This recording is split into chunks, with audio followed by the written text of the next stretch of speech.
There we go. Alright. Thank you, Devil. I knew I had forgotten something. But yeah, so, welcome everybody. How are y'all doing? Juan, Devil, Echo, how you doing, buddy? I saw that you're, I appreciate the little advertisement.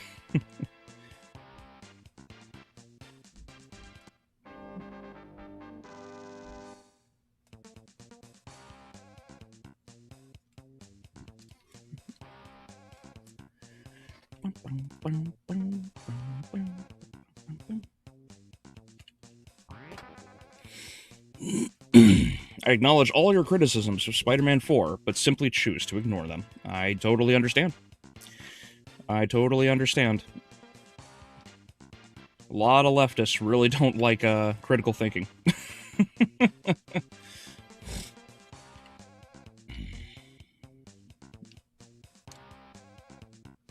It's better than The Amazing Spider-Man 2. Well, that's one of the things I'm saying, is I'm not entirely sure as to which one I think is actually worse. Because there are so many Spider-Man movies. And in particular, this one is, like, really bad. So it's like, I'm not entirely sure as to which I would deem as actually worse. It's just been so long since I've seen them. You know? Like, I was thinking about, the Across the Spider-Verse movie, and the more I kept thinking about it, the more I was like, you know, I actually think this might be a little worse, but I don't know, it's been so long.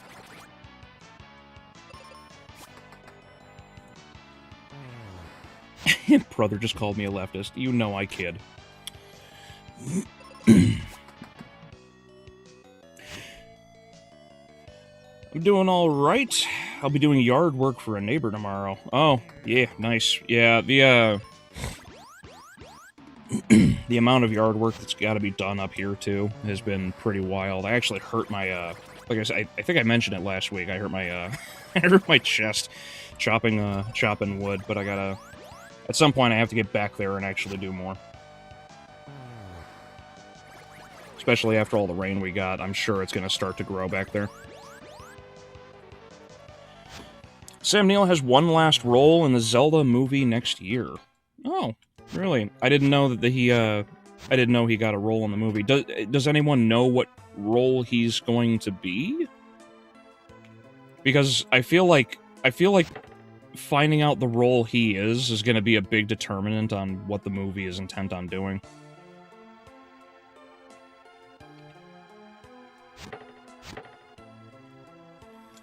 Oh, unless he's the king, actually. You know, that makes sense.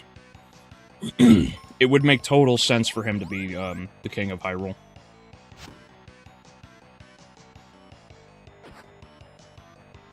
We don't know his role yet. Ah, I gotcha. Welcome, Lauren. I watched Project Hail Mary, and it was pretty good, except when Ryan Gosling was trying to come up with a human word that fits Rocky's word for his mate, and he said he said a dude's name. Yeah, Project Hail Mary is so damn good. What a great movie.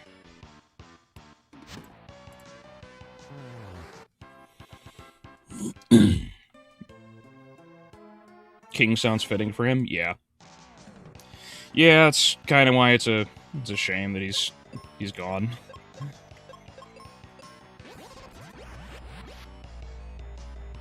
Oh man, White isn't even strong enough to kill them.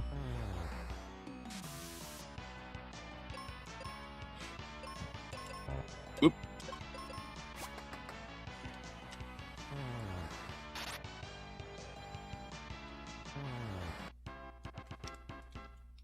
Doo-doo-doo!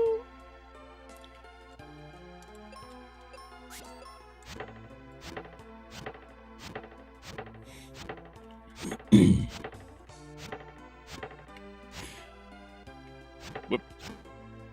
Okay. There we go. But it already made 11 bajillion dollars. Yeah, yeah. The hallmark of a good movie is always its financial success, don't you know? Yeah, the kind of frustrating stupidity that it's just like, please stop talking. You know, like the number of people over here defending movies like The Odyssey and everything else purely because the film actually like made money is so stupid to me.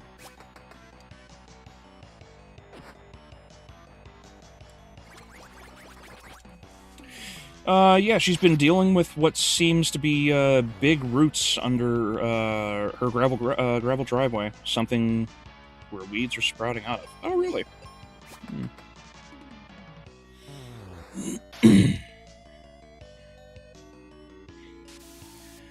Yeah, you can't really undermine something like that too. Unfortunately, not unless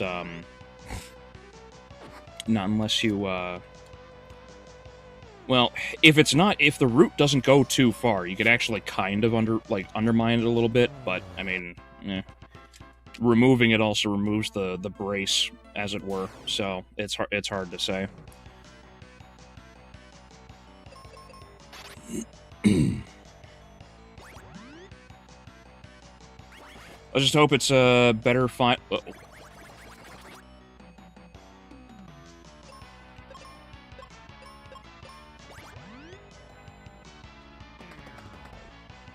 Let's just hope it's a better final roll than what Patrick Stewart's got. What? Oh, yeah, that's right. Patrick Stewart's in. He's in Avengers: Doomsday, right? Because I think I saw him. Because I watched the trailer for the first time yesterday. Like like, does anybody actually give a shit about anything when it comes to Doomsday? Well, actually, you know what? I don't know. I might just be completely wrong about that because of how wildly popular Spider-Man is.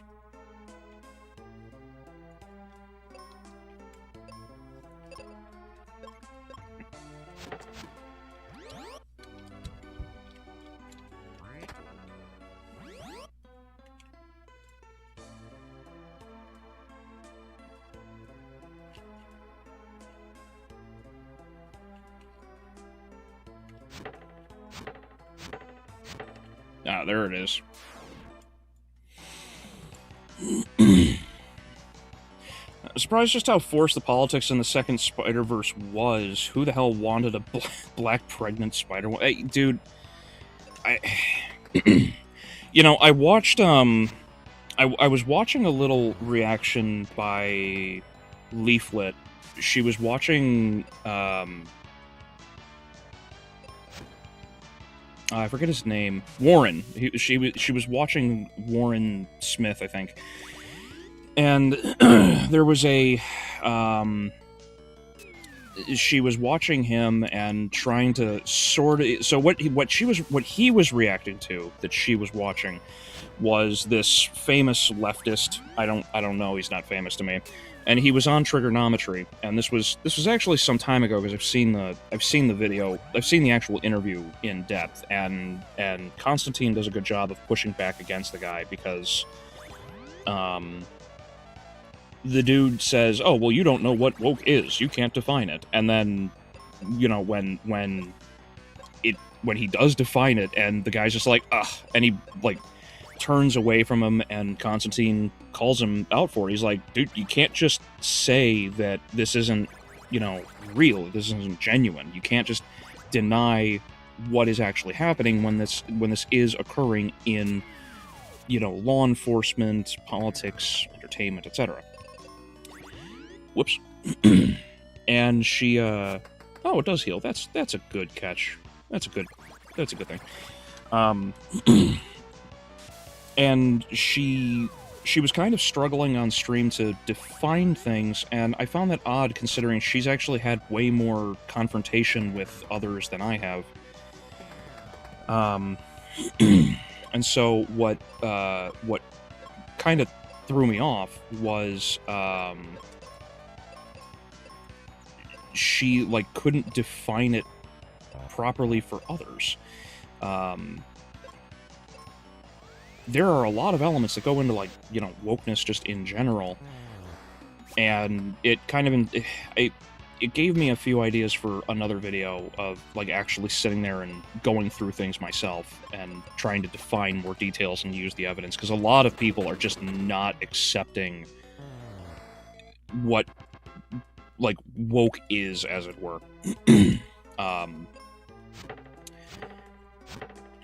And one of those details is, well, it's actually just the way they interact with others. You can't have a conversation with them, because as soon as you call out and detail their faults and mistakes, they immediately start saying that you don't know what you're talking about and it's not real, and they start deflecting.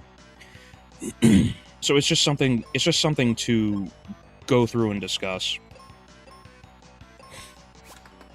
But yeah, one of the biggest excuses that we see, especially in the Marvel films, any of these films, is, well, you just always have access to an infinite multiverse. An infinite multiverse equates to, you know, we can have any combination of anything. But that's the thing. No one's weaponizing this in the other direction like we should be, which is what we should absolutely do this. Yeah, just make a white Black Panther.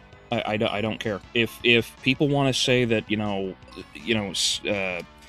Indian who can't speak Greek is somehow actually a Greek. If people want to tell me that a sub-Saharan African who can speak Greek is a Greek soldier, like in the Odyssey, all right, then no problem. By their own definition, their standards, we need a diverse Wakanda. We need a diverse Wakanda. I don't want to hear anything different, you know. But this is what really frustrates me about the conversation. It's not about consistency. Because they'll say, "Oh, that's racism. Oh, let us have something for once." Yada yada yada. It's like there's a ton. Like I pointed this out before, God knows how long ago, and how many times before. There are so many black heroes, black badasses, black everything in the United States media landscape, but no one wants to accept it. They want more. They want to conquer, which is the problem.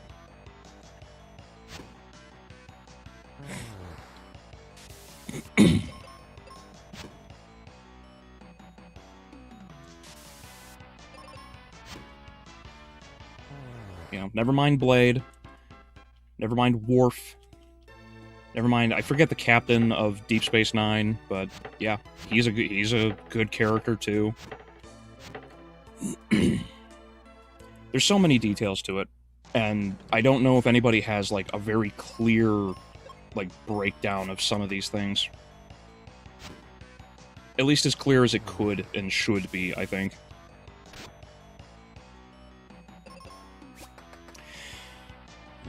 Yeah, as Professor X, and no, I haven't cared for the MCU since Moon Knight. I understand. There's one thing about Doomsday I care about. I hate myself for watching it, or wanting it, but the Marvel Selects Doom figure. Okay.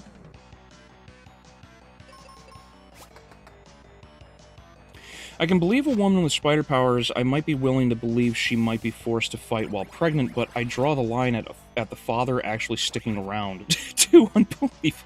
Okay. Uh-oh. Game. The Doomsday plot got leaked. If anyone is morbidly curious to see what it is. You know, the plot leak happening is something I was really considering, because, was considering reading for a stream one day, because, holy crap. If you're gonna, like, we could actually see just how accurate the leaks were, if that be the case. And because I worry that it's going to be I worry that they're going to be incredibly accurate.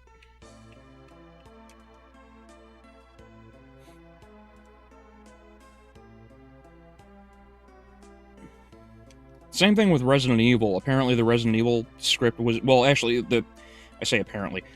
The script was leaked. I remember bringing it up, and I don't remember if anybody... I don't remember if anyone else besides... oh, what's her name? The... Jay Longbones, that's her name. Jay Longbones, she did a stream where she actually broke it down and read the whole thing. Which is rough. Oh, wow, that's unfortunate. There are some details that appear to be different, though, so I'm not 100% sold on whether or not this is going to be exactly as the script leaks occurred for Resident Evil. But I am still very worried about Resident Evil because the recent trailer that came out doesn't really show anything else, and I gotta say, I'm just not impressed with what I'm seeing. I'm just not. But I don't know. Maybe it'll be maybe it'll turn out to be an absolute banger. I'm really hoping.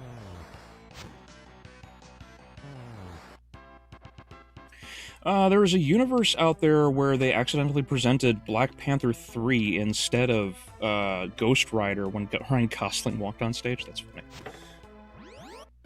Whoops. Oh, cool.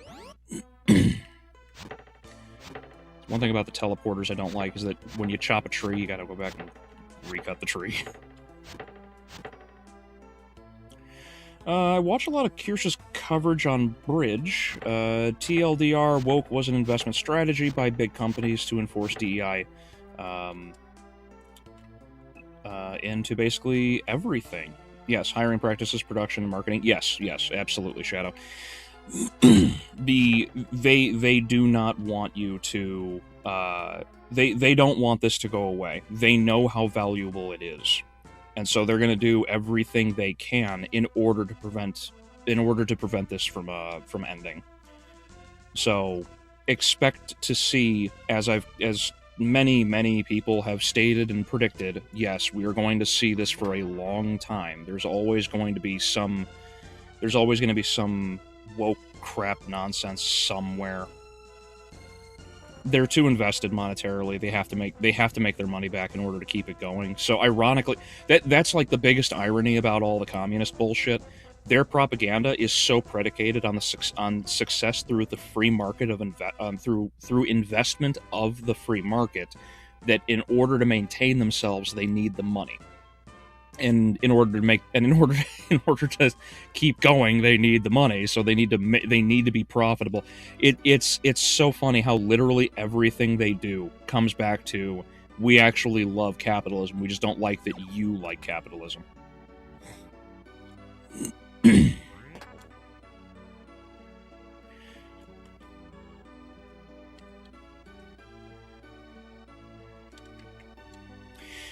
They'll make the excuse for the black ones by saying, "Oh, they different kinds of black people," like they did for the upcoming black female movie, something about children and bones. What?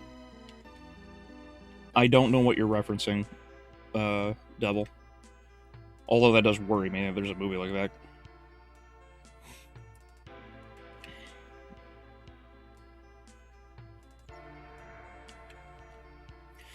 Basically plan to create a surplus for the modern audience, because the modern audience doesn't exist yet. Yet. No, the modern audience exists. That's what they've been cultivating for years. It's just that everybody's caught onto their bullshit and has turned against it. Black characters always have electric powers. People don't actually... people that don't actually consume the media made that complaint about it. Okay, but it's true though. It's absolutely true. Like, you got Black Thor. You've got the Black Thor. He's got electric powers. Storm has electric powers. Static Shock, his entire basis is electric power. Who was the other one? There was there's a number of them that don't have lightning-based powers. But the majority seem to actually have lightning-based powers. That's the funny part. You know, there's so many videos where people, like, admit to this and explain it, and it's just like, no, yeah, no, they absolutely do. You know, it's like, the only two that come off the top of my head would be, Falcon, and that's even arguable because he's got the vibranium suit. But then you also have Blade and Luke Cage. There are black heroes that don't have it. I mean, fuck, Green Lantern. What's his name? John? Like, like, there's plenty out there, but there is a you could say it's what would the joke be? There's this hilarious per capita of black superheroes with electric powers.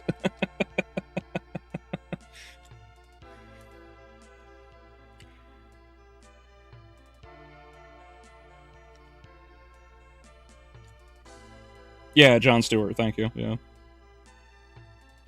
Meanwhile, Blade is stuck in limbo for new movies, and he was an original character from 1973. Yeah. Well, they're not gonna move it. They're not gonna move forward with them, unfortunately. MCU Blade deserves to not be made. It's a monument to Feige's ego. 6 years of work and only an appearance in a crappy zombie show for it. Yeah. Because I think he kills. Doesn't he cut up Ghost in that one? Which is such a shame, too, because, like, all they had to do was turn that Blade into a movie. Blade is such a badass. The fact that Blade literally is the one that single-handedly, like, saved Marvel. Everybody keeps talking about Spider-Man, but the Blade movies with Wesley Snipes are what saved Marvel. We wouldn't have it today if it wasn't for him. Those movies, I should say. The first one is good. The second one's good. The third we don't talk about. But yeah, all they had to do was give Mahershala Ali a sword and make him cool. That's all they had to do, and they blew it. They totally and utterly fucking blew it.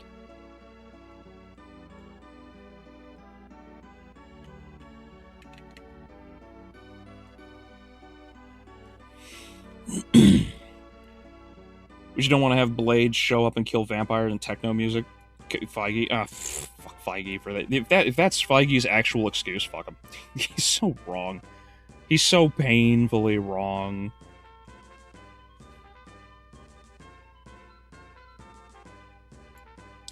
I remember talking about the prediction. Oh, yeah. That's actually kind of what that would be, is like a conversation as to what we think will or will not happen. Just do a live stream of it, see what occurs. There's one more shopkeep who has a ton of heals. I just don't remember where that person is. If anybody happens to look up where that person is, I'd be appreciated. Resident Evil trailer looks nothing like Resident Evil. The Raccoon City mention feels forced in an unnatural way. Yes. Yeah, he's just delivering organs to a shop. Even the way he enters the store, the hospital, sorry, and he's like, "Hey, I have a thing. Does anybody need this thing?" And it's just like, why aren't you at the front desk? Like, you go in, you make your delivery, and then you leave, you know?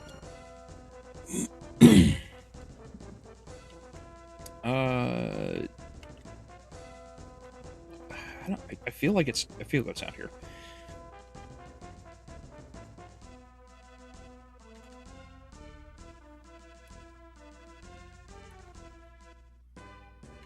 Screw that. Bloodrave is exactly how you make a Blade movie. Yeah, the Bloodrave scene is one of the most intense and awesome intros to a vampire movie there's probably ever been. Like, it's right up there with, like, you know, Bram Stoker's Dracula as far as I'm concerned.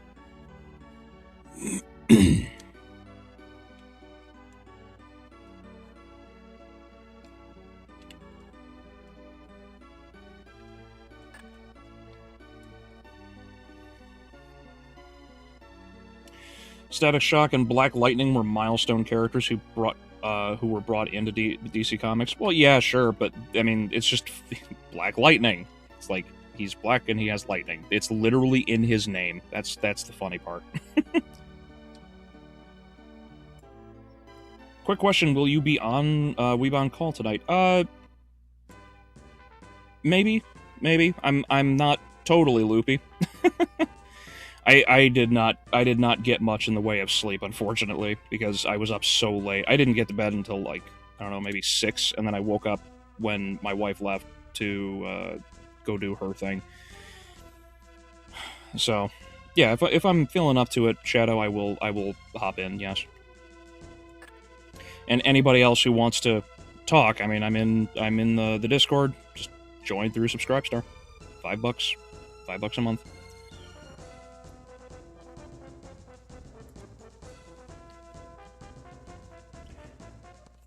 Hey, Alexander, how you doing, buddy? Oh, whoops, I went the wrong way.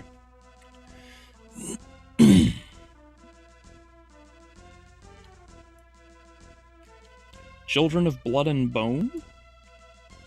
I am unaware of this. Oh, there it is. There's the door. I forget it's down there. The black superheroes need electric powers to charge their smoke detectors. That's brutal.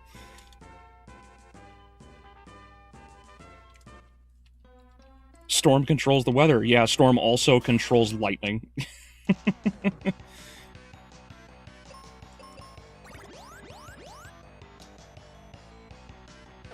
Stop wasting your fucking magic, Kaylee.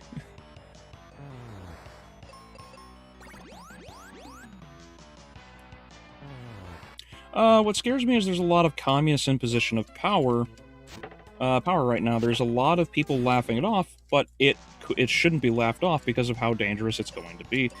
Oh yeah, absolutely.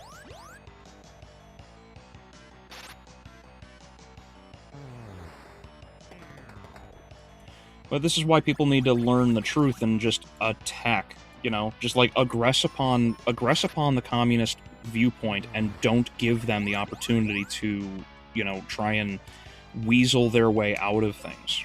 Like just don't. When, you know, if they try to weasel out, you pin them down and you keep going. You have to force them to address the points. Like, you have to.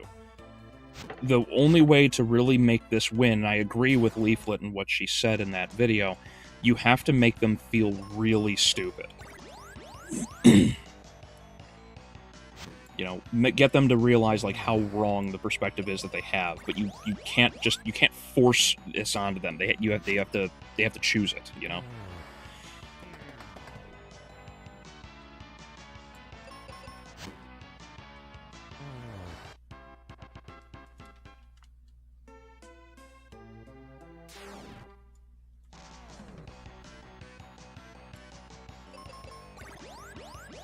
Icon, Luke Cage, Bronze Tiger, Falcon, Bishop, Blade, Jon Stewart, Spike. Yeah, no, there's so many that actually don't, but that's the problem.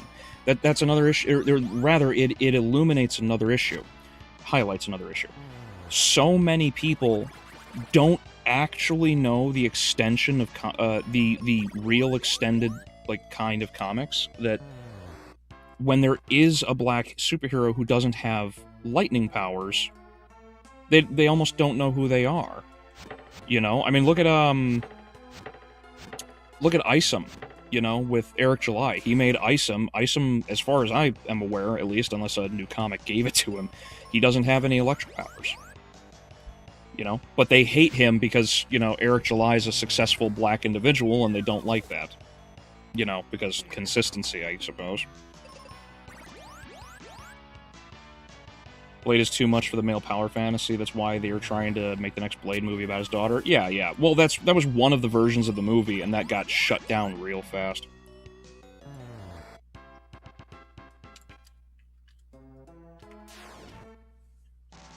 Depending on the conditions of the contract, Ali might not be happy with nothing moving going forward. I would sooner see an Elitist sequel where they brought Vector, played by Ali, back to life. Yeah, maybe. I'm sure you and your brother would love that, especially your brother.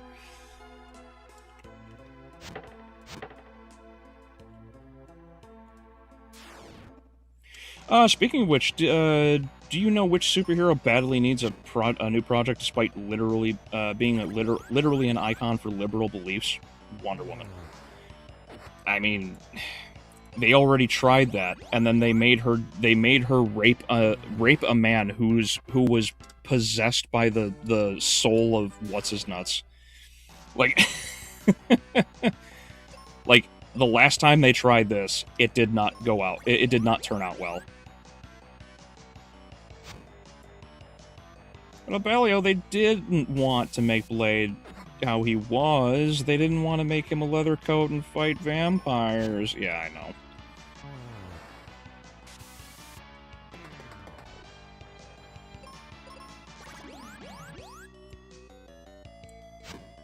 Actually read the original Tomb of Dracula comic. Oh, nice. Nice. I haven't read it.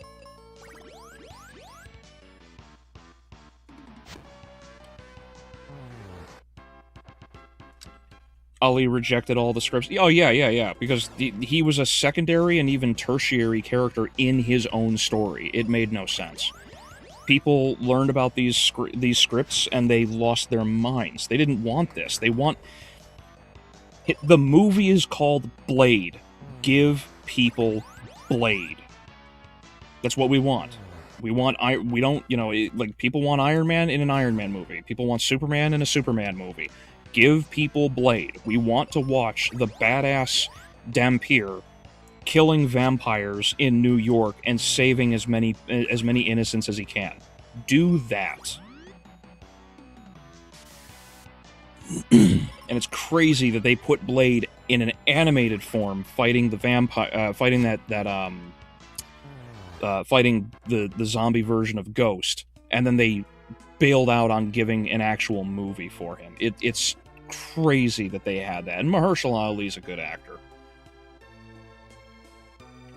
Like, what a robbed, what a robbed opportunity, all because of their total and utter incompetence.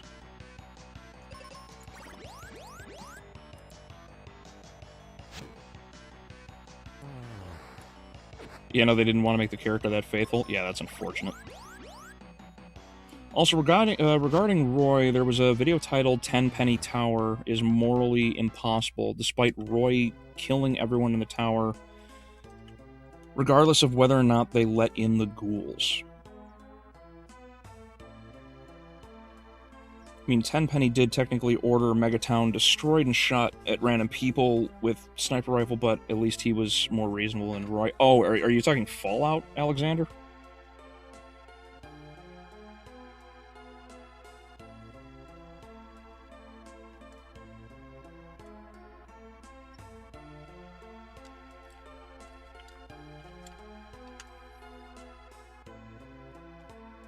And now we're inside the mission that, now we're inside the dungeon that inspired the Great Deku Tree.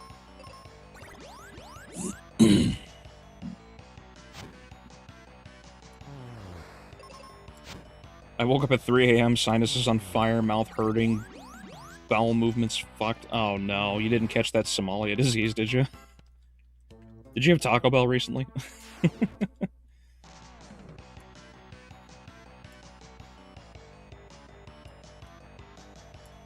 The 10-Penny Tower is morally impossible video made that up. The video...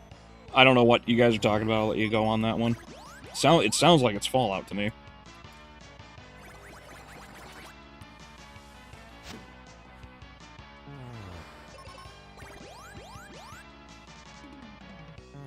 I wish MCU Punisher didn't keep doing that roid rage grunt so often.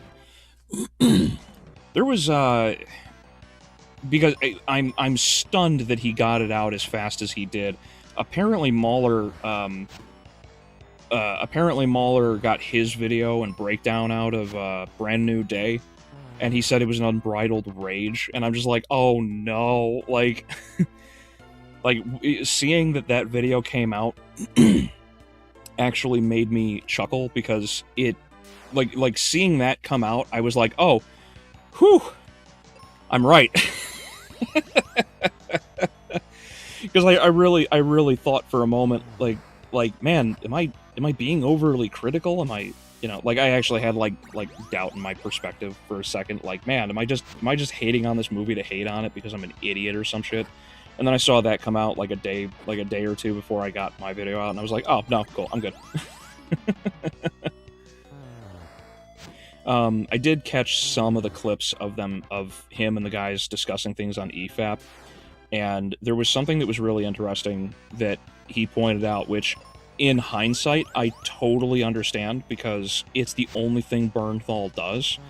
Because Bernthal is some, he's a Jew from Brooklyn, and he's got that accent and everything. Like, he sounds like, he sounds like Kirsha on hormone replacement therapy and roids. And there's something that Bernthal does, and I guarantee all of you will point this out too. He has this really stupid head bob. Has anyone else noticed this? When he gets angry and he does that, what's the actor's name? Robert De Niro. He does like the Robert De Niro kind of, you gotta turn the head and cock it a little bit at like a 45-degree angle, and then you gotta sound tough, and like when Mahler said that, I was like, holy shit! I just had an epiphany. He's just Robert De Niro light. Like, it's the same shit all over again. But he does it as the Punisher. He did it as Menelaus. He did, like, every character I have seen, even when he was that secondary character in Wolf of Wall Street. He does the same thing. He does the same thing when he goes to sell when he goes to sell the pen in that scene. He's like, "Hey, you got a pen? No? All right, well, here's a pen." And it's all the same shit. It's like, oh no. Yeah, no. It's like, I like Bernthal, but like, hearing that and seeing it and everything, I'm like, oh fuck, no, he's just a one-trick pony. This is unfortunate, because like, I see it now. I can't unsee it.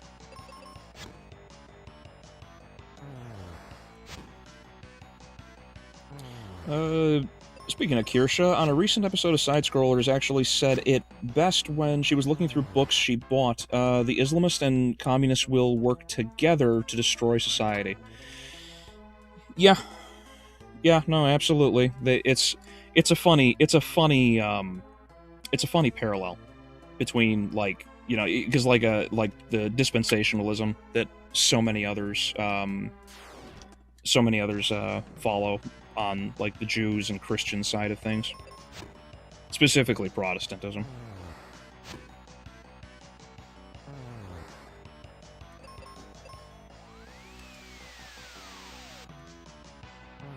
This is one sad-looking tree. Well, I would be sad too if some jackass came up and started chopping me.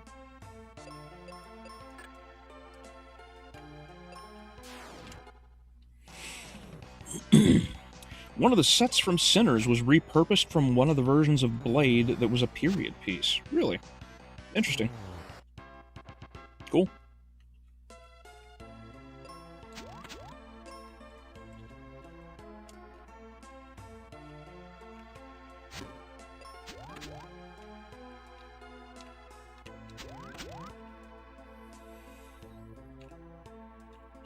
Taco Bell is such a tragedy.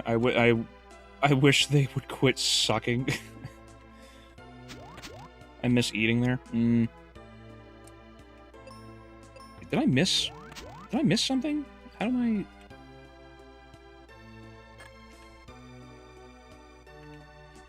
Oh, I was supposed to walk straight up. Oh, my bad. I'll go get him.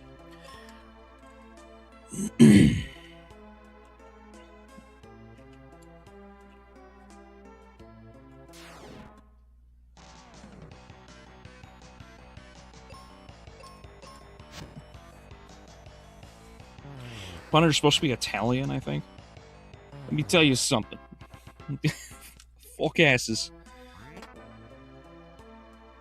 The gangster accent? Yeah, well, I mean, what I was just, like, detailing. Yeah, no, he does the same, like, if you watch the way Robert De Niro does a lot of the talking and, like, bobs his head at that, like, cockeyed 45-degree angle, it's got to be a Brooklyn Brooklyn thing. You know, I would assume, like, Kirsha and all of them could explain it much better than I, because I'm from Chicago. I still find it weird that I apparently have an accent.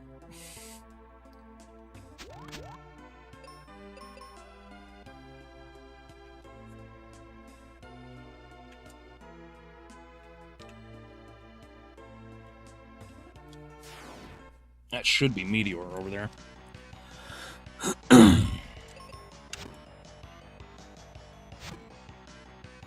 like the small burritos with verde hot sauce from Taco Bell a while ago. Oh, nice.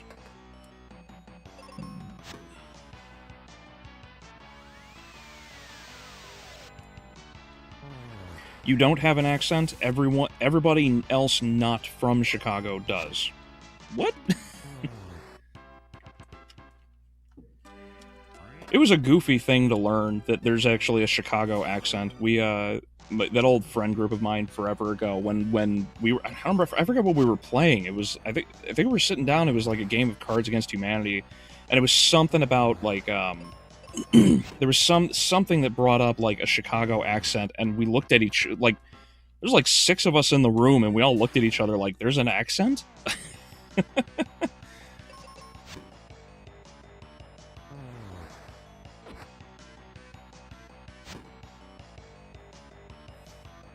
Speaking of Jews, Jason Schreier is in damage control mode after the Blizzard accusation for proven to be UL, and just California enforcing DEI hiring for the company. What do you mean, Shadow?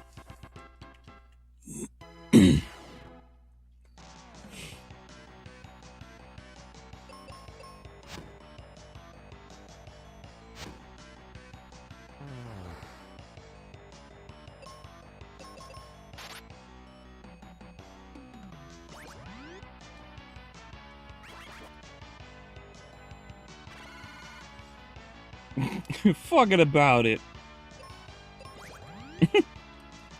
Yeah, the Brooklyn accent always makes me laugh.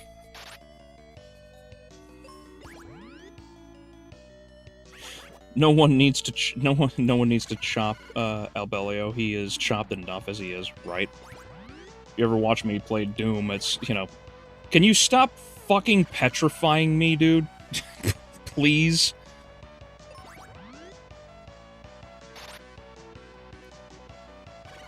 There we go. Good goodness.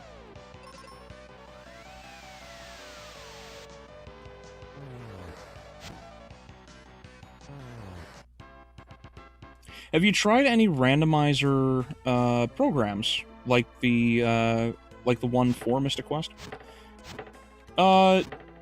I did. Well, hold on. That's not true. I have not done any of the randomizers for any Final Fantasy games, or even Doom for that matter, which is funny because I love Doom.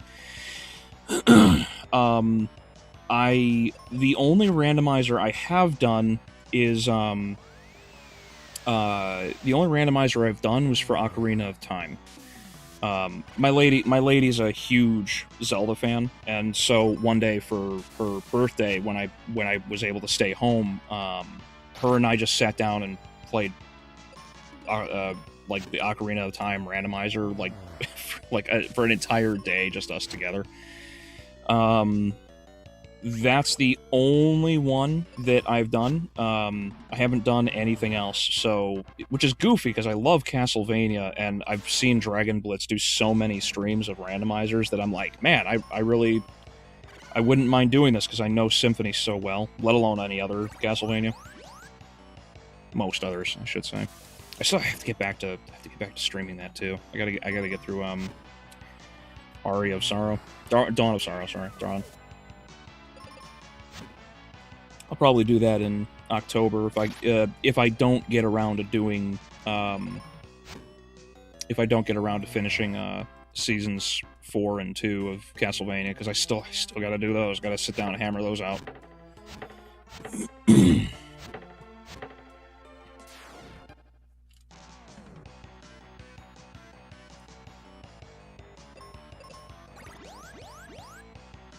I get asked where the hell I am from. Apparently my voice sounds accented. Really? I don't hear it. I don't hear it, man. Yeah. I don't know, it sounds just...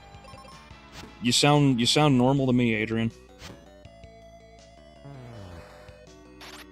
The accusations thrown towards Blizzard have been proven to be fake, and just California forcing the company to DEI practice. What accusations were made, Shadow? I'm unaware.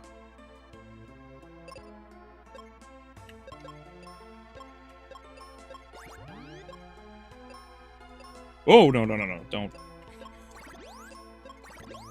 Almost just sent myself out of the dungeon. I'd lose my mind. Also, if I ever played Fallout, the modern ones, mainly 3 and 4, New Vegas, excuse me, I would play a characteristic lucky female brawler melee expert that uses baseball bat and a pistol. Okay.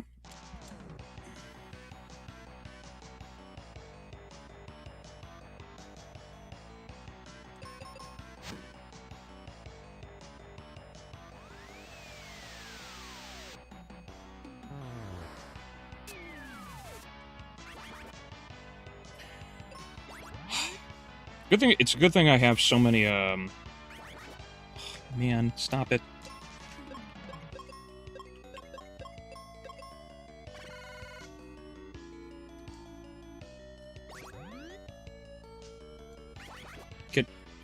Are we really doing this?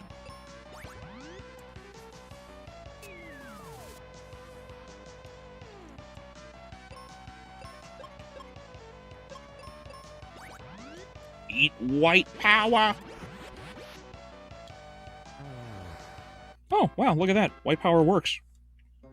Who would have guessed?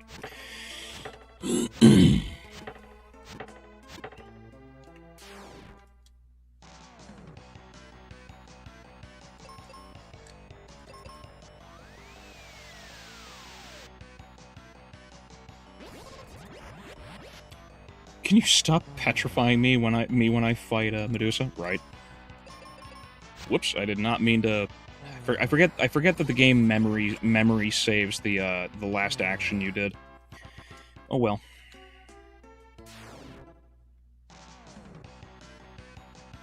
That sounds like a lovely way to spend your time with your significant other. I am disgusted. Well, Juan, you can spend all your time with your right hand all you want. I will be with my wife. Leave me alone.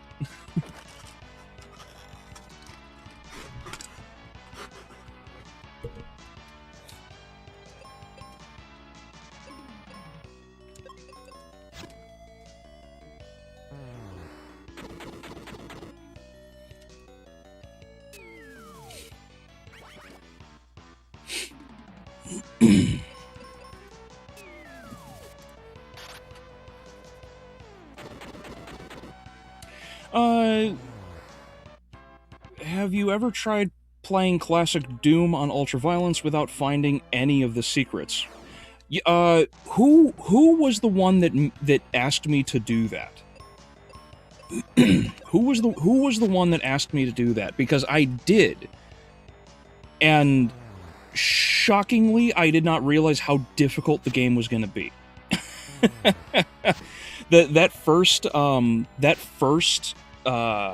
The first run actually threw me off for a second because I didn't.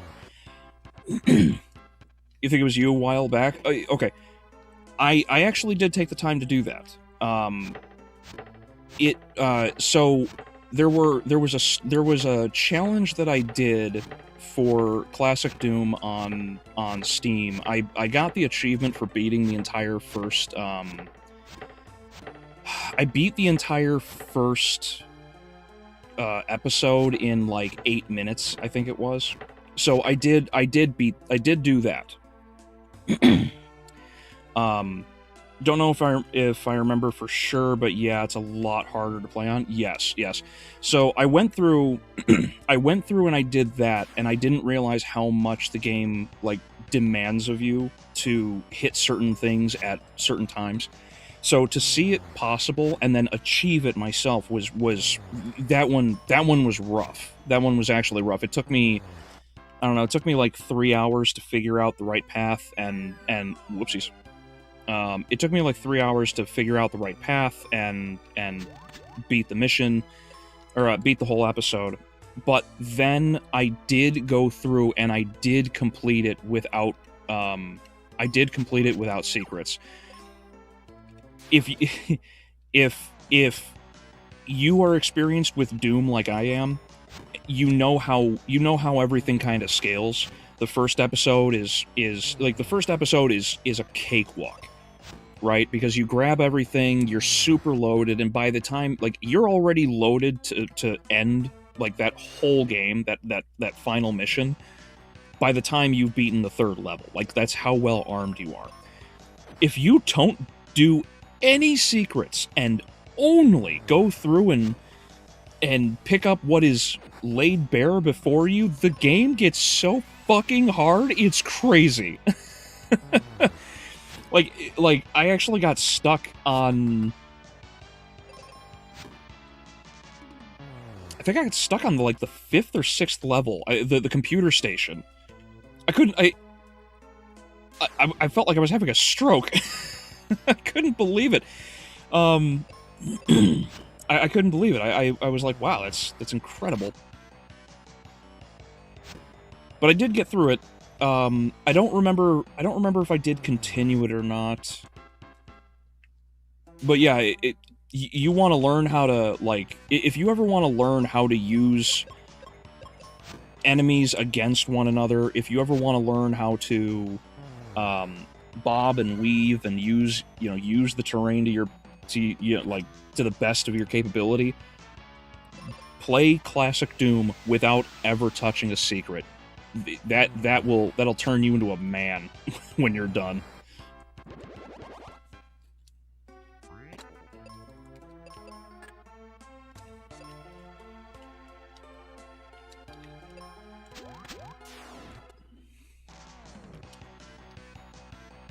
For your information, I am left-handed. Alright. Well, however it is.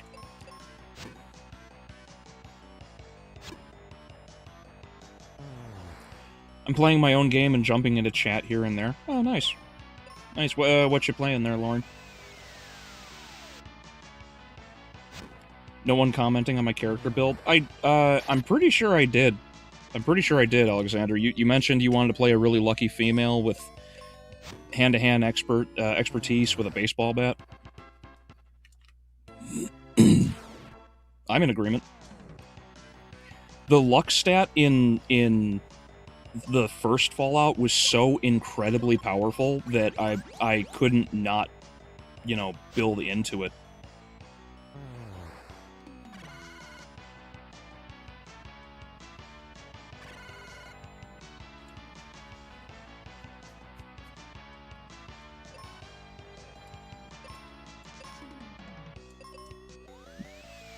Oh, she did arrow? That's unfortunate for me.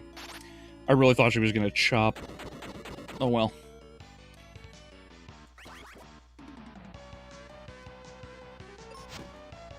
Oh, we're out of heal potions. That's unfortunate.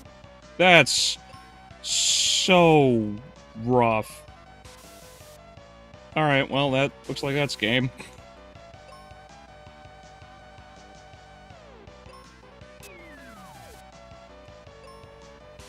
Can I run? Can't run away. That's what I thought.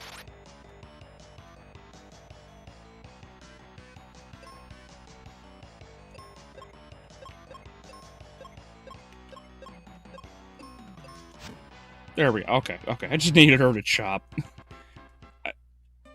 I didn't want her to end up wasting a freaking a heal potion and then getting petrified too.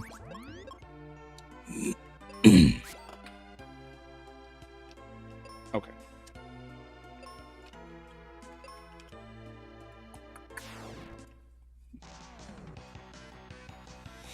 So Albeleo, you ever playing Fallout 3? I haven't gotten around to playing Fallout 2 yet. Because I wanted to do that, like, after I reviewed Fallout Season 2, but no one ever talked about it because it was so bad, apparently. So I gotta figure out what I'm gonna do there. Oh, cannot. Okay, this is the way to go.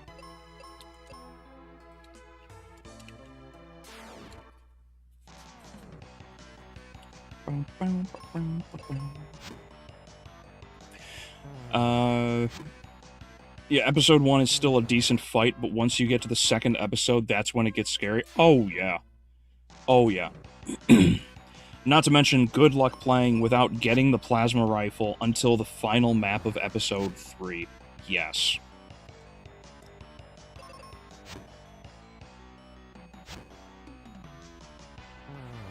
Yeah, I don't even think you get the BFG in episode 3 without finding it as a secret, because there's two. There's the one that's in the water in the little like red the red toxic area. It's like around that corner. And then there's the second one, which is in that like green it's in that green toxic sludge room where you can look through the wall. And so trying to find it is kind of a, you know, I don't think you can get the BFG otherwise.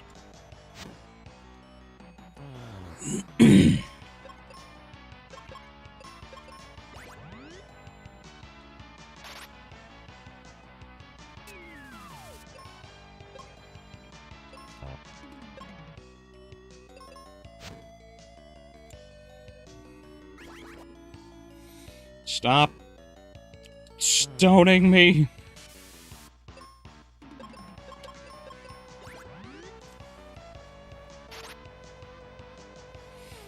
Yeah, I like the idea of playing a girl who uses her bare fists and hooks up with random guys. Well, I mean, if the information that can be gathered from seduction is worth it and avoids a lot of conflict, then if that's the way to play, then that's the way to play.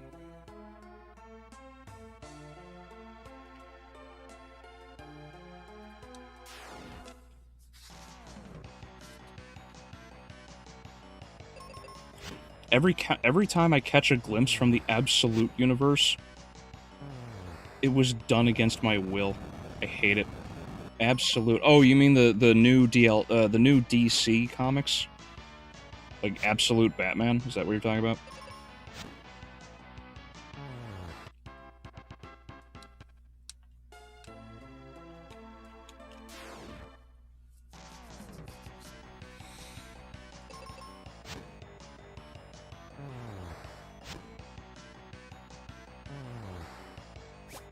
Also, there are hop maxing memes about using Albert from Fallout 1.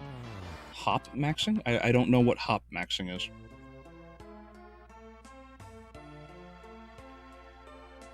As we all know, I am apparently an uncultured swine.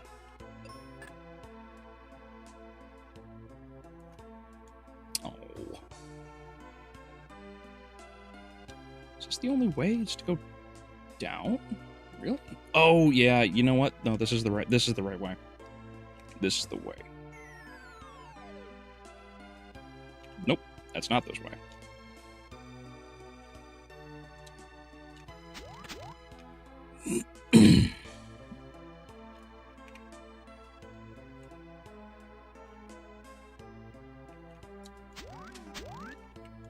Oh, I'm just an idiot. Right? No? No, I'm not retarded. I'm just less than smart. Oh, nope, this is the right way. Okay.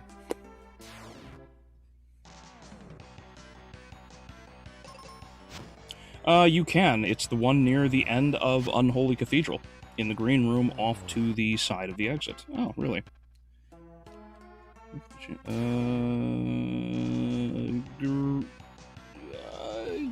Green room? The green... Wait, the green room's in the... Oh, yeah, it is in the Unholy Cathedral. That's right. Because that's in the upper area. I know what you're talking about.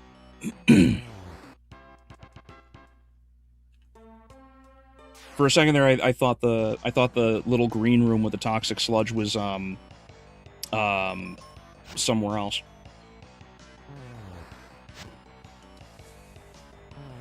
But yeah, cool. If that doesn't count as a secret, then yeah, absolutely, you can get the BFG. It's just gonna be hard. It's gonna certainly be harder because you don't have the plasma rifle for such a long time. Who said I was doing it for the info?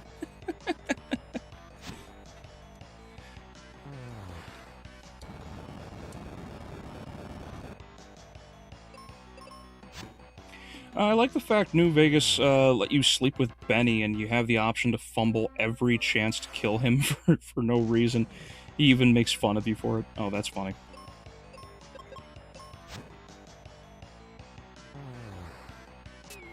Hydro acid.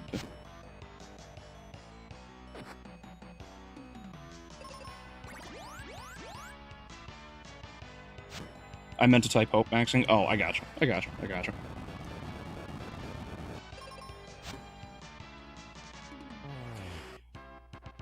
God forbid you want to be nice without telling, without someone else telling you to be, right?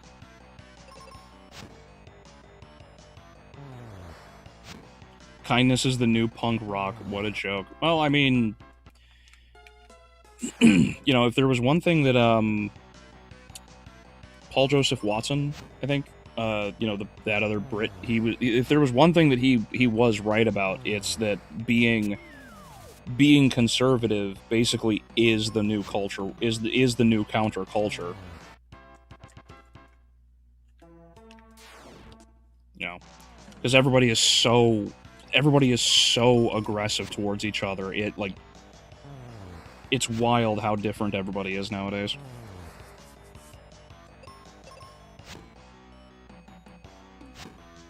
It erased my initial comment about James Gunn. Oh.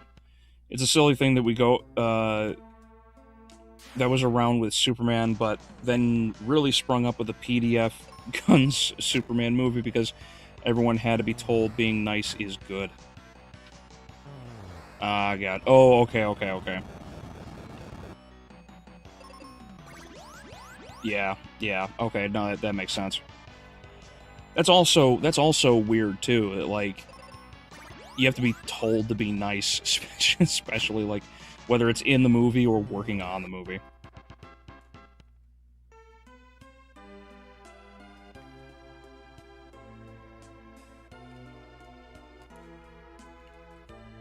Oh, I gotcha. Oh, you're a good one.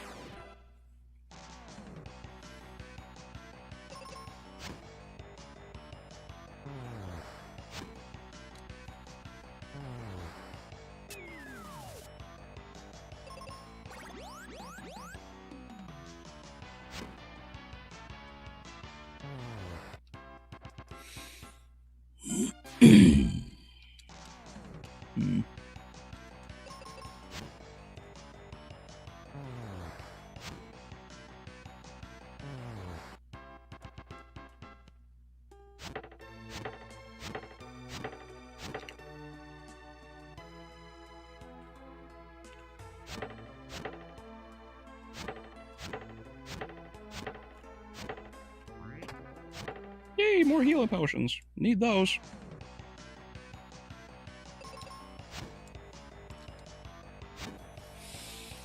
I found kindness is the new punk rock, profoundly stupid. All the gun gooners repeated that ad nauseum. Can't have an original thought. It's a divine prank because Gunn himself isn't very nice. Gunn is also kind of an idiot. Like, I don't know if anybody else happened to catch that, oh, what was it? Oh,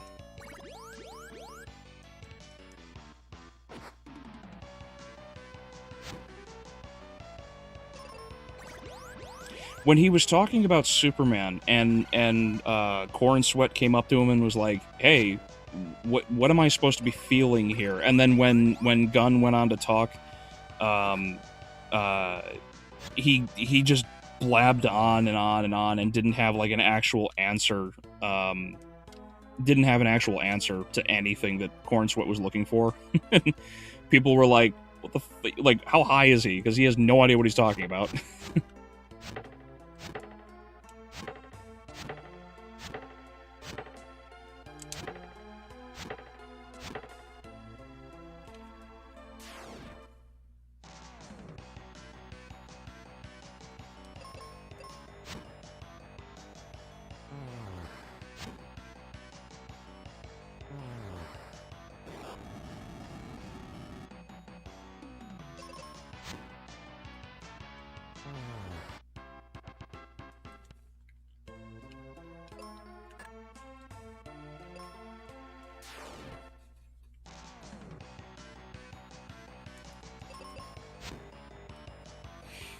If you were wondering if you could beat Doom 2 no secrets, you can't. One of the levels requires you find secrets to get the skull keys.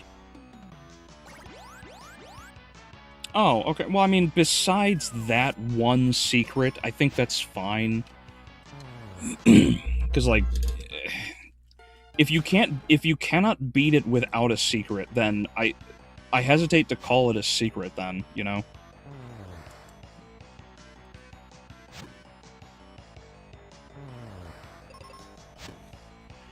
Made some dollar store tiramisu with Hostess cupcakes, coffee, and cocoa powder. I feel Italians coming for me. Yeah, it's like every time you you know, go to cook some pasta and you just snap the pasta in half. It's like somewhere it's like every time you snap a collection of pasta, you know, some Italian grandmother dies of a heart attack. Alright, guys, I guess we'll just not kill this frog that's standing physically in front of us.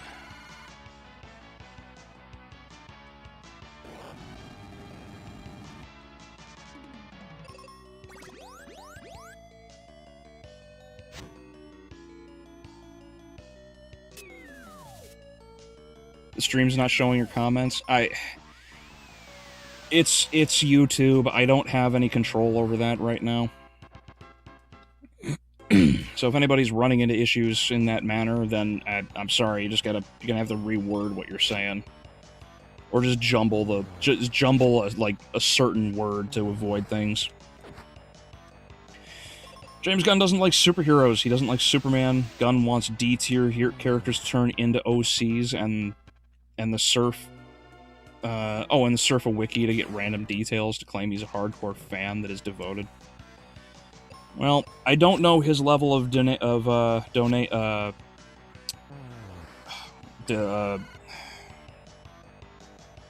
I don't know how dedicated or consistent he is on things. I don't know I don't know how much of a fan he really is, but I mean, it be as it do. You know, I appreciate him bringing other characters to light who have not been used, but I also don't like the execution of a lot of them because they're just really stupid in most cases.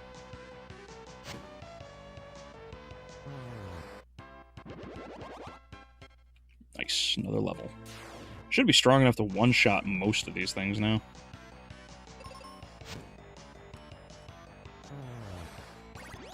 I guess, but the game still calls it secrets, and you need to unlock one to find each key. I mean, if that be the case, again, I wouldn't worry about it. I know it won't be like secrets on, you know, on, like, you can't beat it secretless on paper unless somebody finds a skip, you know. But beyond that, I wouldn't worry about it personally. If you can't prevent it from happening, like, I'm gonna have to take another level or two before I can one-shot them. I'm not worried about it. It is what it is.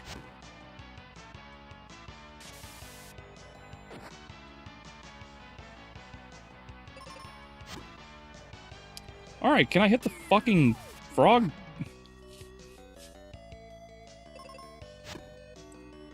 It's like 30 pixels wide. Hit it. They're categorized as required secrets and normal secrets. Gotcha. Well, again, I wouldn't worry about it in most contexts, even for like a racing tournament or something. Personally, I wouldn't worry about it.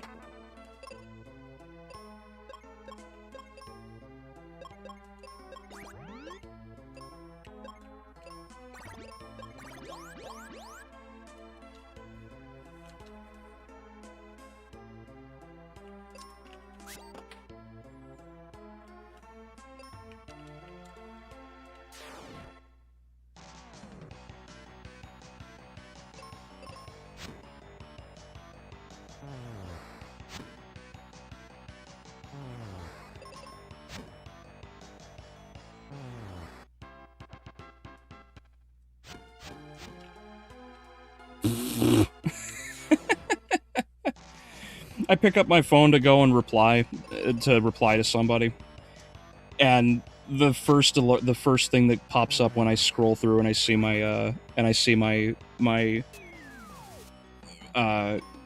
alerts from YouTube is Tobey Maguire Die Hard ...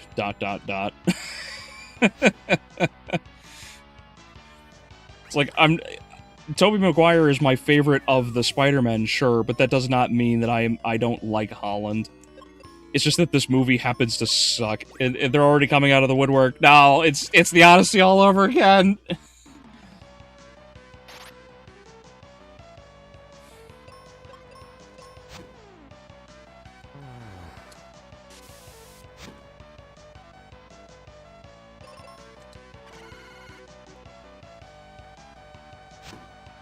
Someone made a parody of Man of Steel, but Superman just word vomits the movie's theme as Zod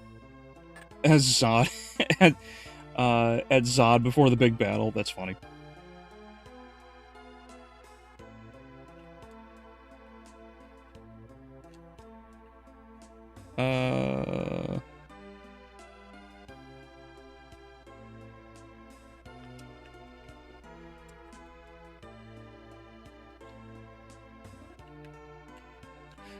Okay, I thought so. I was wrong. Yeah, it's okay. I think it's this one.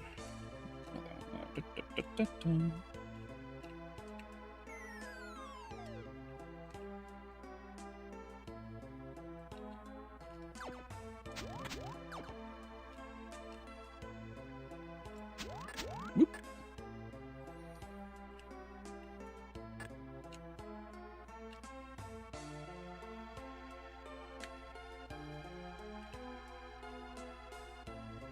Was I... Oh, yeah, that put me over by the front. That's right. I'm an idiot. Wait a minute. No, but it brought me here. Oh, crap. I'm... There we go. Overshot it because I'm an idiot. No, you may not hit the frog, but I want to hit the frog!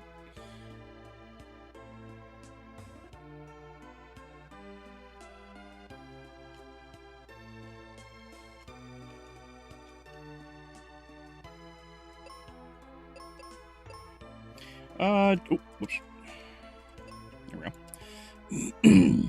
Change of topic. Does anyone have thoughts on the upcoming Warhammer 40k series? From what I've heard, Cavill wants this to be a big deal.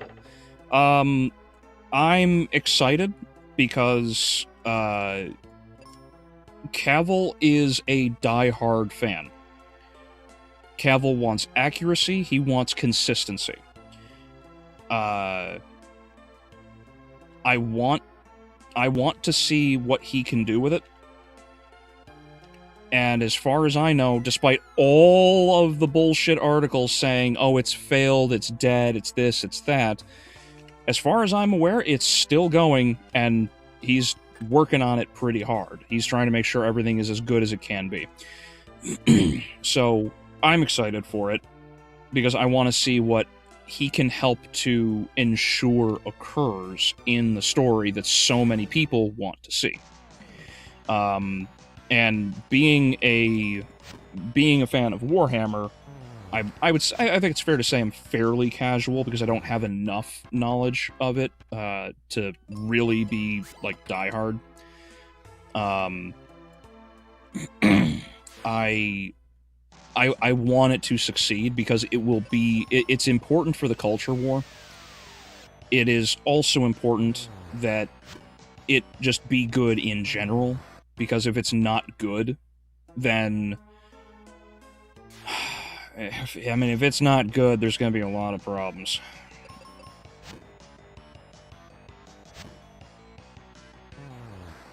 The Warhammer's already in kind of an awkward spot because they're doing the next, they're moving into the next edition.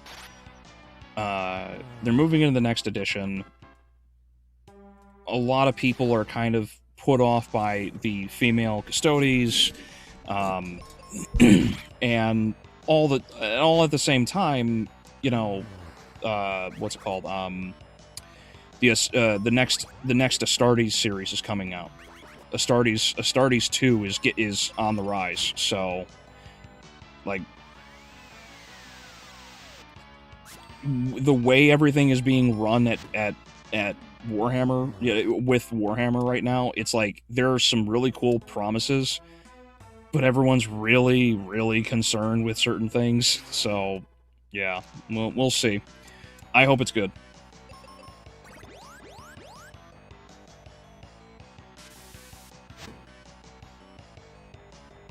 I find Gun to be the same brand of power, same kind of brand as brand of power as the people behind the Netflix animated shows like DMC, Netflixvania, Kevin Smith, MOTU, etc., where they just browsed a wiki and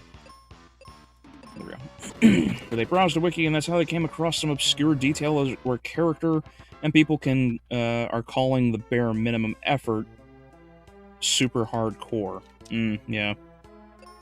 Well, it's funny because that actually presents another problem with the conversation around fandoms. The more intricate and detailed someone is in their knowledge, the more like. So it's funny because it's almost like its own sort of Overton window. I should probably actually like bring this up now that I think about it in the discussion of things, because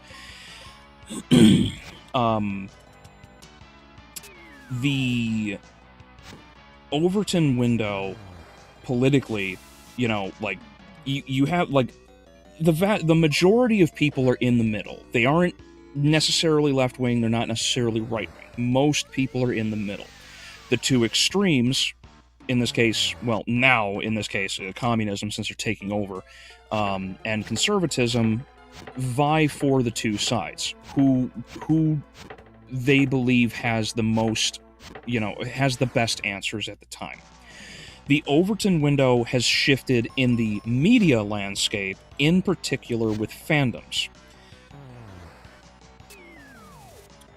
When you have so many people who are die-hard followers, fans, believers, whatever, of this specific thing, the knowledge is shared, it is intimate, and it is friendly.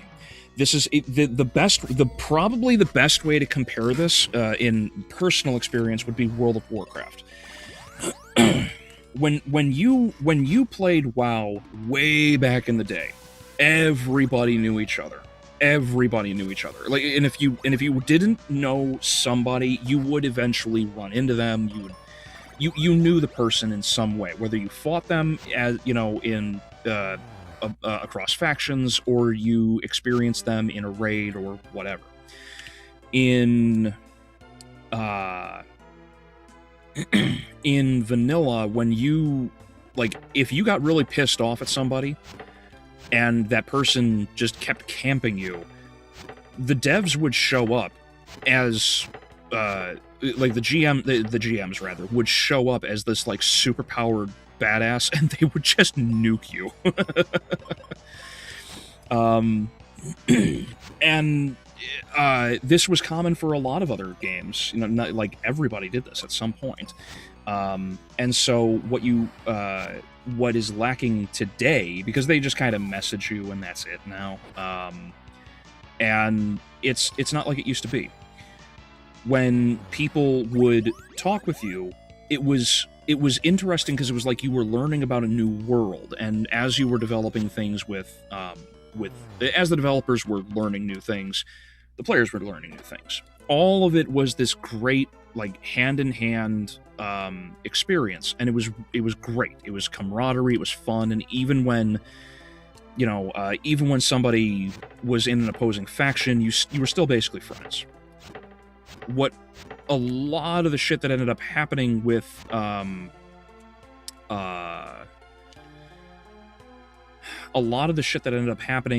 later is where the game really got... Yeah, actually, exactly, Juan. It became soulless. That's right, what I was going to say. At a certain point, the devs backed off, and the devs don't really care because now the fandom is just going to be big and doing whatever they're going to do. When you ask somebody if you go to ask somebody for help about doing something in, like, say, vanilla, most of the people who played vanilla are either the people who loved vanilla, like I did, or are somebody who heard about vanilla and wanted to challenge themselves. Most people are not pushing themselves to really learn things because they don't actually believe that it's important. We didn't have a ton of, like, you had to go to others, not just on forums, but you had to go to other people and ask them, like, hey, you did this raid, how did you beat it? Or, hey, you did this quest, how did you do it? People were talking and communicating all the time, all over the place.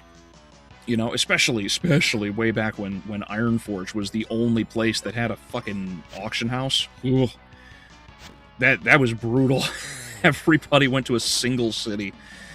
You know, same thing with, I think it was, what was it, Orgrimmar? I don't remember if it was Orgrimmar or, another, I don't remember which Horde city off the top of my head had it. I don't remember if it was maybe it was Thunderbluff. But one of the two, I forget which, had it. Everybody knew the dungeons, everybody knew the raids, everybody knew everything. Everybody was united. The information was shared equally. It was fun. It was exciting. Eventually, all of it it died out because now the devs don't give a shit. The players are inexperienced and don't really care because they just want the biggest, newest thing here and now. You know, if you ever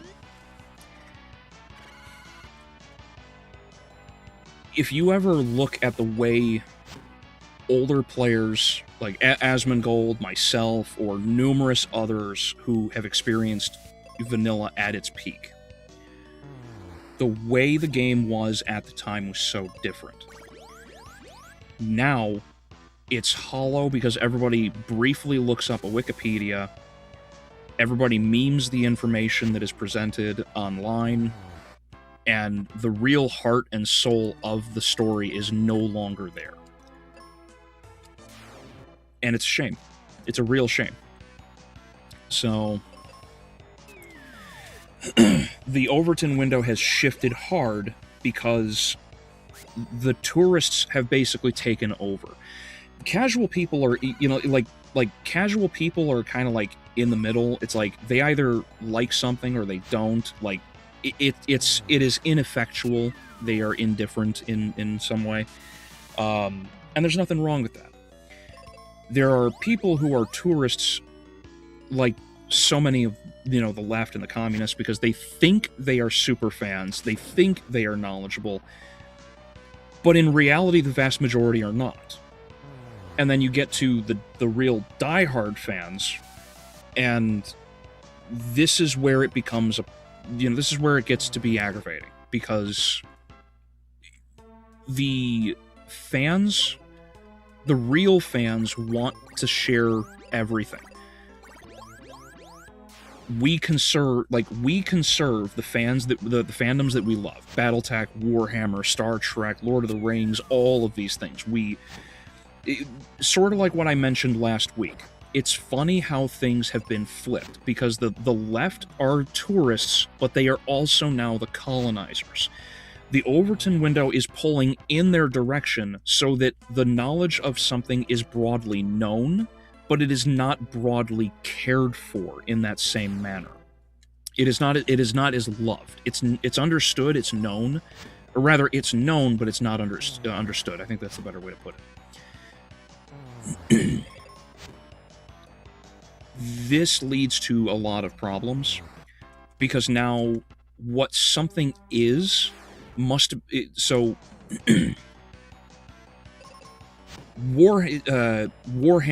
Warcraft, BattleTech, all of these franchises. These are all badass. They're all so cool. I love them. I love all of them. But World of Warcraft and, let's say, D&D in this case, are heavily toned down. Because in order for a fandom to be as big and broad as it is, especially by the left's standard, it must dilute. There's too many people. The information the information goes through one ear and out the other. That is not good.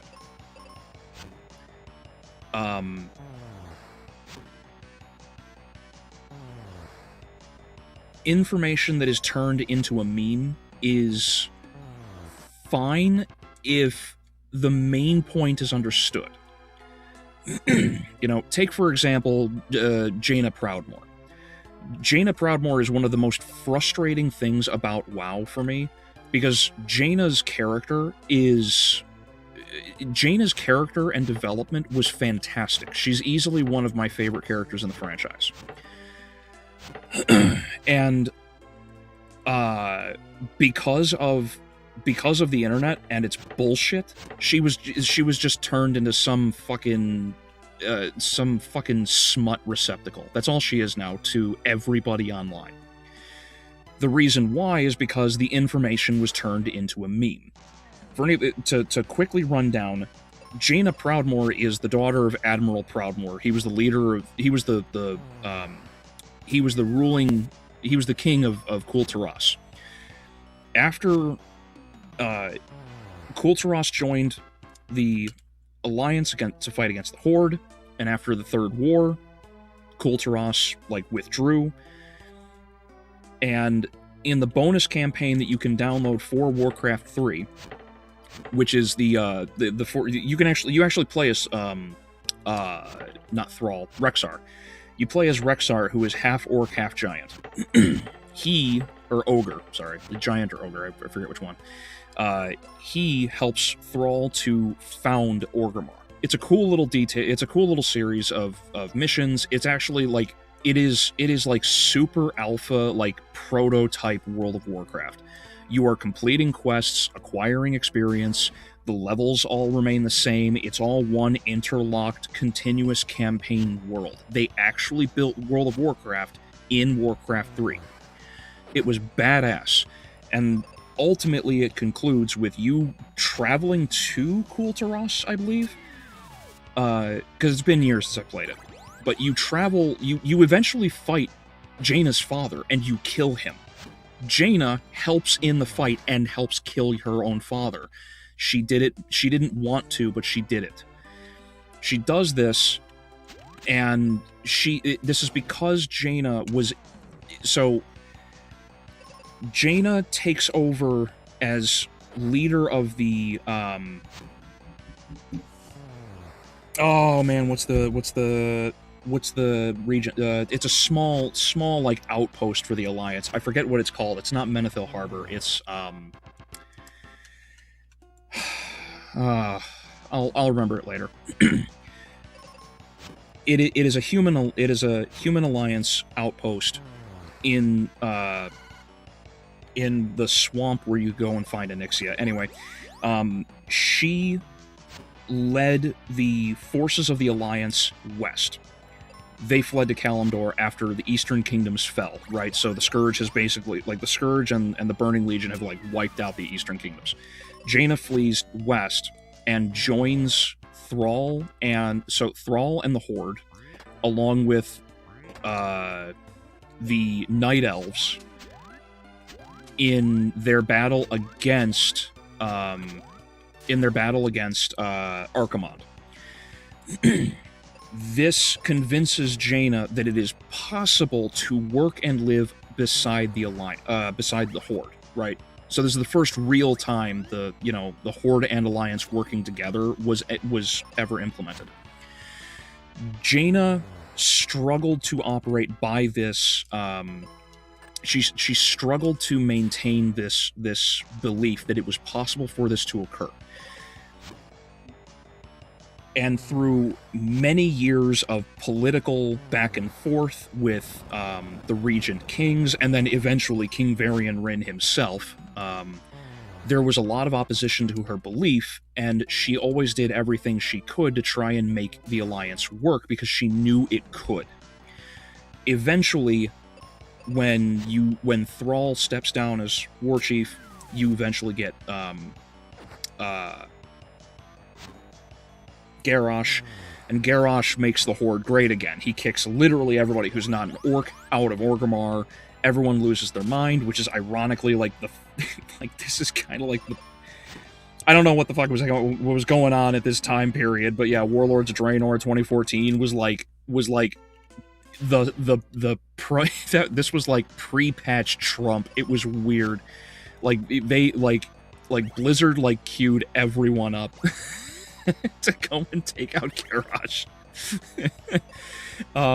But that's what it became. It became a meme, and that's the problem. Garrosh making the Horde great again became the meme, and so there's an equivalence of Garrosh is the villain, ergo Trump is also the villain because I literally fought him in the game.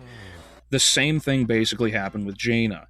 The fucking community at large I was always opposed to Jaina's belief because I can see what she's going for, but it's not possible. And then, while I was over here as a real fan for years, defending, but also, like, disagreeing with her, because her character is not, like, what she stands for is not wrong. What you end up getting is the vast majority of people then just jump on the assumption, basically just, meme her into, well, it's because she just wanted orc dick.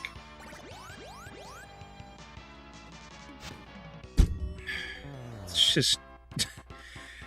that's the fucking problem. Like, that's the way so many things... that's the way so many fandoms have ultimately devolved. And it's fucking infuriating. I had to leave. I don't know if I got the answer. If I can, Shadow, I will make time, yes.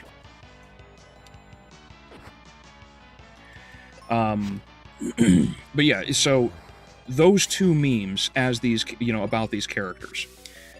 The same thing goes for literally everyone else. Right? This is why so many people are sick and tired of the bullshit with everything being, fake and gay. You've heard the phrase before. The same shit's going on all over the place, and it's infuriating. Kaylee, stop fucking healing, just kill it, you idiot. Sorry, Fog. Fog, sorry.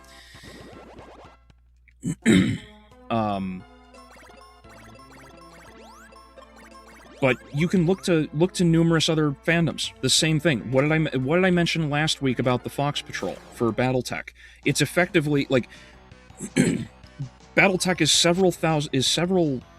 is like 1 millennia in the future from where we are today. Okay, most of the story revolves around the year 3050. It's mostly before, to be fair, because of the older fandom, but 3050 is generally the era. there's light years and light years of space. Everybody is fighting. Everybody is always at each other's throats. Nobody can trust anybody.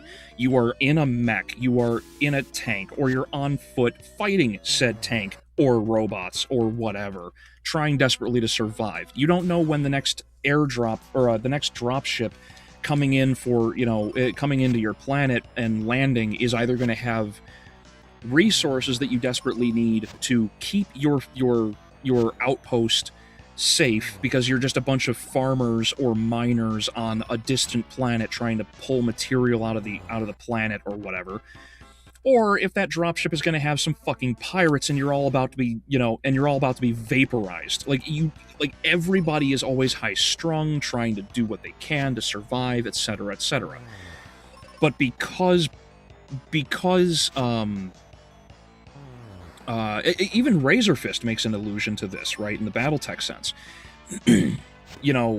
Everybody is hard and badass, and they know what a pussy feels like, and all this other shit. And it's like, okay, but that actually is kind of the meat, because mech warriors in that franchise have short lives. They don't know when they're going to die, so they often take they often fool around with a lot of people because life is short, fast, and dead. That's life. Well, because it's so sexually, there's so much sexual undertone with a lot of it, well, this is what happens when the fandom jumps in and starts fucking turning everything into gay race communism, because now you've given them the in that they need to really establish themselves. So you go from Ghost of Winter, I've got so many of them, Natural Selection, Imminent Danger, Imminent Crisis. You got so many great stories of people, learning to survive, surviving situations and overcoming incredible obstacles, yada yada yada. Men, boys turning into men because they have to pilot a mech they never even knew they could on the spot so that they could, survive or save their friends. But now everybody's fucking everybody now, It doesn't matter what the franchise is, it keeps happening. And this is why it's stupid, because you have these tourists causing the problems they do, and they are shifting the Overton window and causing so many problems for everyone. This is not good. It's not.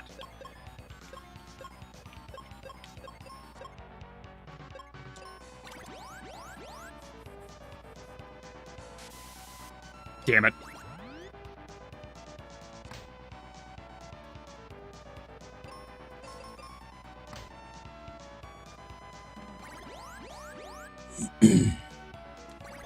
Just doing a watch party with friends, watching the Black Lagoon anime. Oh, cool. Welcome, Brian.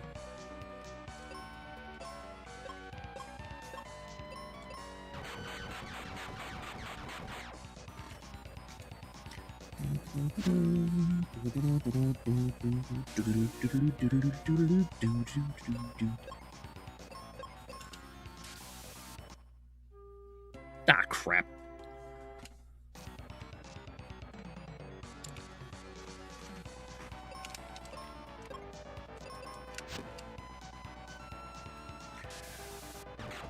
I've had one of my own favorite series get invaded by these idiots. Fallout can't be a serious story about post-apocalyptic politics, greed, crime, etc. It's a goofy, fun amusement park. Yeah, exactly. Exactly. Yeah, everything just gets taken over. Castlevania can't be a gothic saga about destiny and sacrifice. It needs to be some Tumblrites outlet to vent about their own personal gripes with whatever. Yeah, exactly. What have I come in on besides a totally awesome video game? Oh, yeah, well, welcome, Vax. How you doing, buddy? No, I was talking about how politics have taken everything over, and the Overton window, as it were, for the, for fandoms is just absolutely fucked. How, Warcraft used to be badass, and now it's not because everybody's just gay and fake. Same thing with, you know, Warhammer in most cases, or BattleTech, or any other franchise. D&D used to be serious and hardcore, now it's not. That's what I was talking about. It was just another one of my little rants about things.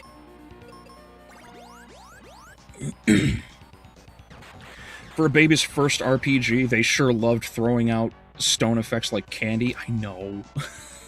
It's frustrating. Yeah, the instant death mechanics don't really happen in the game until, like, well after like the water crystal. You get to when you get through the more advanced stuff with Fireberg, that's when it really kicks in. Interesting. Yeah. Well, I mean, it's true. And it drives me nuts. I miss when things I miss when franchises actually mattered. I miss when... Oh, damn it. That's unfortunate. I miss when series actually, you know, I miss when consequences actually mattered, just like with motherfucker. Okay, good. Like I miss like Brand New Day. Like I don't know if you've seen the review or not, Vax. In that one I specifically like blasted the movie for not having any consequences, like, at all. And the same thing is it's a lot of the same thing with just the stories that we have in general.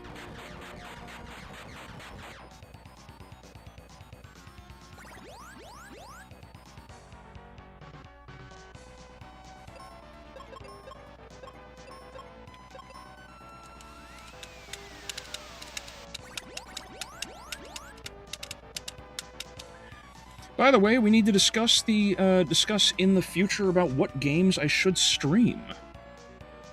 Oh, yeah, absolutely, we can do that. Crap. I know I need to, I know I also need to make you that, sprite you were asking for. Are we fucking... Why? Gale, I'm taking Kaylee off the fucking auto, because that auto has gotten me killed like 4 times now. The only magic she has is that. Okay.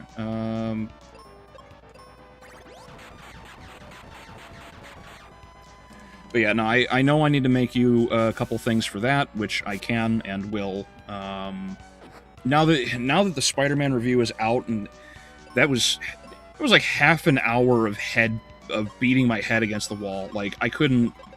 I realized what I just said. Yeah, no, I was so tired. I didn't have much in the way of sleep. So I will this weekend work on a lot of different things to catch people up on stuff.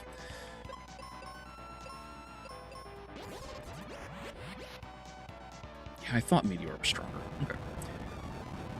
Never use auto in a boss battle. I mean, it can work. It's just that I had really bad RNG with what Kaylee was doing.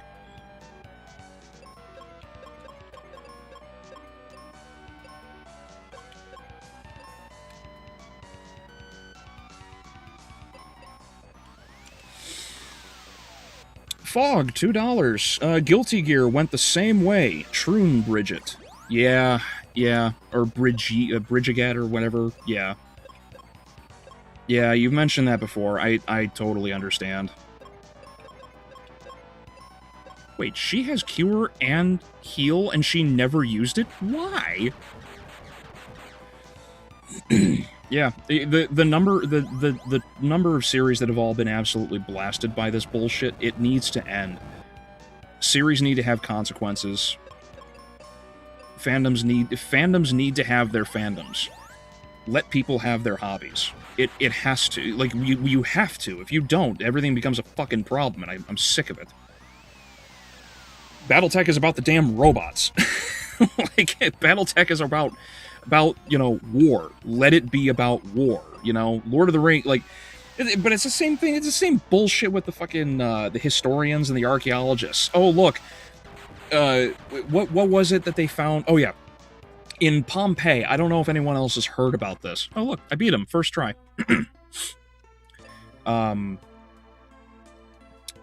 The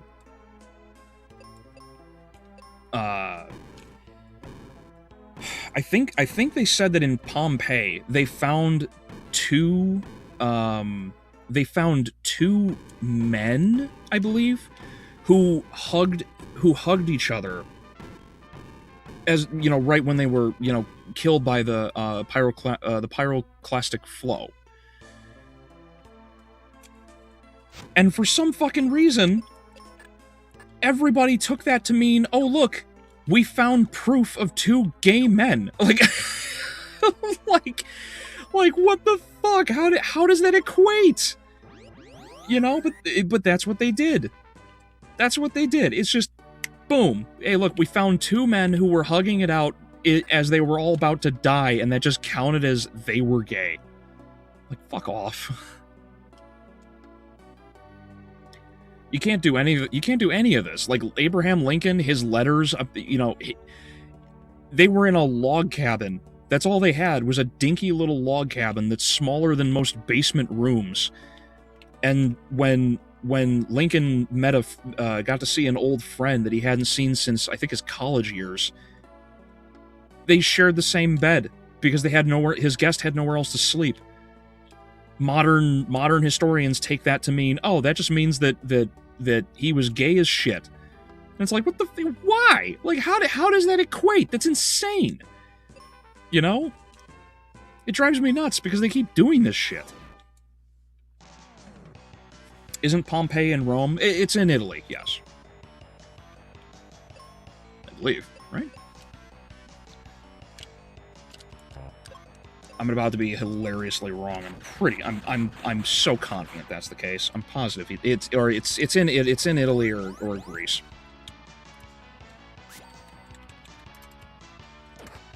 I really probably should just look up a bunch of stuff and like refresh myself. Yeah, it's Naples. I was right. It's in Italy. Okay. Fucking, I don't know why I doubted myself. But yeah, no, that's where it is. Everybody got covered in ash and soot and everything, and that's, you know, the pyroclastic flow, which apparently you can survive in Lord of the Rings. Yeah, no, that was what yeah, they got covered in that, and they hugged it out, and all of a sudden, you know, two guys hugging it out as they're about to die, that counts as gay. It's like, what the fuck? I have Alien Isolation on the list, Cyberpunk 2077, and a couple other single-player games. I also plan on committing to dedicating one day to just spending 4 hours playing an indie game. Awesome. Awesome, yeah, no, indie... I agree, Vex. That is a good strategy. The indie games is a great way to keep in touch with various random games that are coming out, because of how popular so many of them are, it's difficult to... You will increase your chance of catching the next big game. So I support that decision. And then, if you want to play other indie games... Yeah, or not indie games, bigger, like, single-player games, like Alien Isolation or Cyberpunk, just, you know, try to censor something like Cyberpunk. You know, where need be, right? You don't need a dick flopping around. And then something like Alien Isolation, I'll just be happy to watch you play it, because I only got so far. I never went back to playing it, but man, dude, it is you're gonna hate it.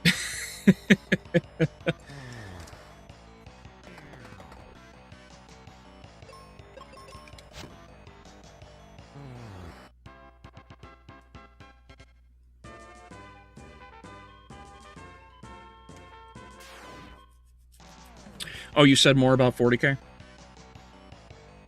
Oh, it's all still early in development, and since Henry has an executive producer role, he's got a strong creative say on the whole thing, and they're bringing in Mike Flanagan for direction. Really? And Henry says he wants this to be, not financially speaking, the next Star Wars. Interesting. That's a hell of a challenge. I would love to see that happen. I support Flanagan. Like, Flanagan's amazing at what he does.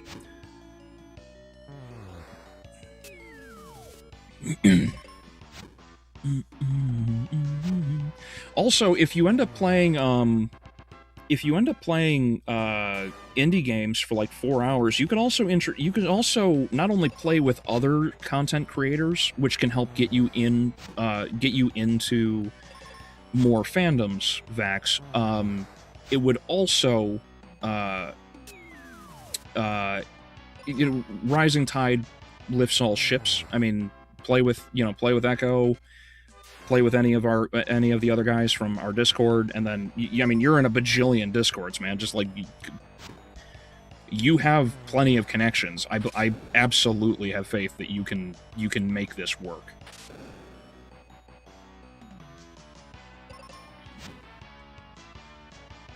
Black Lagoon anime, the dub specifically, and one of the anime I'd recommend to watch for someone who doesn't watch much anime. Highly recommended for you, Albeleo. Okay, thank you, Brian. I feel like I've seen, like, I know of it. The gal with the black tank top and like purple hair, or is that not Black Lagoon? Those who can only conceive of friendship as romantic have never had a friend in their life. C.S. Lewis. Yes, that is one of the most damning. That is one of the most damning quotes ever. It's so accurate. Like, to not truly understand what it means to have a friend and how far you would go to defend that person and not treat them as some object, but as an actual person. It's such a lost thing in current generations.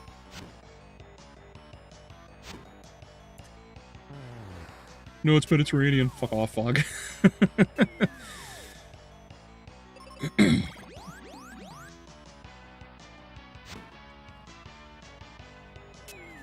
One guy had to get one last rub before being molten in Pompeii. That's funny. It's sort of like that, what was the Family Guy joke? It's like, the one guy, and he's like, thanks for convincing me. I just hope no one else sees what we're doing. And he's just like over here doing Pilates, and he's just like raising he's laying down, head supported by his right arm, and then he's just like lifting his leg up at like 90 degrees, and that's where he dies.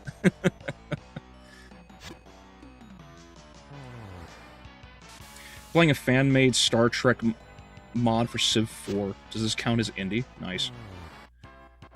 Gotta run, have fun? Oh, alright, well, have a good night, Eric. Thanks for stopping by, buddy. Stay safe, and have a good weekend.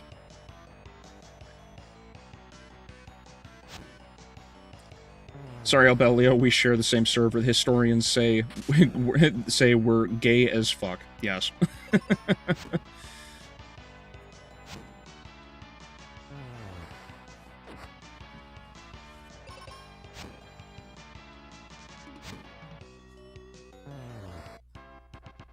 I watched Markiplier play it, but I want to stream Alien because the sequel is coming out.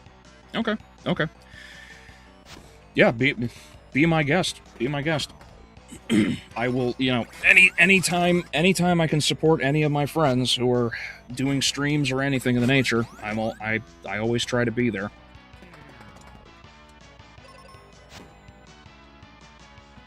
Yeah, considering Warhammer 40k is all about cosmic horror, Mike seems a good pick since he's directed some good horror films out there. Yes.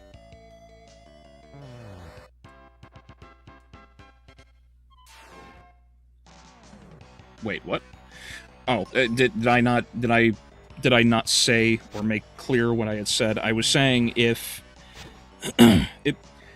Vax, what did you miss that I said? Because I said, the indie gaming is cool.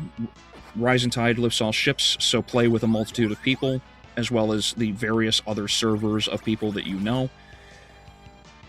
And then playing a singular individual game is awesome because it's a good way to progress through various games. You've got a bajillion of them.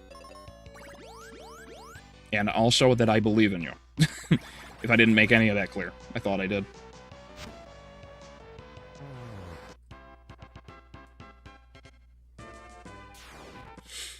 Yeah, girl with a tank top, arm tattoo, and 2 pistols. That's the pro tag for Black Lagoon. The setting is underground crime city, and the action scenes are like Tarantino and John Woo. Guns blazing action. That just sounds like Gunsmith Cats. That just sounds exactly like Gunsmith Cats. Not that I'm complaining. I like Gunsmith Cats.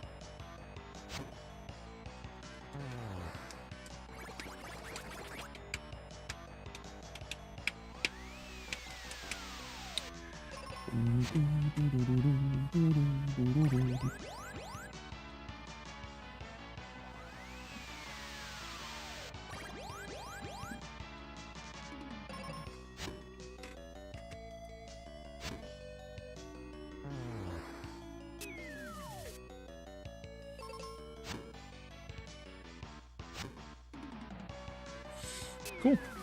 It is one other thing that I will probably add to the list of things to watch, just casually. I don't know if I don't know if I'm going to have time to get around to reviewing a full-on anime. I've tried sitting down, so I finally did get around to actually watching Free Run. My wife and I got through it. Free Run is awesome. Like, it's just such a damn good anime. And I haven't had much in the way of time to jot down notes because of everything else I'm trying to catch up on. Although I do have a fair amount of notes written, so at some point I will get a review for Free Run out. But I don't know if I could get around to like reviewing any other anime that isn't like the Netflix ones at this point, because those are like all the ones that are on my list to get through, especially since I still have to do the other 2 for Castlevania.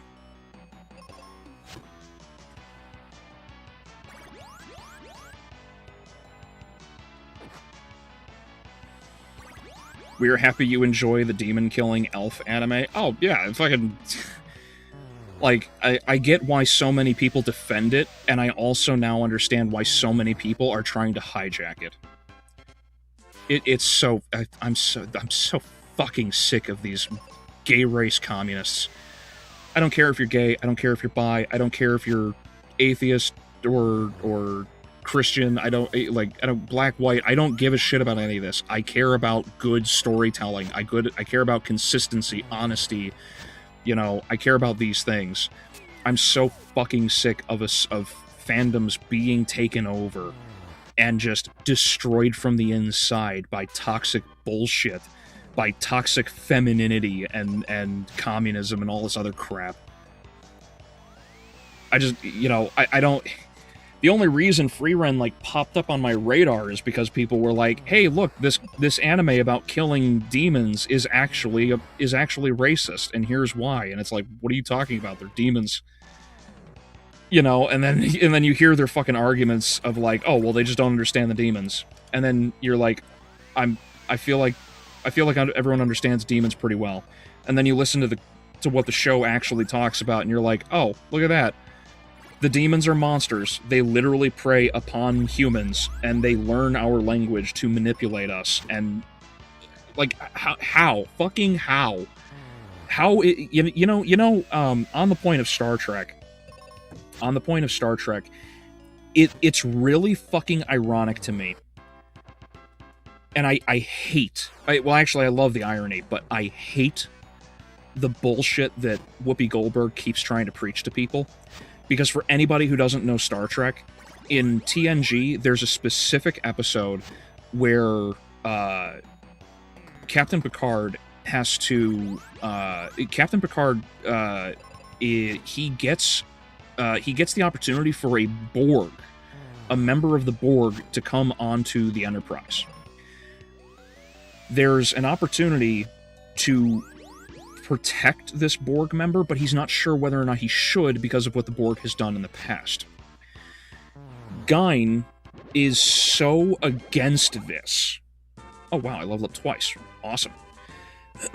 Gale is so against this that she is rabidly against helping this Borg. And at one point during their practice, while they were fencing to, keep in shape, Picard sits down with her, and Gale pretends. So while he's sitting there damping himself off with a towel, Gale pretends to fall over, and when she get out of the fucking way, woman. When she pretends to fall over and she acts like she needs aid. Oh, there's the Cupid Knocket. When she pretends to be injured, Picard stands up to, help her, and she immediately thrusts the rapier into the padding on his chest. Because Gale was trying to explain, you need to be careful. You can't just trust everybody who said, I need help. That is straight out of fucking Star Trek. But, this is why, this is like a perfect example of why I'm so fucking sick of the communist shit. They think that somehow Star Trek is about gay race communism, and it's not a military hierarchy or society of meritocracy or anything of the nature. This shit completely disproves that. And that's just one of countless examples in Star Trek. You could do the same for so many other stories, so many other lessons have been learned. It's fucking staggering to me.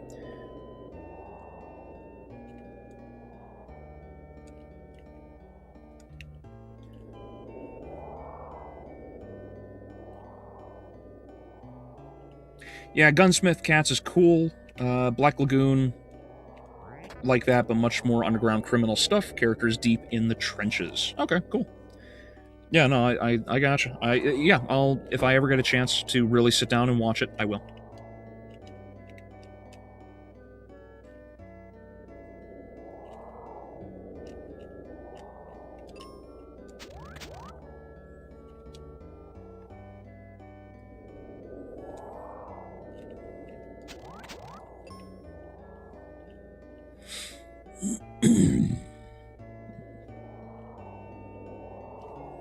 But yeah, on the note of, back to the note of free run, yes, free run is awesome. Free run is based. It's such a fun, well thought out, and more. It's nice that characters cannot just rely on brute strength all the time. They actually have to think through what they're doing. They have to reserve their mana and actually, protect themselves. It's really good. I appreciate the hell out of it.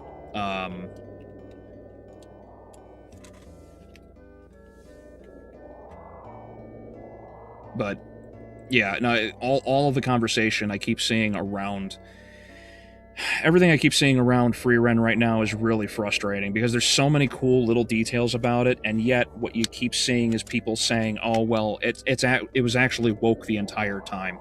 That's what the conversation shifted over to, because everybody kept proving that,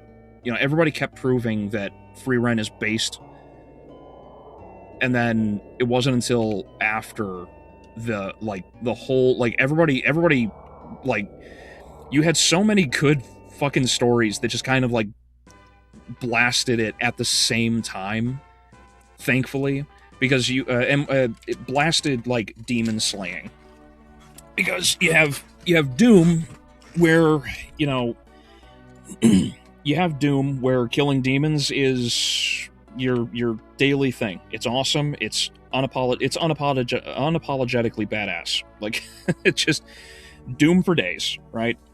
And then you have K-pop demon hunters, where the demons, there are irredeemable demons who are just evil fucking pieces of shit. And then you have people who were turned into demons who actually can kind of be redeemed, like with I forget his name off the top of my head, but when Rumi, and Rumi's got her own shit that she's trying to deal with, all of this, like there is nothing wrong with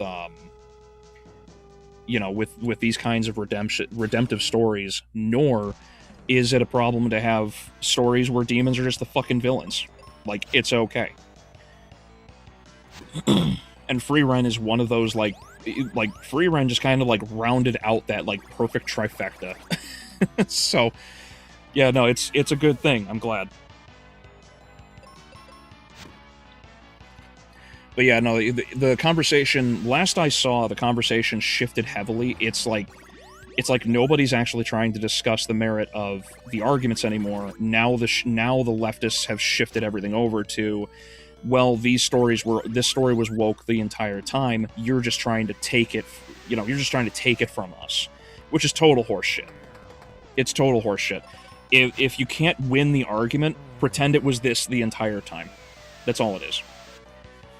But even when you look at the arguments, when you look at what they say, it doesn't fit their mold. It doesn't fit their narrative, because Free Ren is not about conformity. It's not about free love of demons or demon kind or any of this other nonsense. It has nothing to do with that.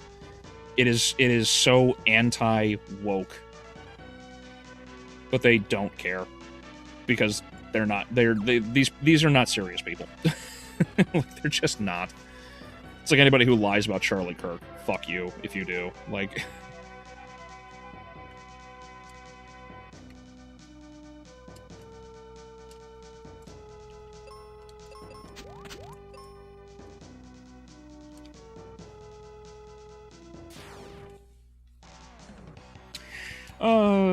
blah, blah, blah, demon lives matter. They don't like the demon orc goblin ogre killing because it resembles them inside and out. Yes.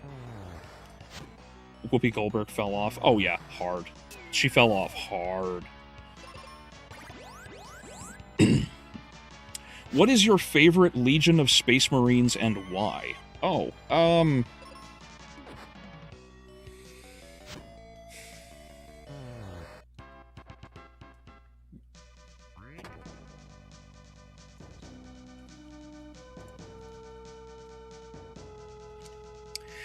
I don't know enough about the Astartes chapters.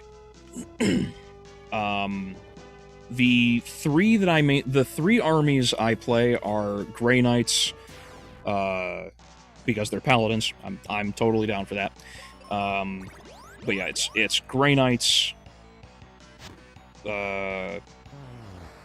Necron, and not the Zerg. Wow, fuck, what are they called? Oh, fuck, I'm actually spacing out what they're called. The Zerg, basically, yes, the Zerg. Those are the three main armies I play. I don't know why, it's on the tip of my tongue and I can't figure it out. But those are the three that I mainly play. I do not know a great deal. I don't know a great deal about the Astartes chapters, but it would be one of two, and it would either be the Ultramarines, which is the one that I lean more favorably towards, or it would be the Salamanders. The Salamanders, one, because of the color scheme. I also like the Ultramarine gold and blue, because the Ultramarine blue is basically, like, this is a really stupid reason. It's basically the Subaru blue. Like, their armor is just like, it just looks like the Subaru WRX STI color scheme, and I'm just like, oh yeah, I'm just attracted to this. But no, I like the central nobility. I like the honor. I like that the Ultramarines are just kind of like, they are consistent in their views, beliefs, like so many others. But I prefer their, not bending of the rules, but their willingness to kind of work with other things because they understand the problems. Sort of like how, like, Gilliman, actually, on that previous point I brought up, like, Gilliman clapping that elf is another one of those memes. But anyway, but that kind of like working together, understanding what's priority, etc., etc. I prefer that of the Ultramarines. The Salamanders, I love their color scheme. I like their lore. I like the meme that Vulcan lives. He's not dead, brother. He's coming back. I do like their care and love for the I do enjoy their care and love of the Emperor's people, which many do not seem to take seriously.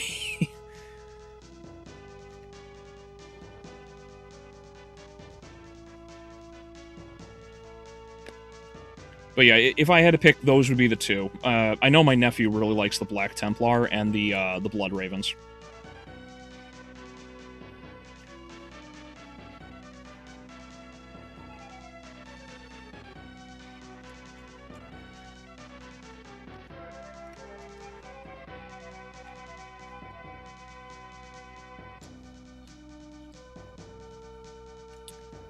So I hope that answered your question there, Devil. I was able to access him. Fight him. To quote the creator of Bayonetta, when someone claimed his character was lesbian, idiot disappear. Yeah, that was such a hilarious smackdown. there were so many people who will make some bullshit claim about a character and then, oh no, like, why isn't this canon? It's like, I'm the creator of this character. Leave it alone. Tyrannid, that's it. See, I knew I would fucking remember it. I knew I would remember it, but yeah, those are my three armies. And in terms of the Necrons, I don't follow the one fella. I follow King Sarek. The king has the right of it. The king was absolutely right. I believe. In my limited knowledge, I really should crack open the books again and, like, read everything through.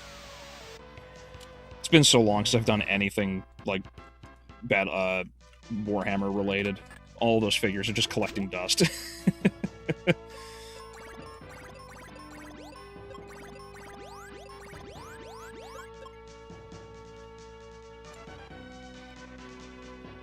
To be fair, I knew you'd like Grey Knight. Yeah. Yeah. Yeah, you could say anything about Paladins, and I'm just like, alright, that's what I'm playing. Like...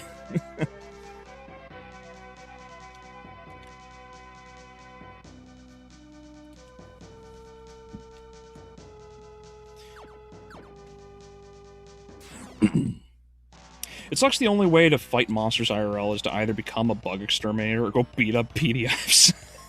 Well, there's nothing wrong with beating up PDFs, because pedophiles are just like commies. They're not people. I tried hunting down demons, but apparently that was just drag, and I'm no longer allowed to own firearms. I haven't seen anything Star Trek much, just occasionally a few clips and episodes. I always wanted to get into it, but never got the time or mood to do it. But a friend told me Captain Kirk, Picard, and a few others whose names I forgot, told me that they would be great inspiration for good male role models, pseudo-father figures, etc. Oh yeah, absolutely. Absolutely. Kirk is very hands-on. He's very assertive, very aggressive in his confrontations, in his military confrontations. But he also relies heavily on others when they have information that is correct.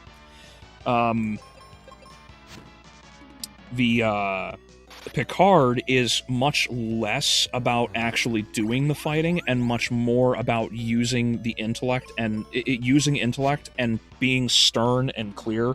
The man is an aged leader and captain. He's very good at what he does. He also does not suffer fools, which is probably one of the best details about all of those characters from these old shows and whatnot. So yeah, if you ever get a chance and you want to be inspired and whatnot, even the theme for TNG is so fucking inspirational. I love it. It's so good. But yeah, no, start with the original, get used to it. It's gonna be a little rough at times, but it's still pretty fun. TNG and Deep Space Nine is where it's at, though. Those two are the best, as far as I'm concerned. Voyager, I haven't watched a great deal of, but Voyager kind of falls off. And then there's also Enterprise, and Enterprise is, I think, considered, like, universally the weakest element, the weakest story.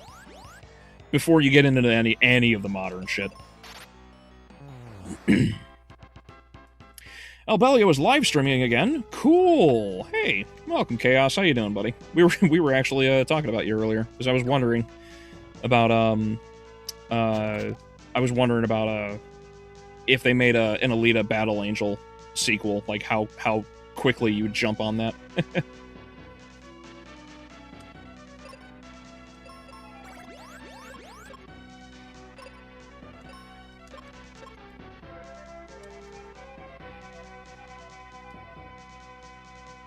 Nah, it's Pazuzu. Such a funny line. Nah.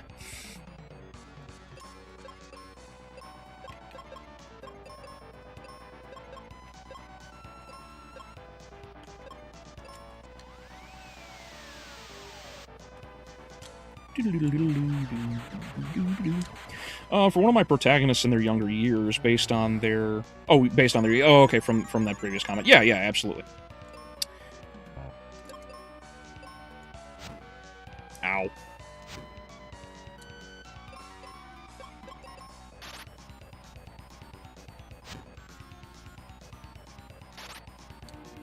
Ooh, that's unfortunate.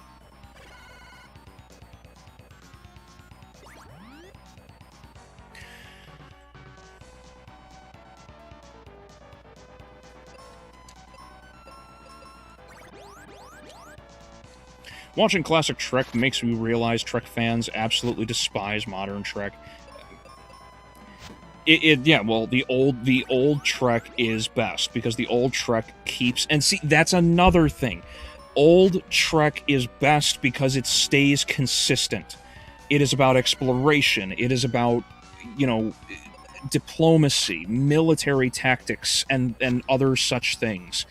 That's what's important. It's not about, you know, the action. It's not about throwing a massive budget at things. I mean, fuck, Doctor Who proves that.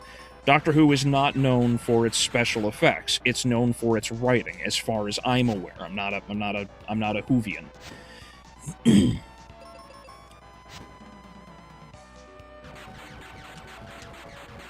But when they shifted away from this and made everybody fucking and sucking each other off and everything became memes and cartoons, nobody gives a shit about it anymore. This is why Star Trek is dead. It's not Star Trek anymore. And then they still try to argue it is, and it's just stupid.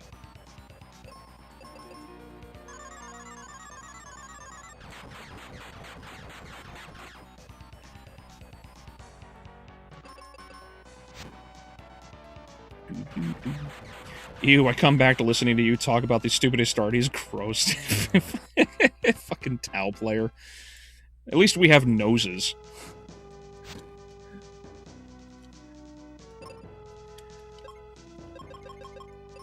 Probably a good thing you don't, because you can't smell your own bullshit. No, yeah, no, I don't really know enough about the Tau, to be honest. If I did, I'd probably like them, but I need to sit down and do an actual, like, a proper, you know, lore, dive on Tau.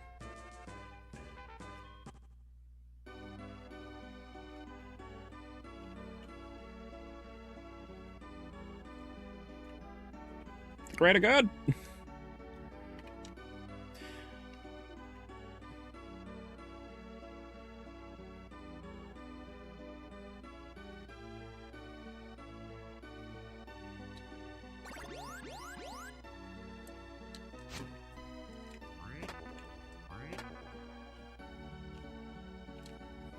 Still haven't finished Dark Forces Jedi 2. Might as well. I think you mean well, yeah, there is the Picard maneuver. Yes, absolutely. Like, the man is an experienced a master tactician, and he is known for his accomplishments. Yes.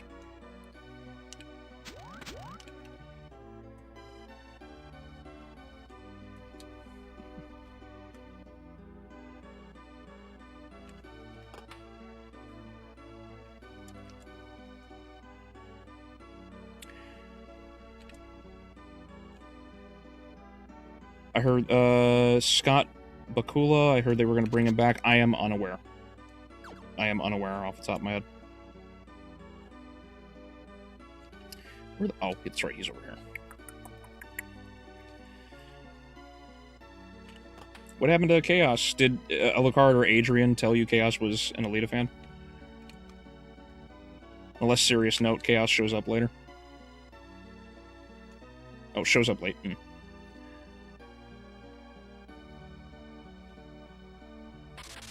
Say what you want about Enterprise. The intro is the best best of all intros. I got you. Well, people have their favoritism, and that's okay. You can be wrong.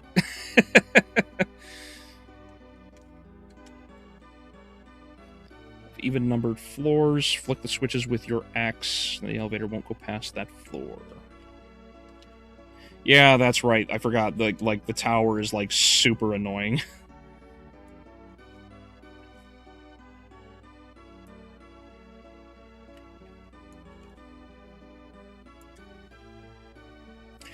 Hey, our noses are... Our nose is just another hole for us to fuck.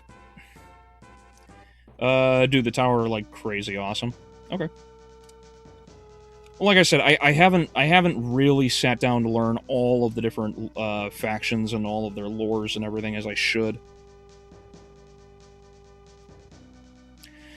I just need to sit down and actually read it, that's all. Like, to become a part of the battlesuit programs, a Tau has to be hand-selected for the training, which is one of the deadliest trainings you can attend. Okay. Tau for the snipers. If you saw me play Fire Warrior for the PC game, you would know. Gotcha.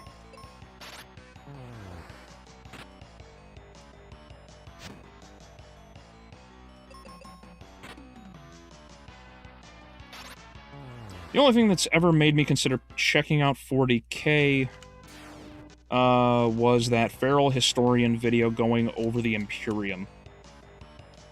Oh yeah, the lore is deep and lush. It's really cool.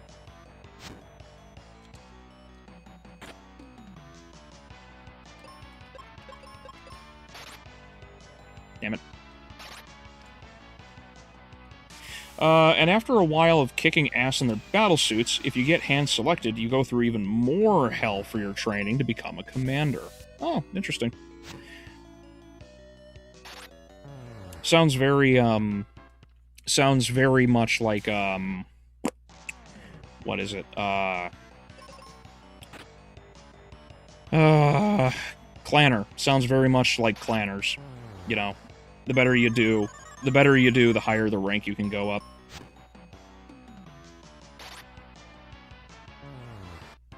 So have you played the 4th episode of Doom on Ultraviolence without getting any secrets, or was that too hard for you?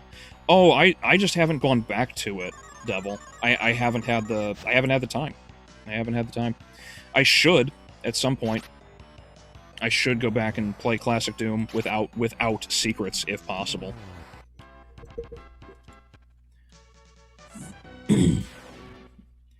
Yeah, and on Ultraviolence, I'm sure that'll be brutal. I wonder how the DLCs play without secrets. The DLCs must be fucking nightmares.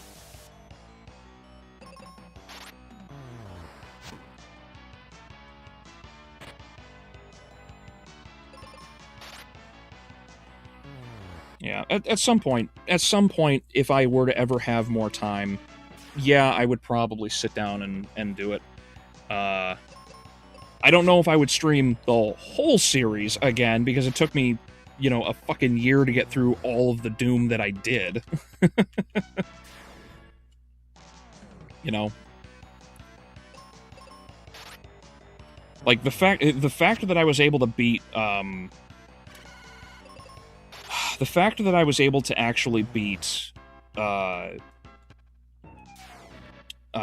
Eternal on Ultraviolence was shocking. I know how, like, that final fight against the Demon Lord was stupid, but I had never played that. I had never played the game on Ultraviolence. I always, like, Doom Eternal for me was hard as shit.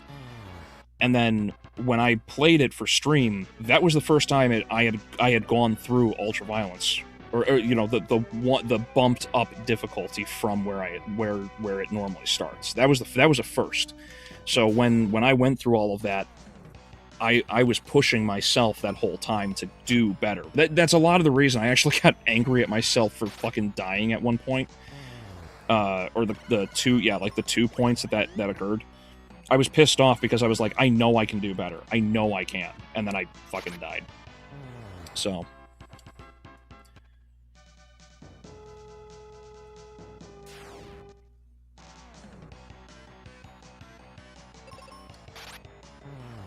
I recommend the channel Feral Historian. A lot of good analyses for classic sci-fi and books. Well, who was that other guy? I forget his name. He does those videos too on oh man, where is he?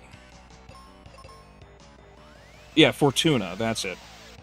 Fortuna. Yeah, he did those videos. What was the channel? Where is it? Yeah, there we go. Pontius Glaw 69. That's it. Pontius Glaw 69. He does lore on YouTube as well, on Warhammer specifically. And he's done a couple like in-depth videos that they're a few hours long, but they're pretty good. I enjoyed them. So yeah, shout out to Pontius if he ever sees this. But yeah, there's so many others. I forget the other guy's name. Oh, fuck, what's his name? Big lore channel for Warhammer. He's like the one that I would recommend above all else.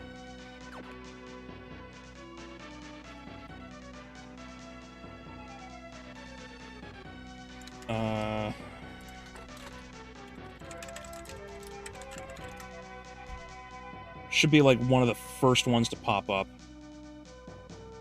Luton 09. There we go. Luton is fantastic. His oh no, he fled. Luton 09 is like, I would say probably like one of the best overall content creators for Warhammer lore. Absolutely. You might want to listen to him on like 1.25, 1.5 times speed, because he takes a long time. He's very long-winded. But it's worth it as far as I'm concerned.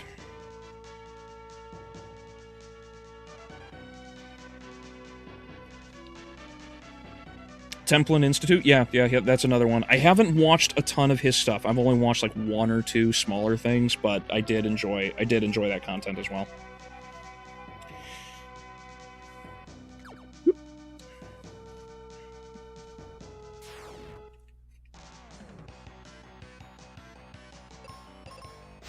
Secrets in thy flesh consumed? What secrets? You know, the secrets that will literally get you fucking killed in the first mission, because apparently surprising a player with no more than, like, a shotgun and a minigun counts as, you know, that counts as a secret, apparently.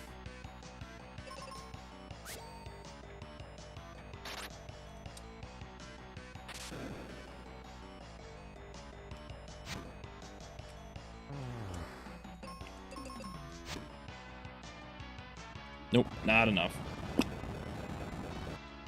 I sent you 2 pictures on Discord, Albeleo. The first one is what you get hand-selected to be in first, and the second is if you do good enough to warrant being selected.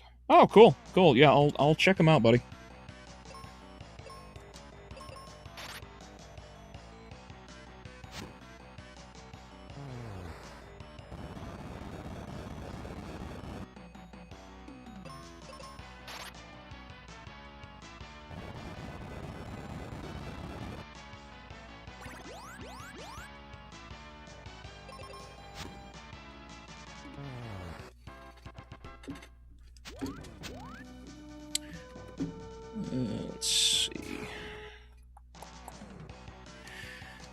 You know Leonard Nimoy as Spock? I know him as the voice of Sentinel Prime from the live-action movies. Oh yeah, that's right. He voiced Sentinel Prime in I totally forgot about that. Yeah, yeah. I've only seen, like, the first... Yeah, I've only seen up to... No, actually, I have seen, like, almost all of them. It's only, like, the last two with the animals that I haven't seen.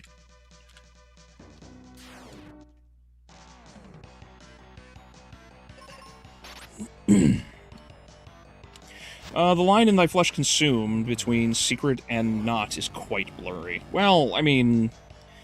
Considering how fucky all of it is, you could actually, you could absolutely, like, go through and push to figure out the, you know, there's so many secrets in Thy Flesh Consumed, but to burn through that without getting secrets is so gnarly. I can't. I don't know what would count as a secret or not in most of it, to be perfectly honest. Does the plasma rifle count as a secret in the second mission?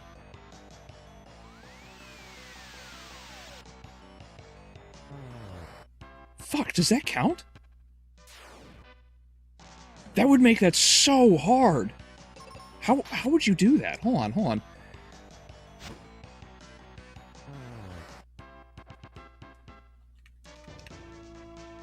You'd have to survive the Cacos. Yeah, you have to somehow survive the Cacodemons. And their assault. Survive everything else in front of you. On very limited movement, on very limited ground. You would run through. The enemies are underneath you.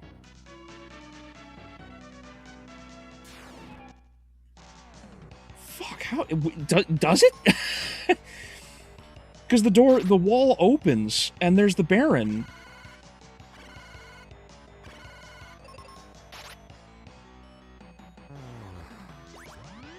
Oh, it's not okay. I was just having like an existential crisis because, like, if you can't get the plasma, if you couldn't pick up the plasma rifle in the second mission of Thy Flesh Consumed, like, good luck. Like, good fucking luck. I know I'm good, but I'm not Zero Master. You know? Oh, man.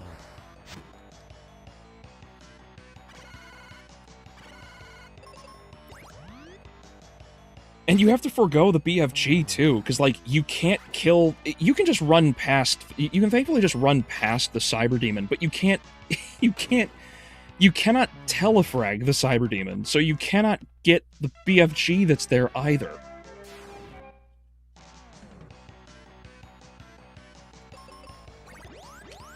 I don't blame you. I just got sent over the fucking moon trying to, like, ponder through that, because you need the firepower to get past the Barons in that hallway, unless you're gonna run up the stairs and punch them one at a time.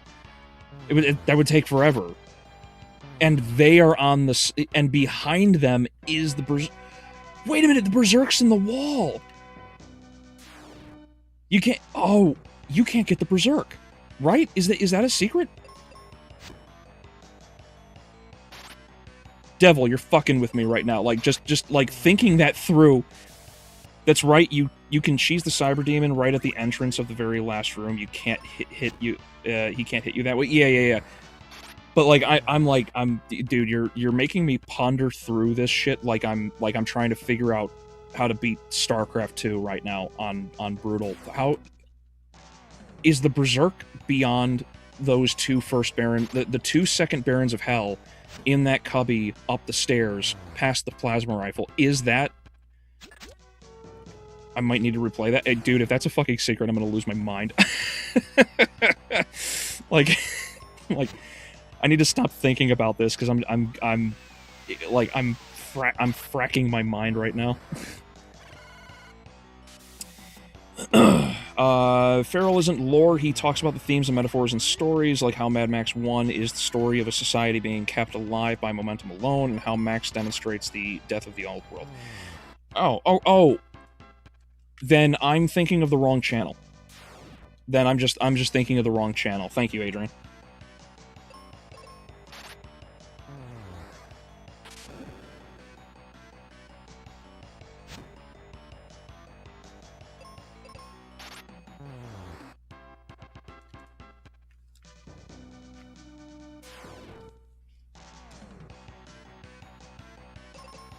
I just remember I'm gonna have to grind a lot of XP to be able to recruit and fuse demons for next boss I'm gonna face.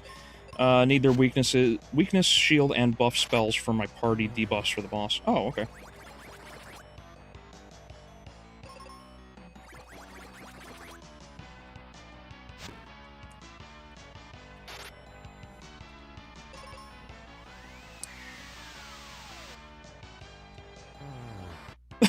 I am sorry for Father Albeleo, for I am in cahoots with demons. Don't worry, I'm not a father. not in the theological sense. Yeah. I am not a priest.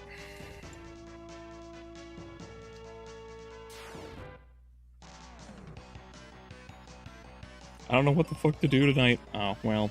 I appreciate you being here, Vax. It's nice hanging out with friends. As I don't often get a chance to.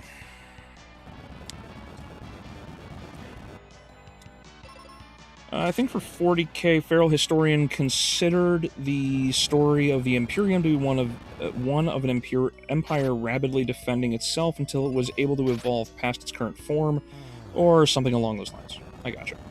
Uh-oh, I might not have paid attention. I definitely did not pay attention. I was just reading. The nice thing is you can kind of like just sit here and just hold the A button for most of the game and it'll play itself. Oh, I didn't hear her heal us before. That's good. That's right, you can... Yeah, she's the Cyber Demon, yeah. I don't remember that part. I might need to replay it. That's why I'm saying, dude, I don't know for sure. If it's not a, if it is a secret, then you can't punch everything easily to death, and not having the Berserk in the damn it. Not having the Berserk in the second mission is fucking insane. Like, how do you win that? Especially since you're gonna have a chain gun that's basically out of ammo at that point, and a shotgun. Like, what do you do?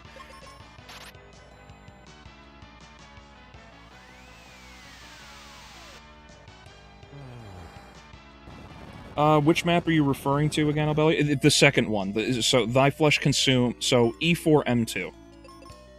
E4M2. Is the Berserk behind the... So, where the Plasma Rifle is with the first...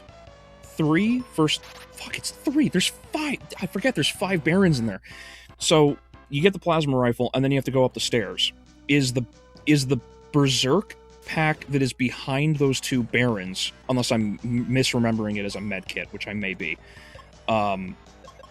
is that, if that is a Berserk kit, is it behind those two Barons? And if so, is that a secret? Because if that is, that's fucked. It's so critical that you acquire that in that, it's so critical that you acquire the punch if you're trying to reserve ammo, the Berserk pack if you're trying to reserve ammo. Kaylee, heal me! Thank you. Kaylee!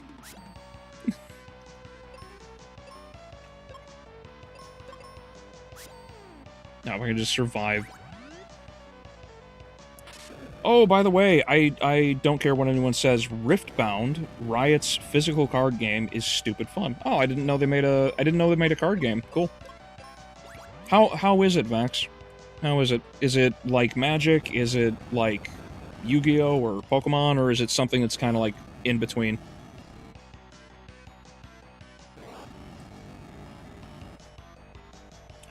Oh, the room where you get the plasma rifle revealing a Baron? That room isn't a secret. No.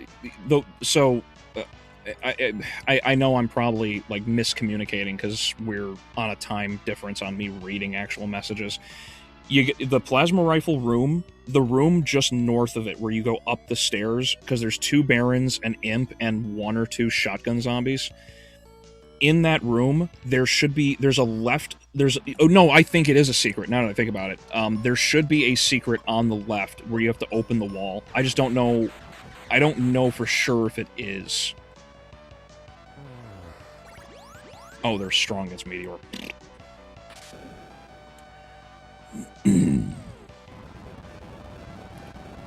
It plays like a mixture of different games, so yeah, in between. Cool. Well, I'm glad it's fun. Also, one of the games I recommend has you do the same. Shin Megami Tensei 3 Nocturne, infested with demons, predecessor to what I'm playing. The games are what the 80s or 90s mom thinks Pokemon was like back in the day. Ah, gotcha.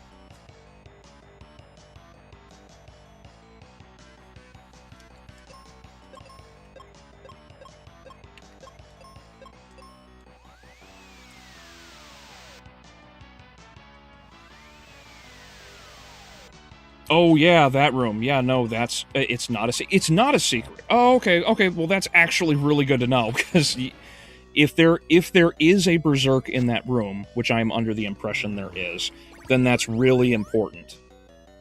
That's really important. Uh-oh, I should have healed her. That's okay.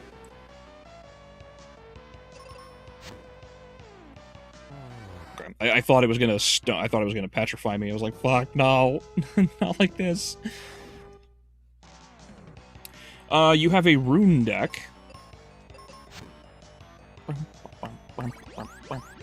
You have a rune deck from Force of Will. A 40-card deck where you have characters, spells, and equipment. A main character choice that has a passive ability that triggers when certain effects happen. And then a character that you can have more versions of in the deck, but you can have one separate from the deck that can be summoned and sent to the grave. And the spells are cast as reactions, actions, etc., etc. Okay, so it sounds like it's got like the size of like Yu-Gi-Oh with the speed of Hearthstone. You've got heroes like Hearthstone, but you can also upgrade them like Yu-Gi-Oh and Magic. And it also has, like, all the same action phases and everything as something like Magic. That's what that sounds like. That sounds cool.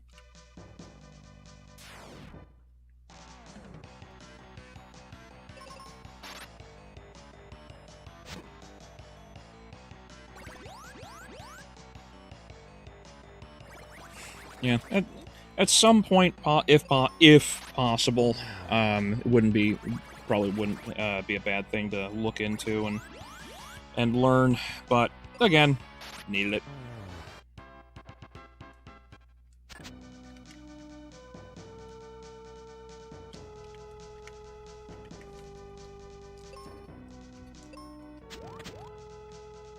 What's back here? Nope, nothing. Whoop.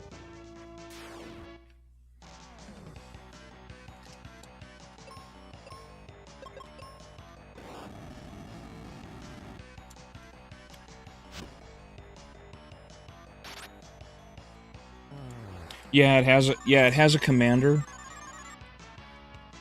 I can teach you. It's really easy. Cool. Well, at some point, maybe. You win a game by getting 8 victory points. Oh, that's just Pokemon prizes. Yeah, it just sounds like somebody had the idea to take like some of the most unique elements of various games and just made a card game about that. That's actually really cool. A lot of really good games are just taking certain elements from things and just using them.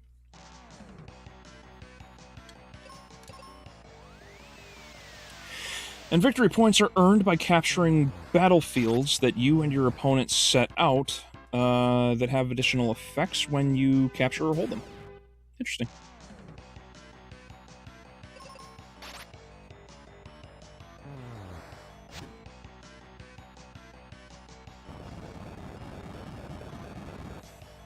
Battlefields. Why? I know a card game that has like actual battlefield use. What is it?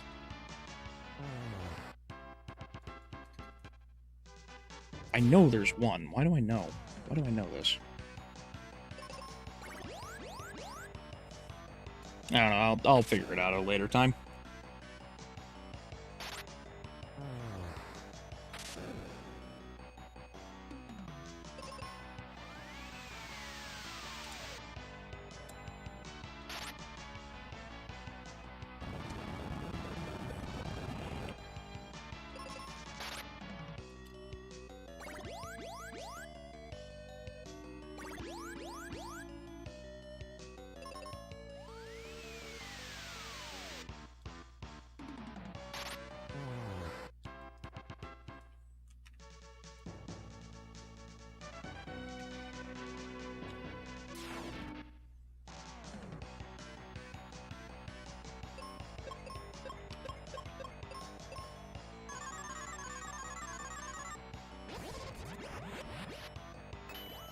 Ah, crap.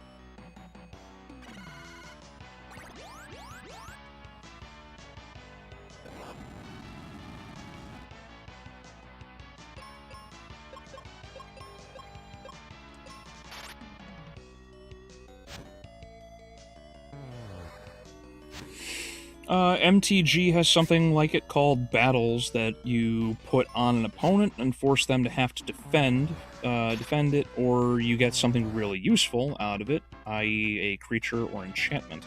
Isn't that also similar to the sagas? I'm unfamiliar with the sagas, but that sounds a lot like those.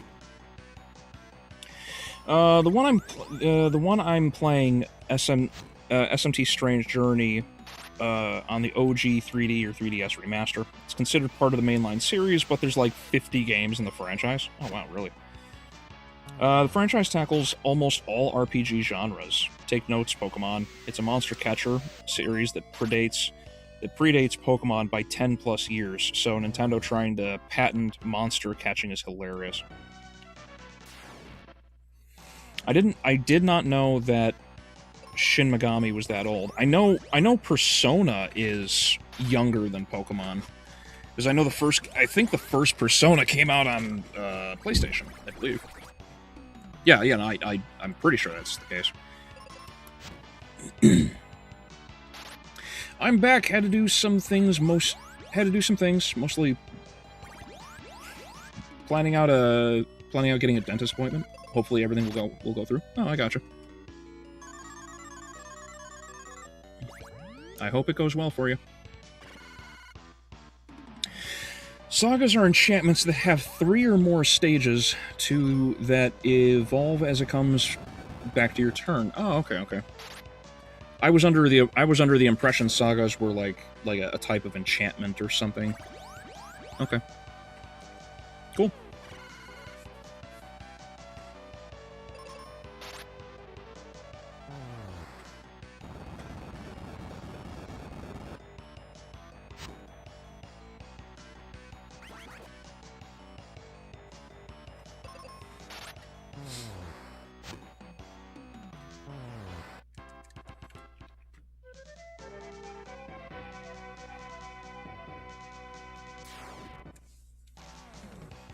Yup, 96, I believe. 96 for Persona?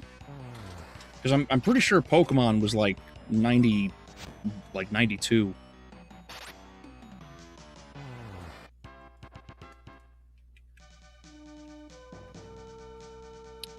I know there's the northern path. Oh, cool. I'm pretty sure that's the armor right there. Because I know you don't get the Excalibur sword until way later, which is such a shame. Like, I would like to get the sword.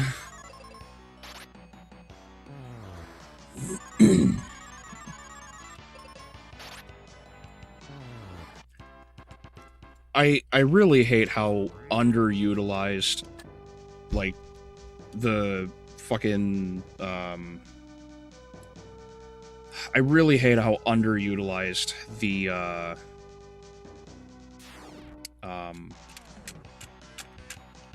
what is it? Dragon's Claw is. The Dragon's Claw has petrification, so it can just straight instant kill, like, most enemies unless they're strong against it. And I always, as a kid, would just throw bombs or use the axe, because I foolishly thought the Giant's axe was stronger than Excalibur, when it's clearly not. I don't know why I had that locked in as a memory for so long, and the bombs are fucking useless by comparison, because they're, like, they divide their damage automatically. Yep, there's Flare. It's not the armor. I know there's one or two big, like, heavy armors in Pazuzu's tower. Unless the Gaia's armor is on the ship, but I don't remember for sure.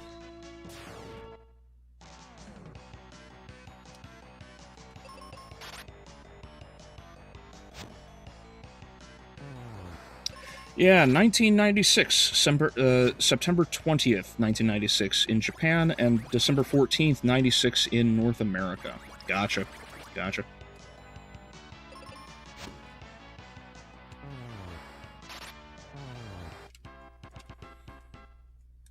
Yeah, I'm so glad I have this. I'm so glad I have this claw. This claw is great.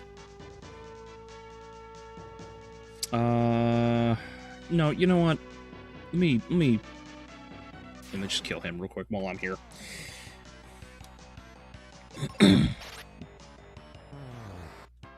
See? That right there. That's a great example of why the Dragon's Claw is such an underrated weapon in this game. All of the status elements and everything that it throws at what it hits is just, like, you can't beat that. You just can't.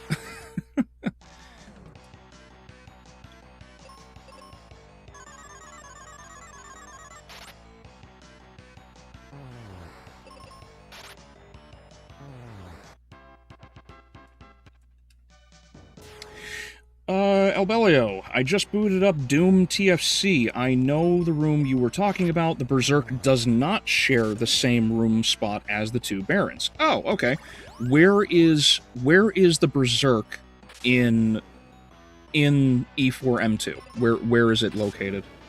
Because it's not too far from there. I could have sworn there was. Oh, sorry. It's behind a wall where you can't see. I didn't think that was the one you were talking about. It's technically next to the portal that brings you back to the beginning of the map. Oh, okay.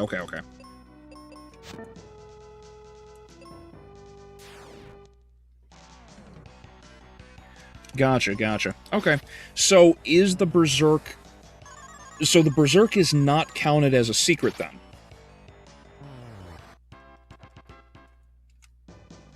Because that's significant, if that's the case, because you need Berserk to survive, like, everything in Doom Classic, if you're not using, you know, secrets.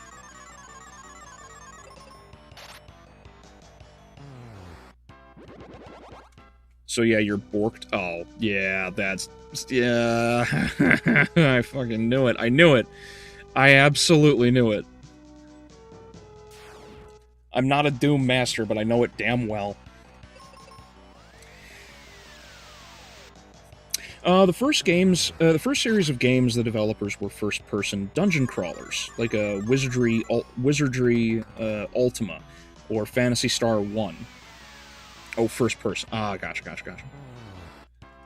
Oh man, the Ultima series is so old. What a different era of RPGs, like, entirely.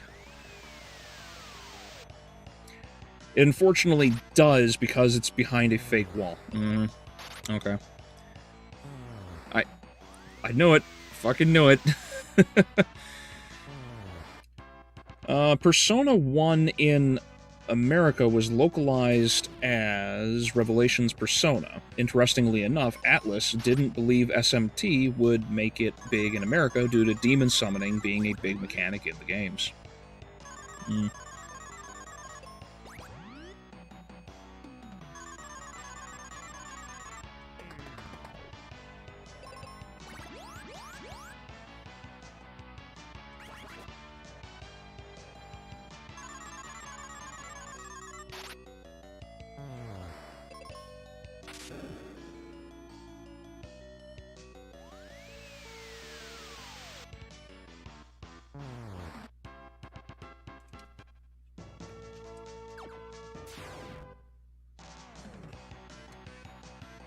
You know, actually, now that I think about it, if you're still there, Vax, you have Doom.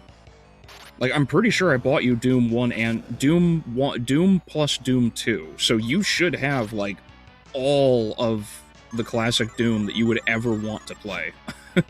So that's always something you could do. I'd definitely watch.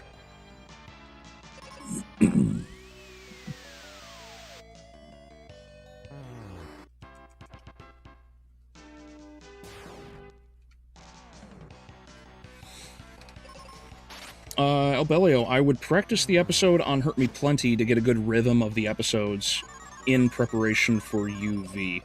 I mean, I suppose that's probably what would be best. But I know the first 4 episodes so well, I could probably get through them without needing much in the way of prep.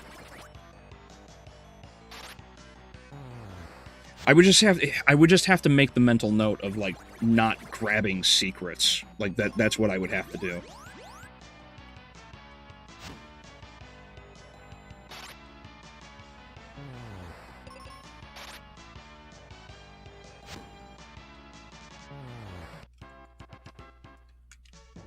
There's a lot of places I would have to avoid, too. Man, like, a lot. I don't know, the more I think about it, the more fucked that run becomes in my mind.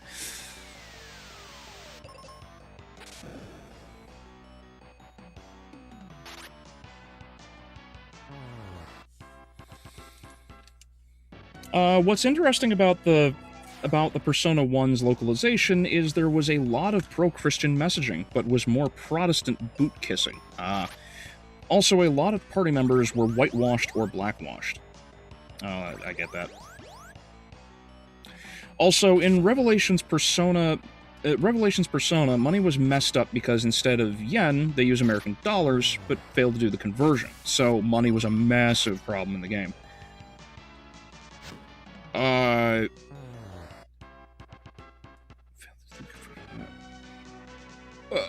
Wait, did they screw it up so that yen is... so the quote-unquote dollar is worthless? Is that what they did? Because if that be the case, that's rough. And I could totally understand the frustration there. Trust me, brother, it's for the best. They still let you fight the Baron in the first map.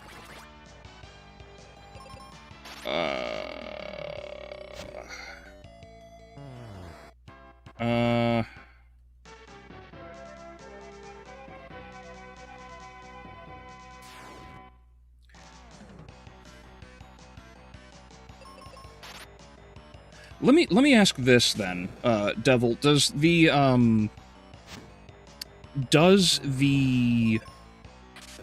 so in that first level, there's the inescapable fire, the inescapable toxin pit.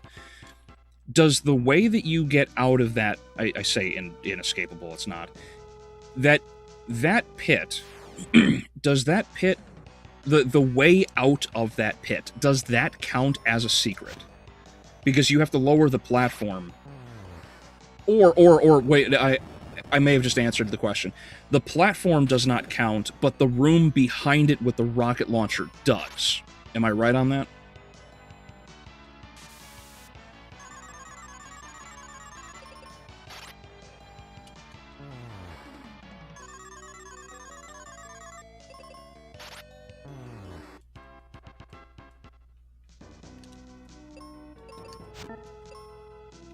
It does not, nor does getting the rocket. Oh, okay. So you can get the rocket launcher, and it won't count towards secrets. Oh, that's unfortunate.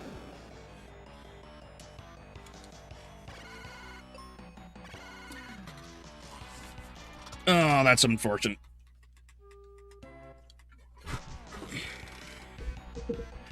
You can get this. Okay. That's what I was wondering. Because the rocket is necessary for a lot in that game.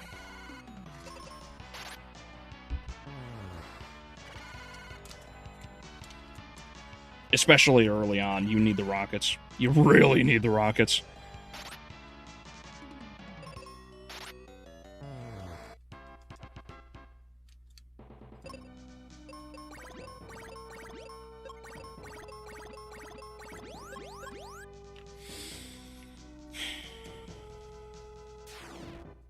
There's so much more of this tower I still have to go through.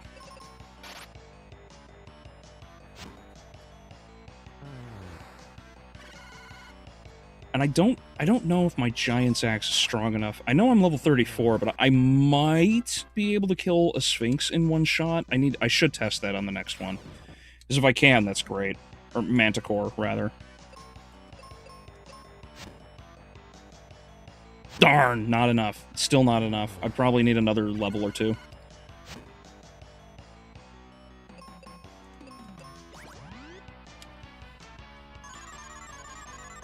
Oh, absolutely. I was so relieved when I found out you can get away with that. Yeah. That's huge to know that counts. Thankfully, it's a short level, so even if you do, like... Oh, there's Pazuzu. Okay, so he's... Where am I? Okay, this is second floor. Okay.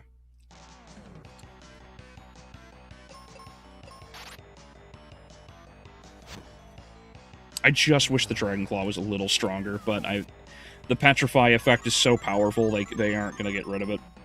Or they wouldn't have increased the damage.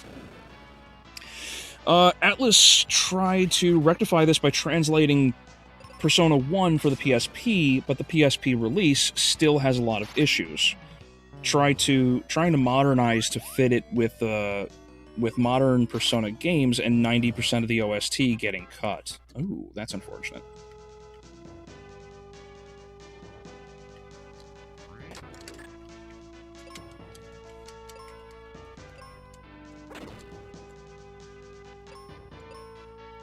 I like their little sprite because it just looks like he's just having such a blast, just raving in this little, closed-off closet.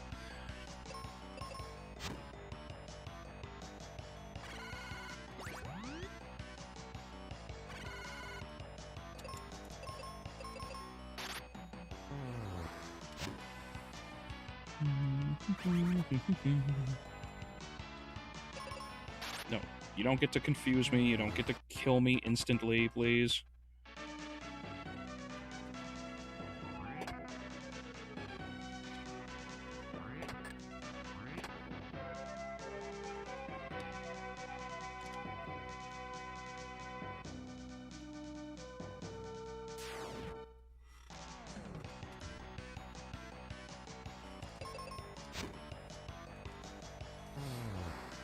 Seems like the comments are really coming in on that Spider-Man video.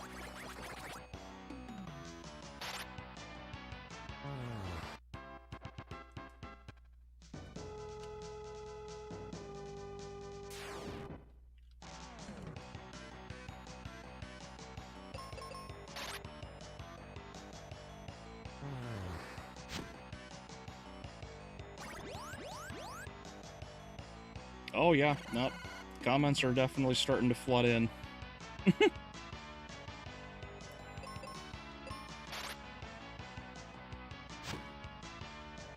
Oh, okay, wait, no, I misunderstood that. Okay. The comment I said earlier that kind of, almost triggered me was just the dude saying that he is a Tobey Maguire diehard. Okay. I was about to be like, no, please. It just came out. Kaylee, get up.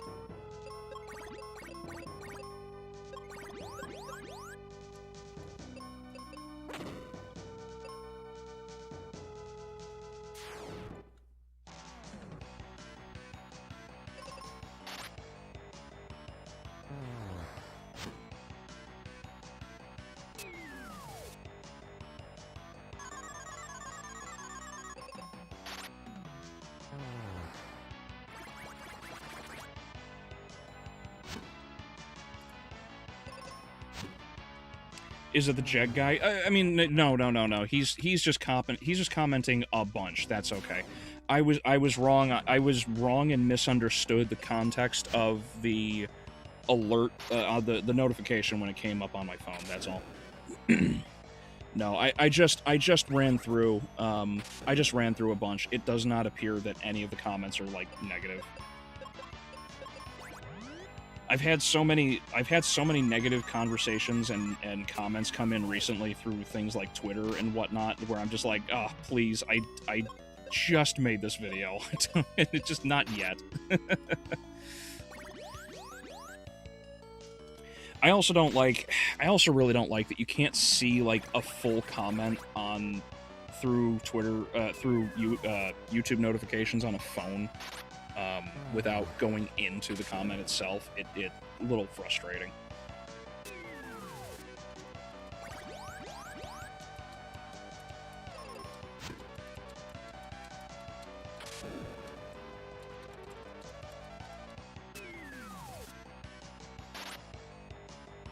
If you ever have an interest in playing Persona 1, it's best to just emulate with a fan translation. Understood?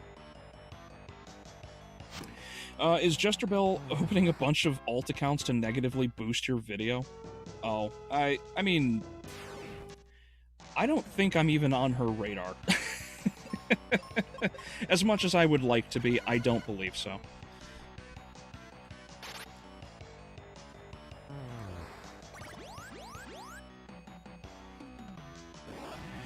I'm back from D&D! Welcome, Echo. How you doing, buddy?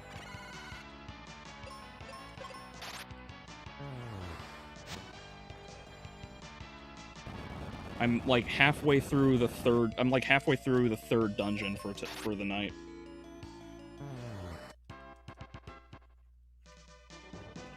I don't want to fight him yet. I want to clear out the rest of the. I want to clear out the rest of the dungeon first, because there's other things I'm missing. I'm missing Flare. I have Flare. I'm missing. It's either the armor or the shield. I'm positive it's the shield.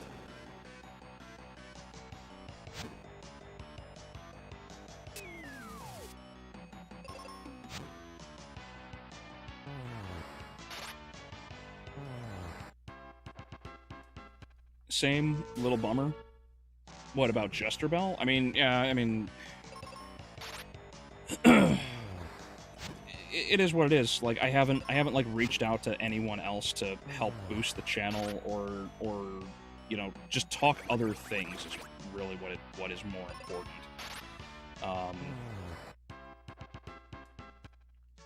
But it is what it is. Like, I have handicapped myself. Like, I'm not I'm not worried about it.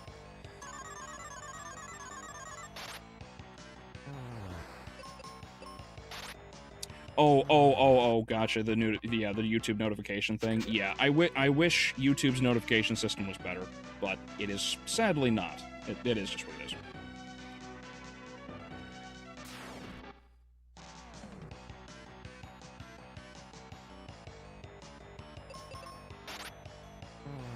A little bummed I couldn't stream because I forgot there was D&D tonight, but I'm good. I gotcha. I was gonna debut my new PNG model too. Oh, I gotcha.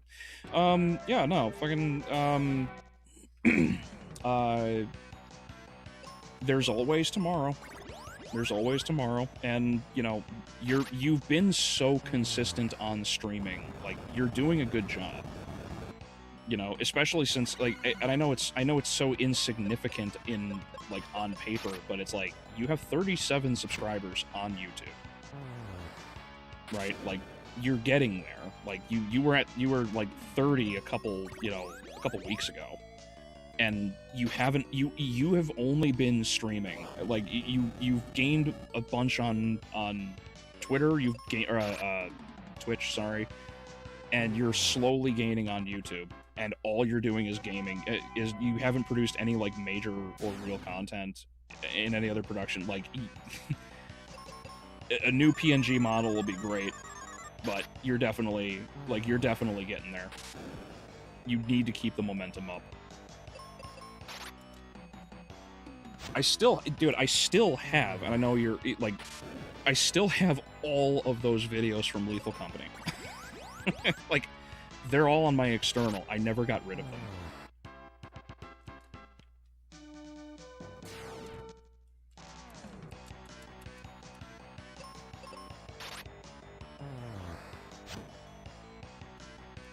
And I would say too, because like I've had to do this with my videos in order to keep up with things. I would tell you, if you ever actually get around to editing like the old Lethal Company videos, because even if it is older, like just fucking make the content. Cut things down and don't worry about it. Don't worry about adding subtitles or anything else that I had suggested. Because even now, it's like just trying to keep up with things that I do. I can't always have like keenly detailed videos, you know.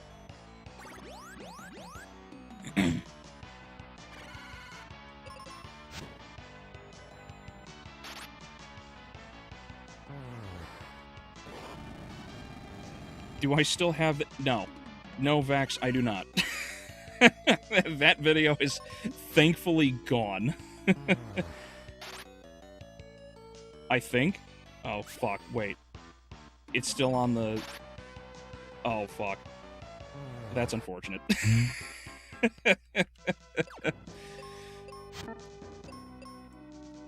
Okay, that should lock Pazuzu. He shouldn't leave here. I have it private. Oh, fuck.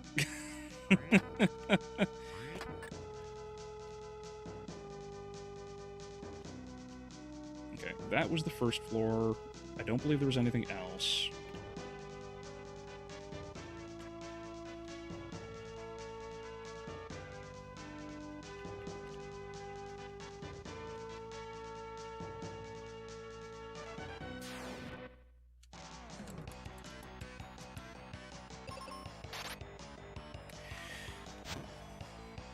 Well, shit, homie, I can help whatever way I can. Well, I mean, any help is always appreciated.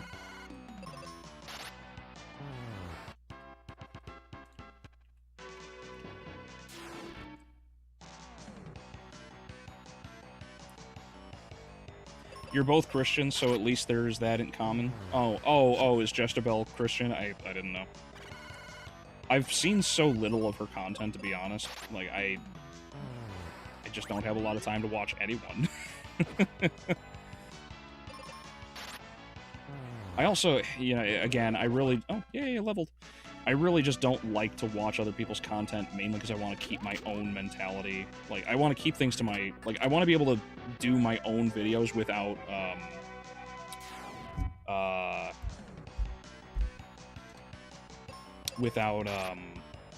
influence, if I can avoid it.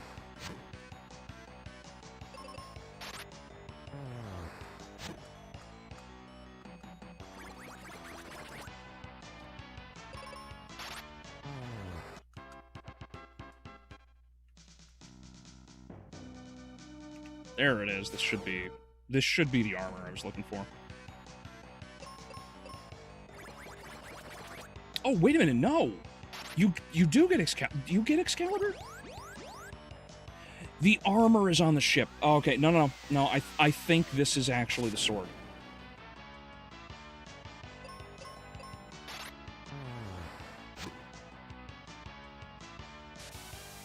Denial Shadow. He's in denial, yeah. Yeah, Echo, I don't blame him. Echo has avoided the fucking, Echo has avoided the hell out of FF7 Rebirth, and I don't blame him. Sitting there and trying to piece everything together is fucking asinine. Like, Rebirth is so bad. The pacing, the writing, the bloat, everything. It is an irredeemable piece of crap. It's wild to me that people look at it and say, oh yeah, it's the greatest thing ever. Like, wow.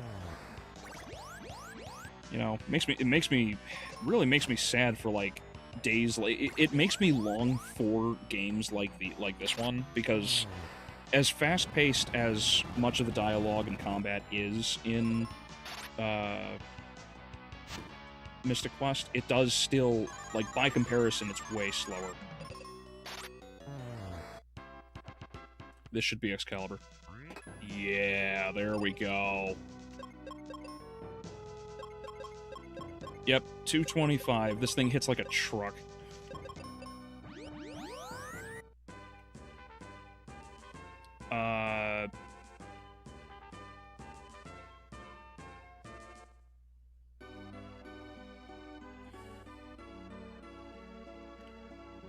Yep.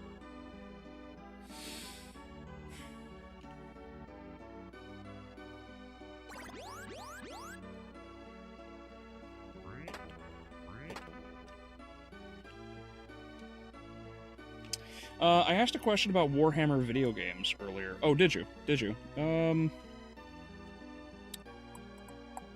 What style of any would you guys want to see, like, a Warhammer 40k game in?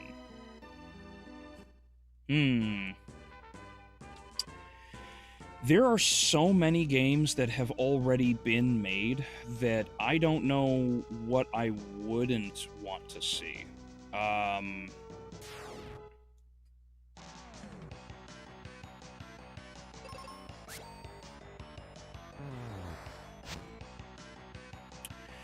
What wouldn't... I don't know.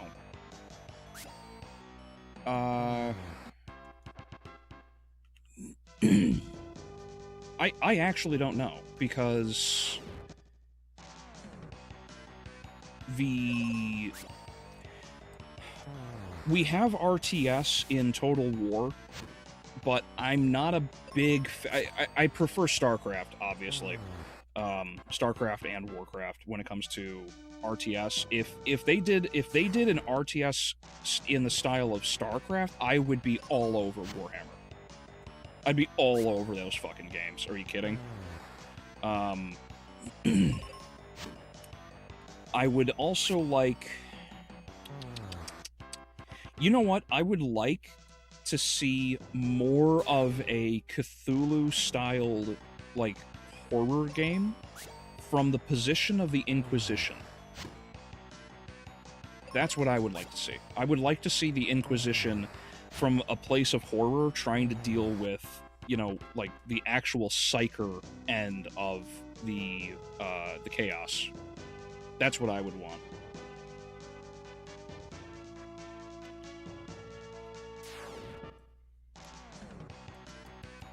Those are like the first two that come to mind, actually. I don't know what else I would want to see. I mean, if anybody else has an idea or something that they would want to propose for a Warhammer game, be my guest. I'd like to hear what you have to say.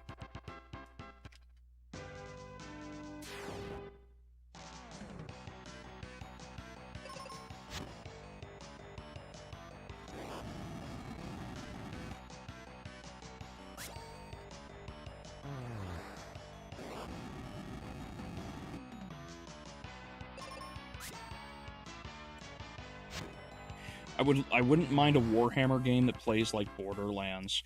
Borderlands could work. Borderlands could really work, delving into dungeons and everything else in first person. Like,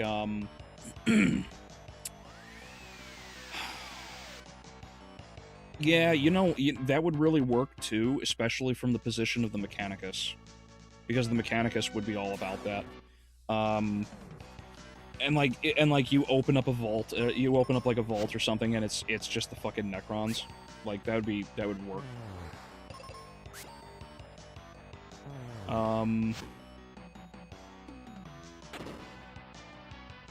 I think actually an old school turn-based RPG would be awesome.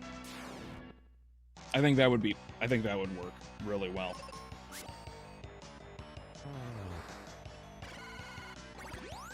A modern-style Doom game would be one for me. Like, not Bolt Gun, but like Doom 2016. Yeah, that would work too. Bolt Gun is a pretty good comparison. It's a pretty good equivalence, but yeah, I know what you mean. I know what you mean. Especially with the Glory Kills. Glory Kills would be great. I think maybe a retro-style top-down open-world type of game would be neat.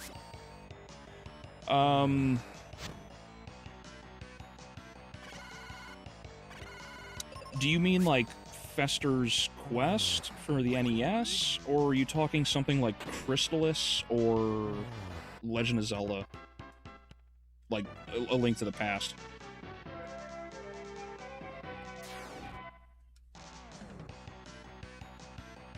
Because those are what I'm thinking of when you say something like that, Double. Warhammer Muso? What is that? What is that, Fog?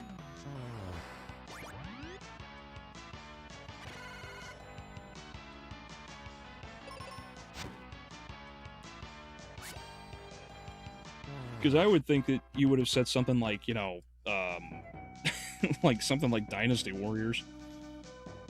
I think a Dynasty Warriors style Warhammer game would be awesome. Although, you know, to be fair, I think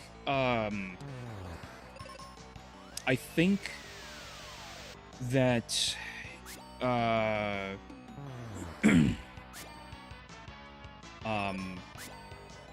what is it called?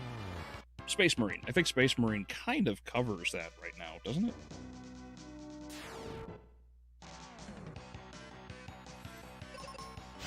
Something like Helldivers would be kind of neat. It would be kind of lit too. Not gonna lie. Isn't Helldivers getting a crossover with Warhammer though? Although I totally agree. Yes, that'd be badass. Could you imagine how cool that would be? How expansive that would be? The different factions could all be introduced, and you could fight for specific planets. And in order to save a planet in a similar manner to like they do with Helldivers, the better you perform on that planet to save it could actually prevent it from being rendered exterminatus. So, like, you know, saving planets from the different factions is purely driven by, like, performance. So, like, if you want to stop the Grey Knights from exterminatus on some planet or in some system somewhere, you have to go in as either Guard or Astartes, and you have to, depending on which faction they have you play as, obviously. And then you would go through, and you have to defend it like that. Oh, wow, that's unfortunate. I knew it was going to happen mathematically. At some point, we were going to get double petrified. Whatever. But, you know, you could fight against the, you could fight against all of the, you could fight against the Tyranid, because the Tyranid are basically just the bugs from Helldivers. And that would work because the Tyranid, with things like the Hive Tyrants, like the Hive Tyrants are perfect examples of, oh shit, here it comes. And so you have like legitimate bosses who are not actual, they are not actual, just bullet sponges, you know? Like, so you would hear the roar in the distance, and that would be your cue to get the fuck out of there. And because you would hear a Hive Tyrant coming out, or a Termagant, you know, like a Termagant would be, you know, would break out of the ground and start firing at you. You know, the Necrons would be horrifying to deal with. Okay, Kaylee, why is Kaylee so fucking useless?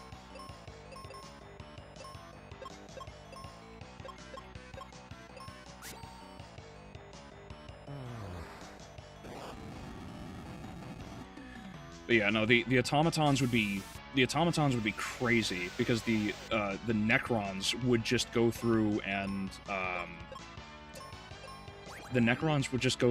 with their different lasers. They'd be cool to see in the dark, especially if you add in like time-based like time progression mechanics. So like as a planet like rotates, kind of. So you would have that, and then you would also have, you'd have to really worry about it, because you could be in a position of cover, and then they would just teleport behind you.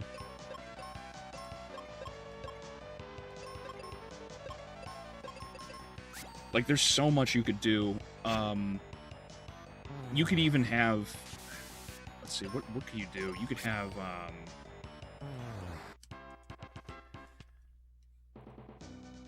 the different armors and everything else, like, I don't know, like, yeah, a game like Helldivers would be, a Helldivers game would be fucking amazing, as far as I'm concerned.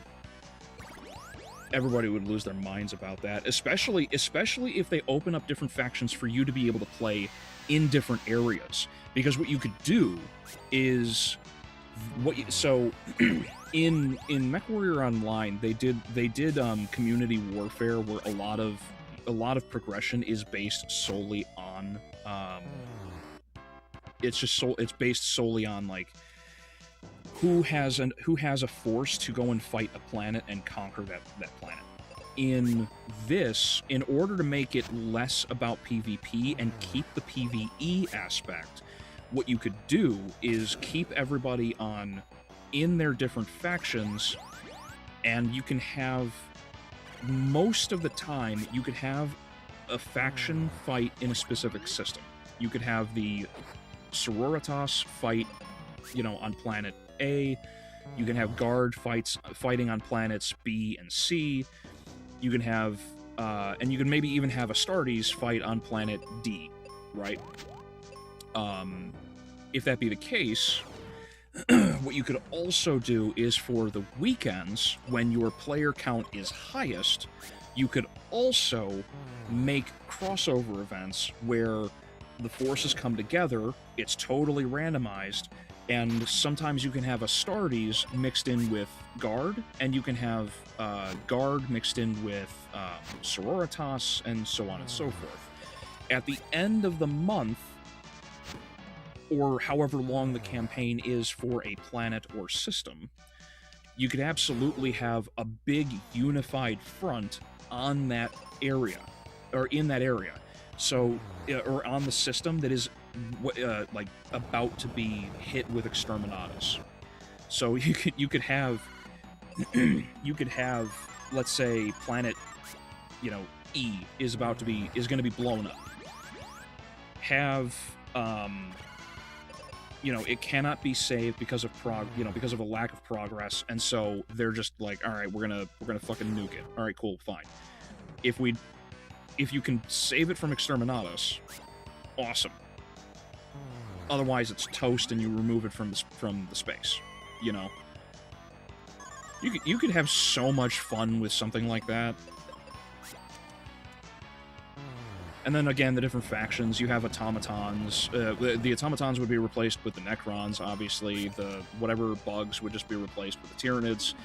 And then you have all of the different Chaos factions. The Chaos factions would be great, because the Chaos factions could bring their own unique horrors to everything. Like the Night something. I'm spacing it right now. There's also all of the there's all of the demons for Slanesh. Like everything could totally work.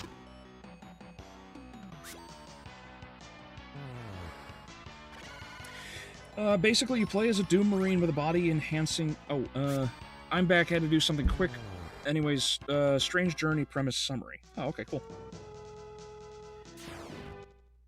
You play as a Doom Marine with body-enhancing space power suits, and that has to make it out alive with your crew out of a failed expedition mission to explore a void portal.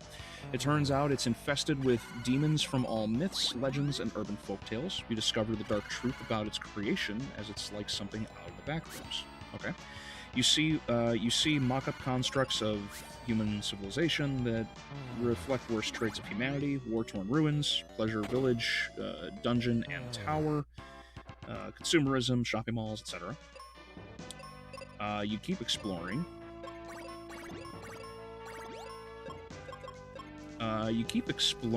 Rescue any survivors, repair your terrain master ship, and mine foreign materials that is so alien, use to craft items, weapons, armors, accessories, and modifications, apps, etc.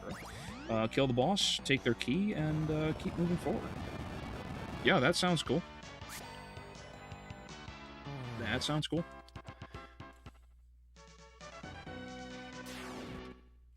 Night Lords, thank you, Echo. It was on the tip of my tongue. I remember the armor and everything else, but I couldn't get the name.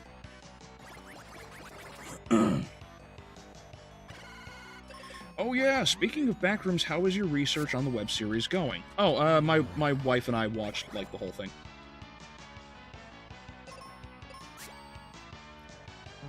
Yeah, we watched the whole thing. We enjoyed it for what it was.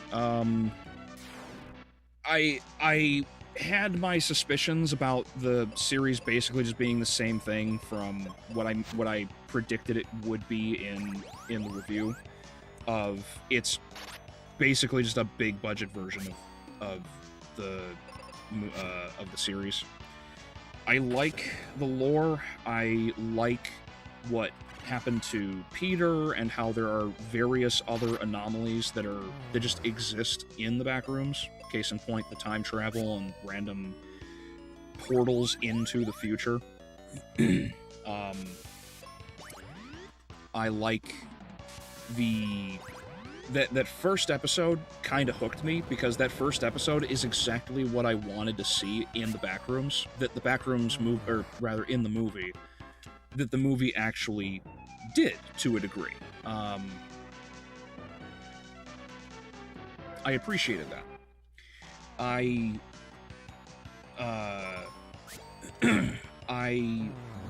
didn't particularly care for some of the smaller episodes, because a lot of them just seemed like fluff to me. They didn't really do a whole lot. They didn't add a great deal.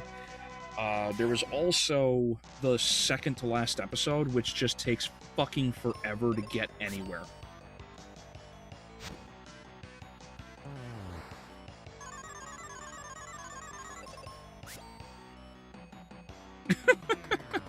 Yeah, Shadow, he was just telling me the name of the Chaos Marines faction. He wasn't he wasn't saying goodnight yet.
I woke up late, so I'll be up a while yet. Yeah, I gotcha. Yeah, I can't wait to get some sleep tonight. Not getting to sleep until fucking 6 in the morning, because I was trying to get that. I was trying desperately to rush through that video and get the edits and everything done. I was just like, please. I know I can get through it. I know I can. Then I needed some sleep, so I got like 2 hours this morning, but that was mostly it.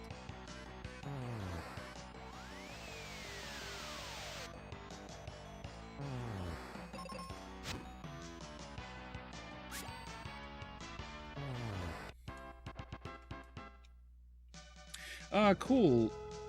Do you think it makes the movie a bit, do you think it makes the movie a bit more sense? Do you feel the same about it? I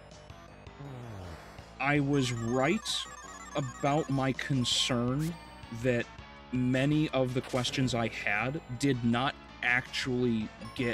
were not actually bad questions about the movie. I'm very happy that that was the case, and it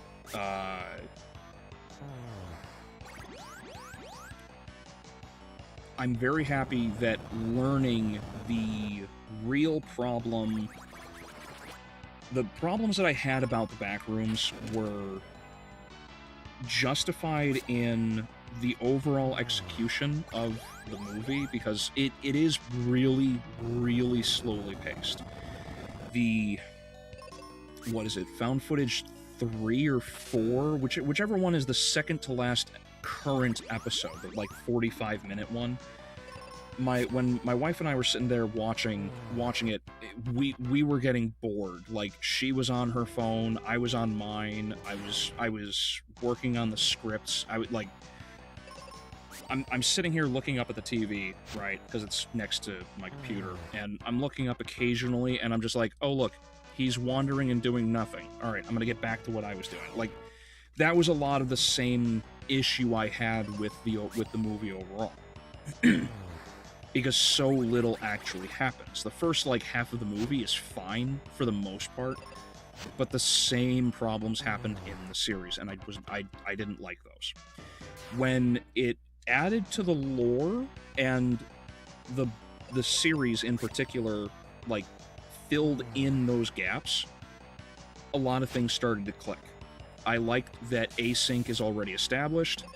I don't like that async does not bring firearms in until the one episode where Peter Tesh, I think, pops back into the time.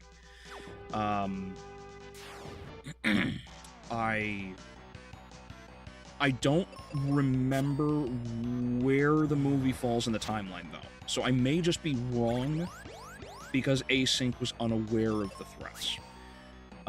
So if there is an answer to that, that's fine by me.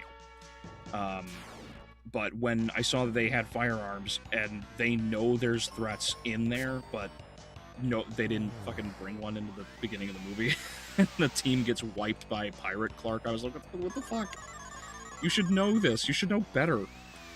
I did like a lot of the other smaller details, which I don't know if other people caught, but I noticed that the room that Mary, so the main portal, the main threshold that Mary walks out of, or is brought out of, where she walks out and there's the balcony and everyone's like looking down at her, that is almost the exact same set as the one from the series. So I would assume Parsons just kept it and recycled the set and just added a balcony, which is great. There's a lot of consistency, and there's a lot of expanded lore that many people maybe didn't notice or catch, because the conversation with Clark about the conversation Clark has about the still lifes changes a lot, because it means that not only are the still lives edible, which is a weird thing to point out, but it's true apparently. It's oh, hold on.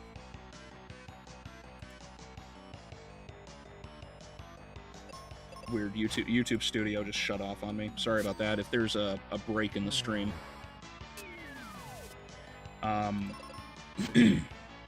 Anyway, the fact that Pirate Clark bleeds after getting smashed in the head with the rock, by the concrete chunk that Mary just for some fucking reason has in her pocket.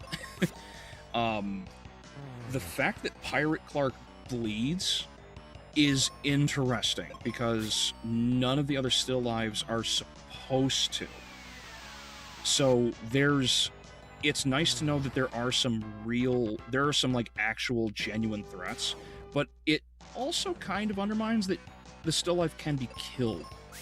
So I don't know, I'm kind of mixed on that. So I'm not sure if you know this, but the point of something like the backrooms is that it's meant to play with your mind, that there's something there with you through sound. Well, I know there's all kinds of the life forms, the Shambler that does that, yeah. Like, is the character making those footsteps, or is something else, as in, it plays to your paranoia? Yes, we know there's something, like, yes, we know there's something down there. But we're not sure if they're with you, say, as they mostly happens, or they were stalking you the whole time. Yeah, and I understand the fear there. I understand the fear of there might be something around the corner. The problem with a lot of what happens in the back rooms, both in the show and in the movie, is the sounds are down the hall and they are distant, if they happen at all. Most of the time when people are exploring in the back rooms, there is no sound. There is nothing else out there. So when they hear a sound, they're like, oh, fuck, there is something out there. And then they go out and they eventually find whether or not something is or isn't there. And that's okay, but if... I still think my analysis of shit's not actively hunting you all the time is a problem. Because it's not until after shit goes sideways that you are that you know for sure that there's actually something out there. To me, that's a little frustrating, because I don't want a straight horror movie, but I do want there to be something more to it. This is why I also mentioned, again, it's fucking, like, your mileage is going to vary. Like, either you are absolutely terrified of the back rooms because of the monotony, the endless corridors, and the isolation, or you, like you're gonna get bored as shit and want something else to happen, you know? So when the monsters come out, it's like, great, awesome, I'm glad. But it takes a while to get there, and that's frustrating.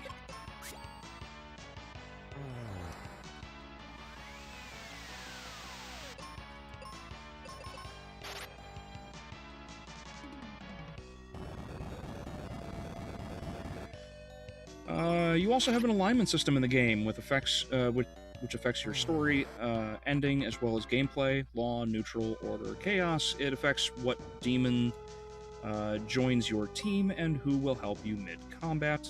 Oh, okay. I need to get to the bottom floor is what I need to do. I'm pretty sure he's down on the bottom.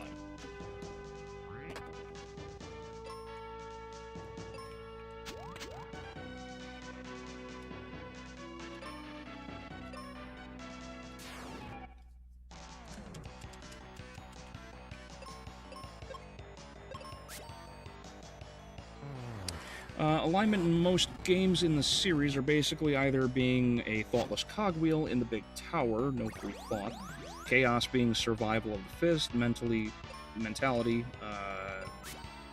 might makes right, okay. Chaos Align has your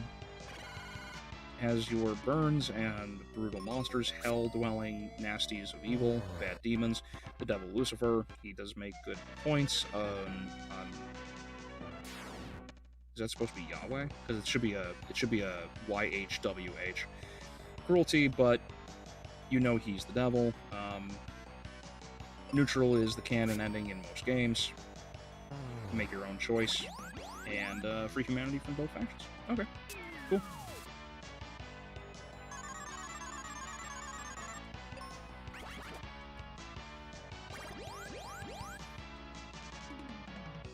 I was referring to the web series, not the film. Sorry for the confusion.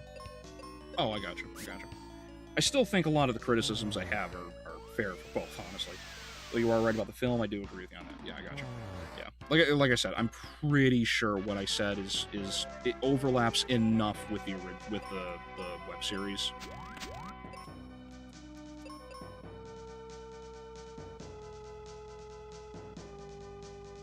All right, are you down here? You're not down here. Where the fuck? What? Where is he? Where is he?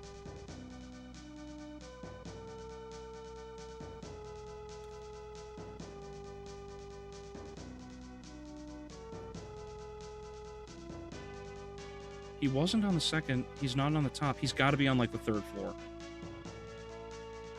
Alright, no, I'll just go fuck myself. He's not on the third floor. Fifth, maybe? Maybe he's on the fifth?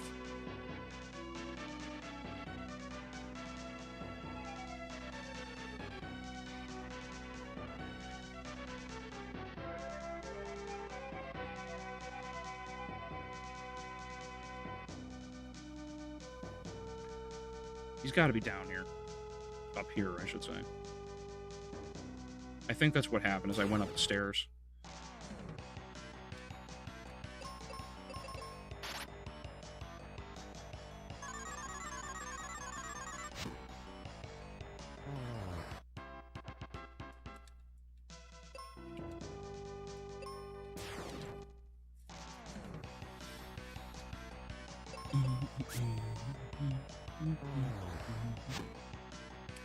Wait, did my third chat message in that text not show up? Did YouTube hide it again? Possibly. I do only see, like, an asterisk, so...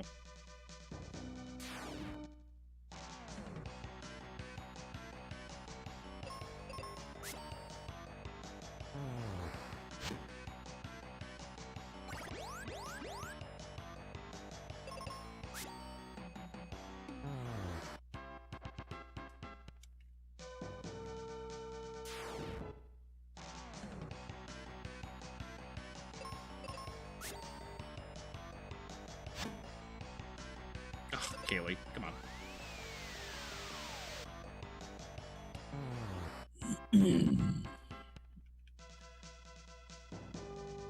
What? Where is he? Where is Pazuzu?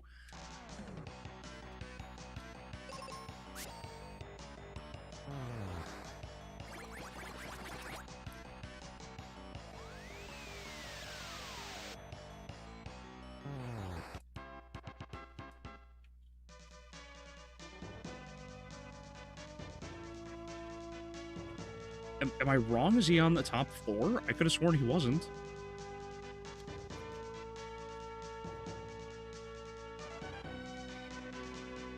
Seventh floor, yes.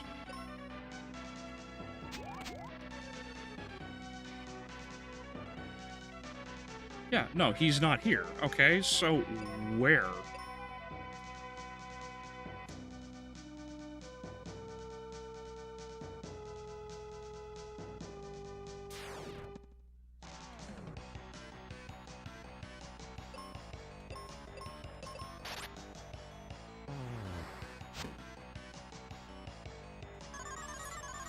Oh, like right before the chaos alignment comment, and because I made a typo from the one before that. Oh, I gotcha. So yeah, that's probably what happened then.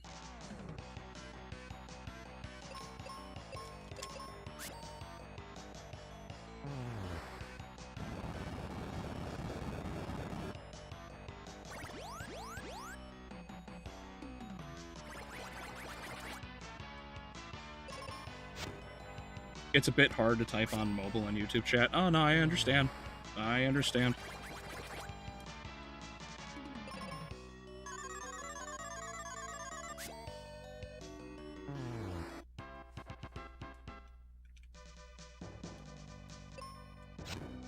No, I hit this one.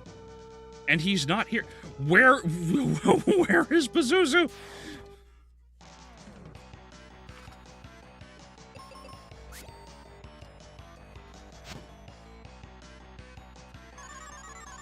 It's going to be 11 and 9 minutes, or you're going to call it 11? I'm going to call it after I kill Pazuzu's ass. I know I stupidly wasted time by accident by exiting, but like I want to know where this fucking demon is, and I want to kill him. Like I want the crystal of wind, you know.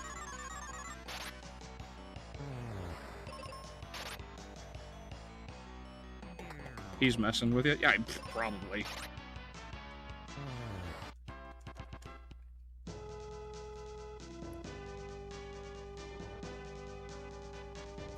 He's probably on, like, well, he's not up there. He has to be, okay, he's gotta be, he's not on the, oh, come on, he's not on the 5th, he's not on the 2nd?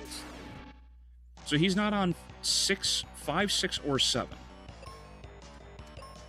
He's not on 5, 6, or 7. He's not on 3, and he's not on 2. He has to be on 4. Has to be on 4, unless I'm misremembering.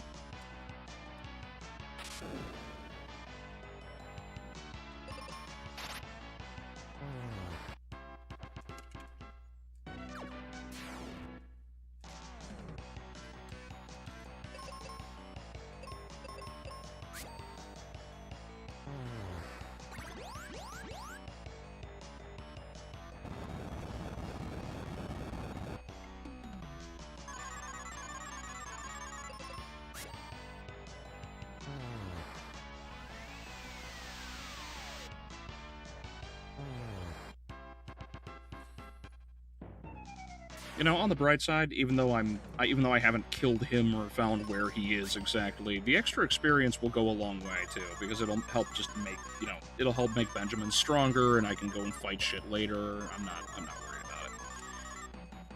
It's just a little frustrating. I'm like, where is he?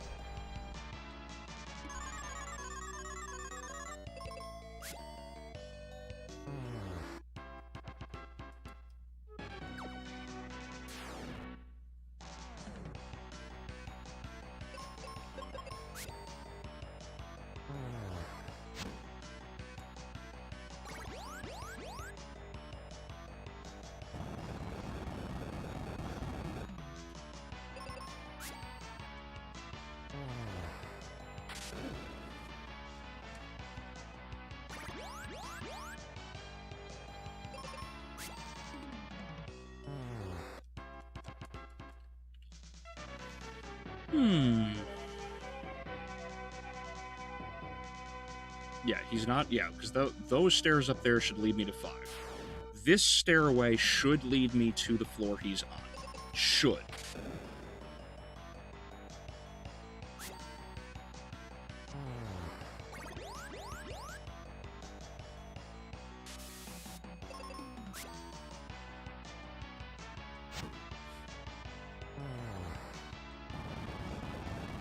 So we'll see. We shall see. Darn it. I wish the allies did level up, maybe at like a 50% pace or something, so that they could keep up with you. Because at a certain point, like, you overcome their damage, and they fall off hard. I get what they were going for. Like, the allies are just strong enough to help you through everything, and you have to carry the rest of the burden. But it's like, you could do more.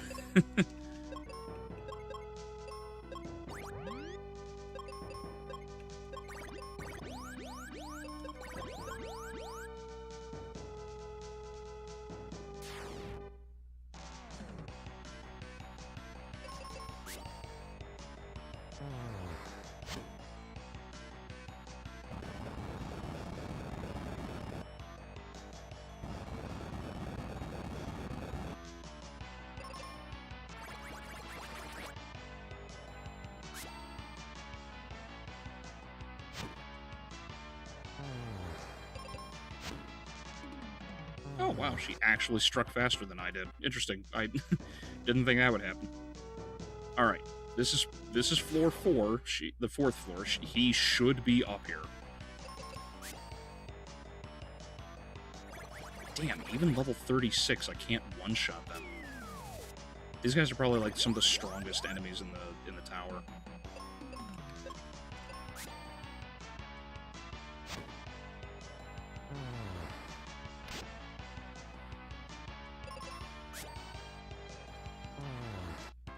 I do wonder if maybe the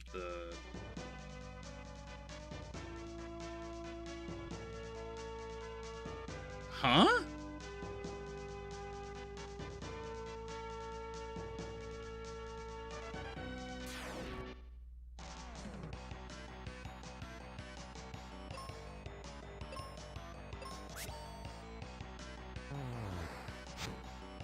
He's not here. What? He wasn't on the first, so he's on 2 or 3. Pazuzu has to be on 2 or 3. He has to be.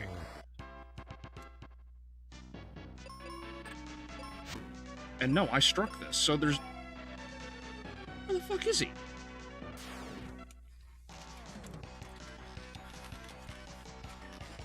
I didn't, like, soft lock myself, did I?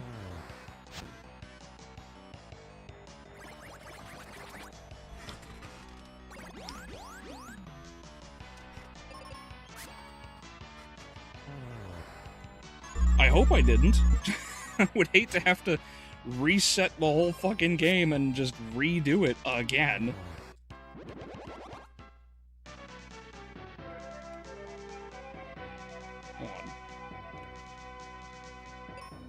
maybe I walked past him. Did I just... I can't see. I have to get down there.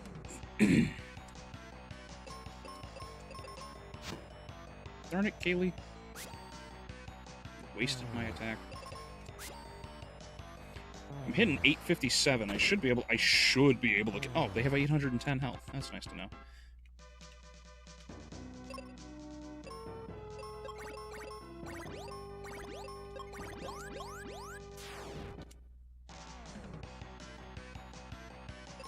Alright, not on... Okay, 7, 6... So 4 through 7. He's not on 1. So it's...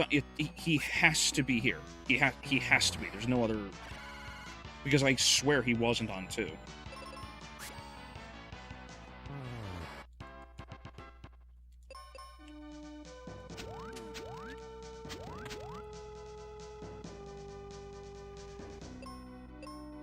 Oh boy.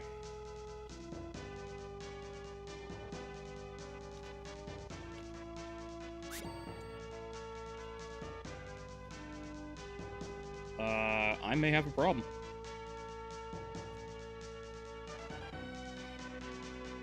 I may have a problem. I have to find the second floor. Because this is the first floor and he's not here. Okay. He has to be on the second. Okay. Okay. Has to be on the second floor.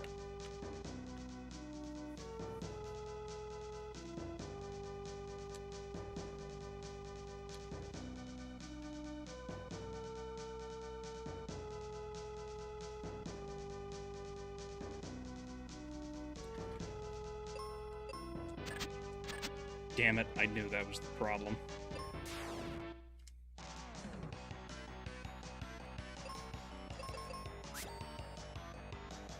Yeah, 850. Now I'm one-shotting.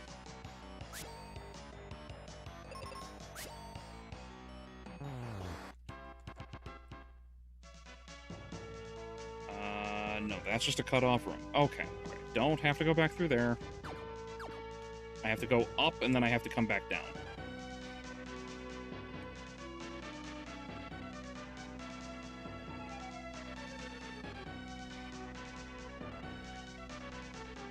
Did you just skip the second floor? the way this tower is designed, you kind of have to. There's the main stairways, and the main stairways will take you up, but they will not. So the main stairways will always take you to the like 2 floors above. So 3 goes to 5, 5 goes to 7. You have to get down to 6 to go to 4 and 2.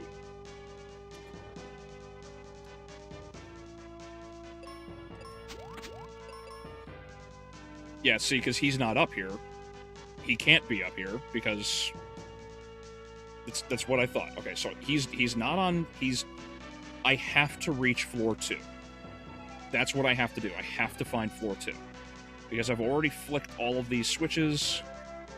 It's the only floor it's the only floor he can be on.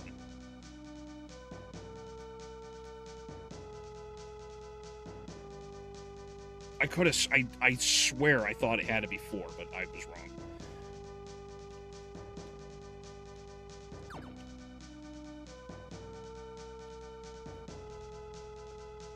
Yeah, because here's 4, and we know he's not on 4. Here's 3, which we were just on.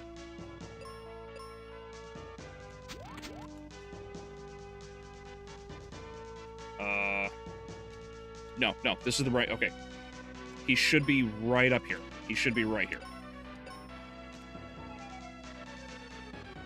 I'm gonna grab these 2 chests just to restock. I don't need... Actually, you know what? I don't need them. I don't need them. This is a waste of time. Damn, 847.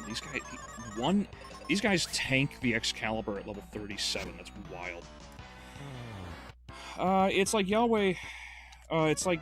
It's like Yahweh to reference the Hebrew spelling of his name, and in the games it's impossible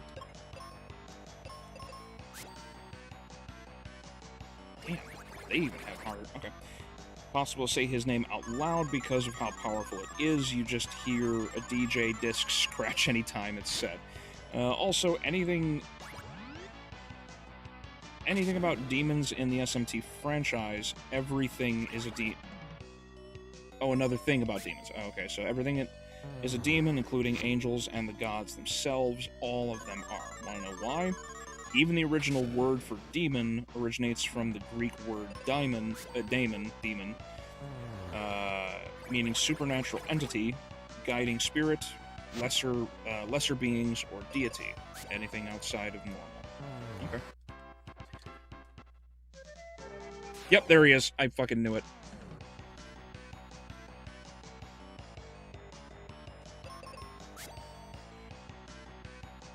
I was so worried Pazuzu, like, glitched out of the game or something. I was like, no!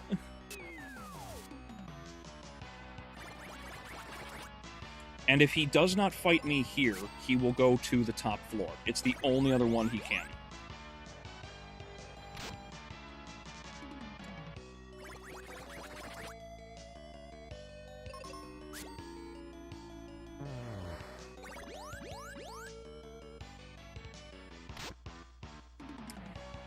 Who would win in a fight? The entire Galactic Empire or one Ultramarine? The Galactic Empire. What?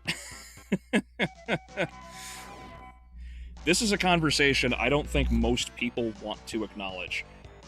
As badass and powerful as the Astartes are, one of the biggest problems for the Galactic Empire is the Galactic Empire has so much more powerful space forces. Like, their space armadas are so much more powerful and cheaper than anything that the Astartes can like produce or keep up with. They are not on the same level.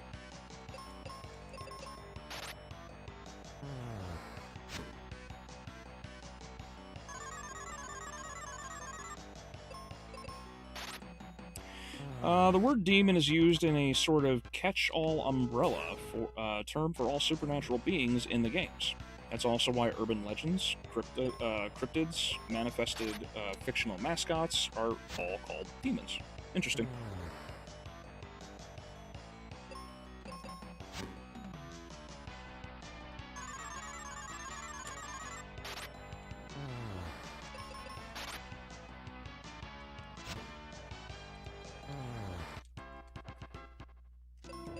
Alright. Almost there. Almost there.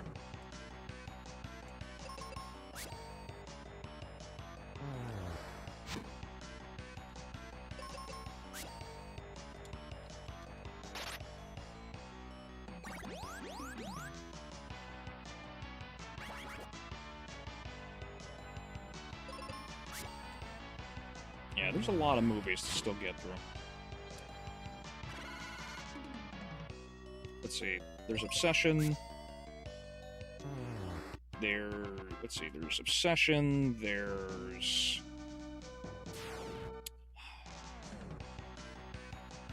I still have to get through Citizen Kane. Or Citizen Vigilante. I know there's that one to go through.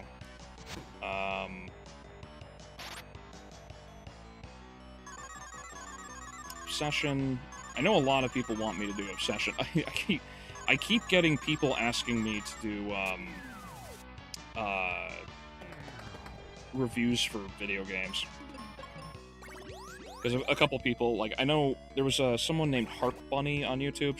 He or she asked me, like, hey, to hear that you're a big fan of Zelda, it's like, I want to hear your take on games. And it's just like, well, I need the time.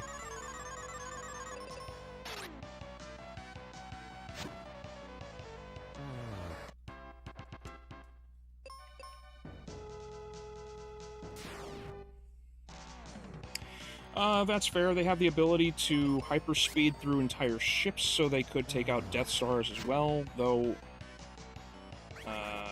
what about the Black Templar for shits and gigs? I don't know enough about, like I mentioned before, I don't know enough about the all of the individual chapters.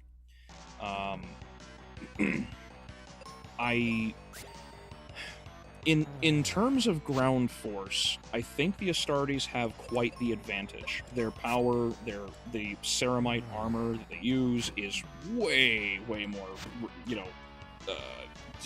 way more powerful than the standard Imperial blasters.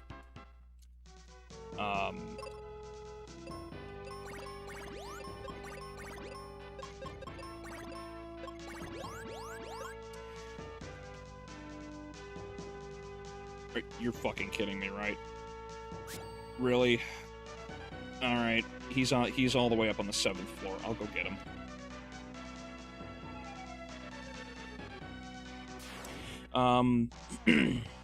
The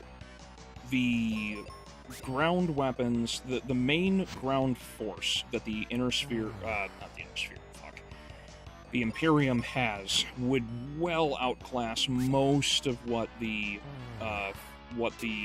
Galactic Empire has and uses. What I would imagine is aerial and technological support on the side of would mostly be on the side of the Empire. I think that's mostly what would happen. So that's just my 2 cents on most of that. I don't know enough about them individually.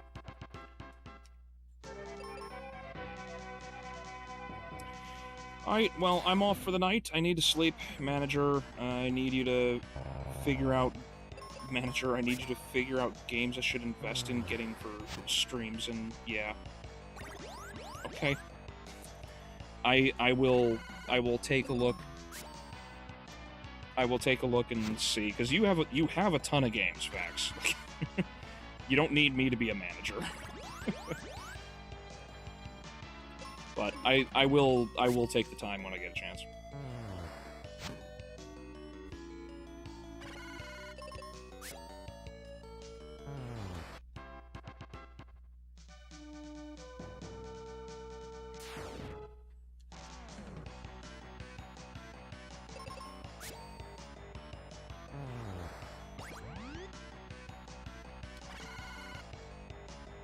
Damn, I really had hoped I was just gonna fight Pazuzu there.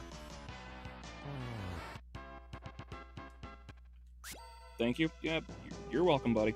I'll get around to things, don't worry.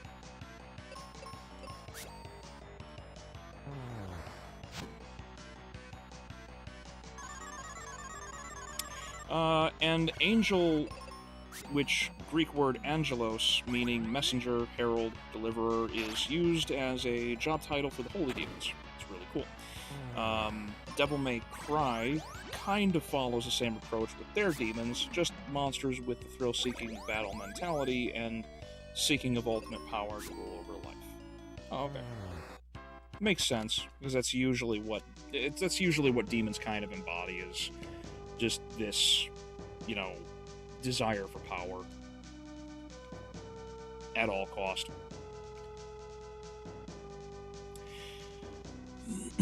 I was thinking maybe if an Ultramarine could get in the Death Star, somehow...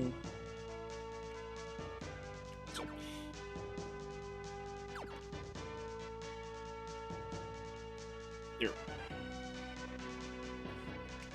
Where the fuck is he? He's on the first floor. He's on the first damn floor. Okay, alright.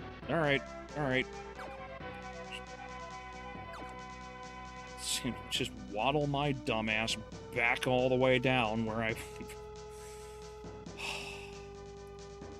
I thought he was... I did not believe he was going to go above that one. Or below it, sorry. I didn't think he was going to go below that floor.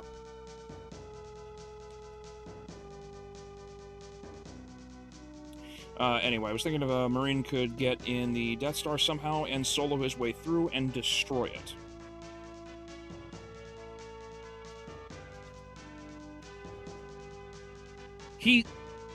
Huh? Third floor. Third floor. He's on the third floor. He's on the third damn floor. Okay.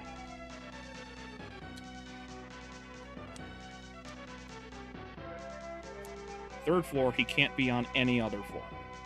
Cannot be. Cannot be.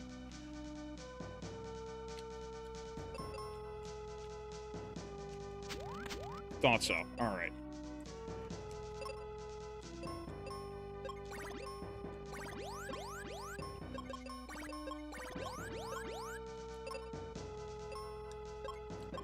Alright, jackass.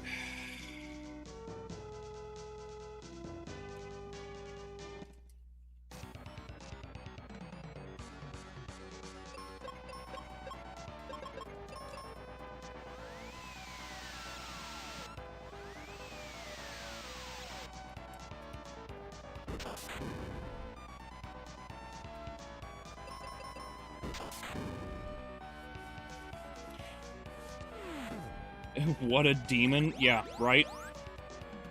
Took me forever to figure... It took me forever to find him. I really screwed myself by accidentally, you know, warping out.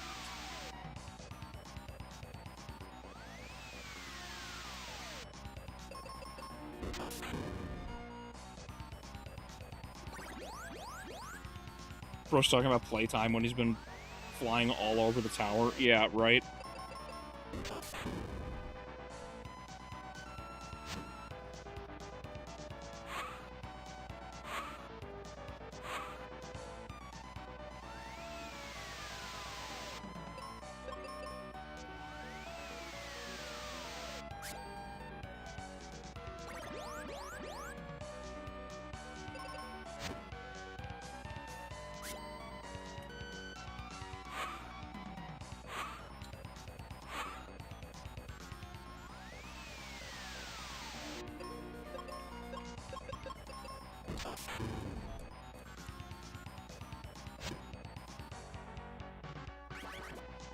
Whoops.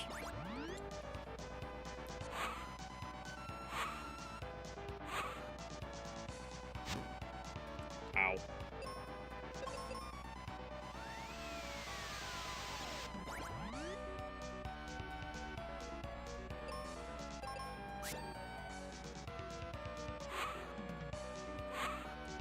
He's almost there. Bird brain jackass.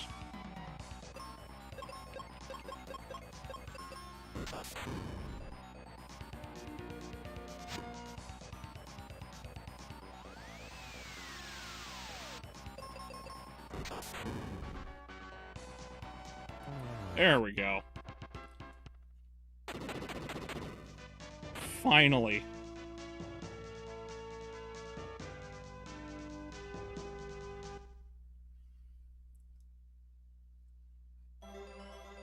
He hits like a truck? Yes.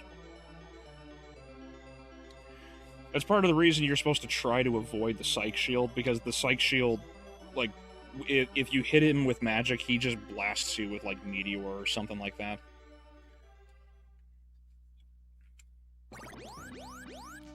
Huzzah! Found the Sky Coin!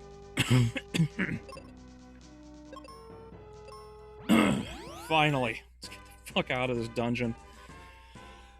Isn't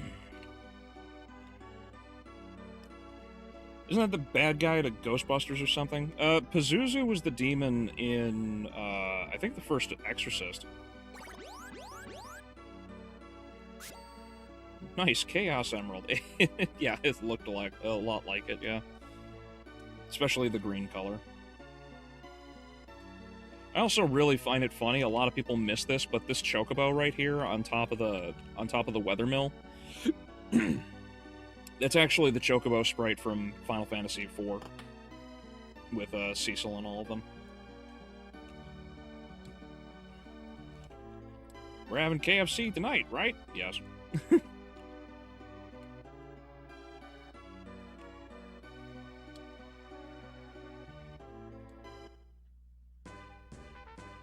Hey, Ruben.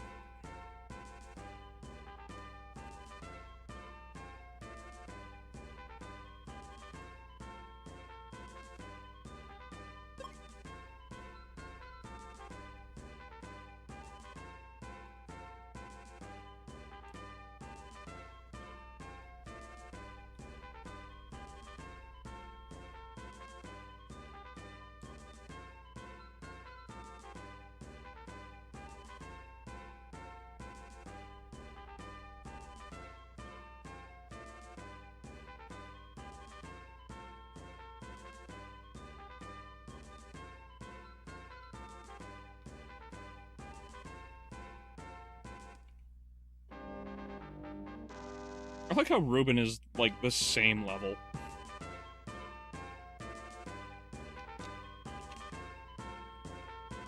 I'm pretty sure this is just a quick fetch quest, so I'll do this real quick, and then I'll probably call it. In DMC Sparta, who rebels against as is to save humanity, became a sort of guardian angel for them. If you look at it from another angel's perspective, that became or ascended to an angel stature. Because weren't most of the demons originally angels? I might be wrong, but his sons and grandson reached the same level as he did. Nero's design has the same angelic design to it. Oh, okay. Yeah, well, yes, all angels are demons, not all demons are angels.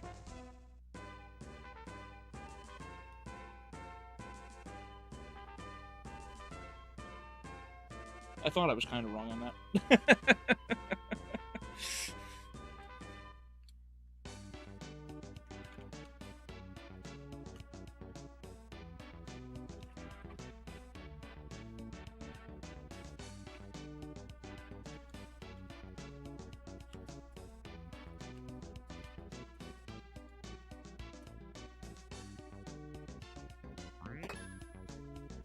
Thunder Rock? Yay! Quick adventure in and out. Albeleo from Albeleo and Morty. Aw, oh, jeez, Rick.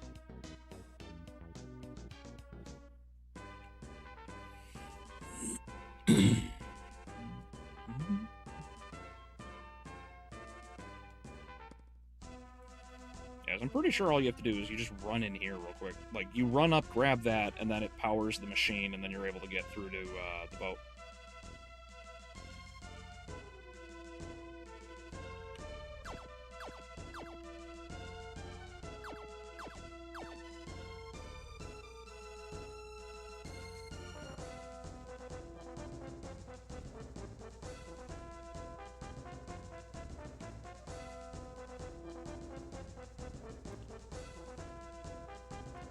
Nope, wrong way.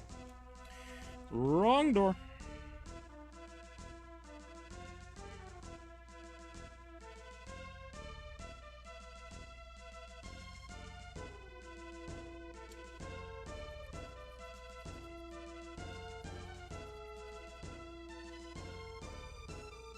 Is it this one? Is it this one? Yeah, it's okay. That's what I thought.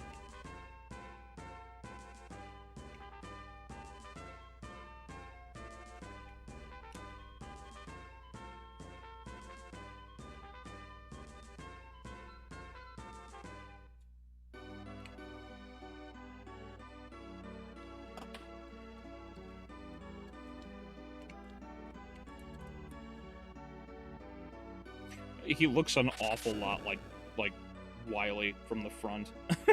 And actually from the sides. You can go to Spencer's place. Cool. Cool.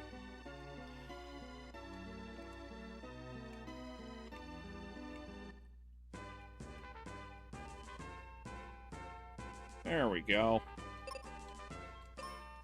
There we go.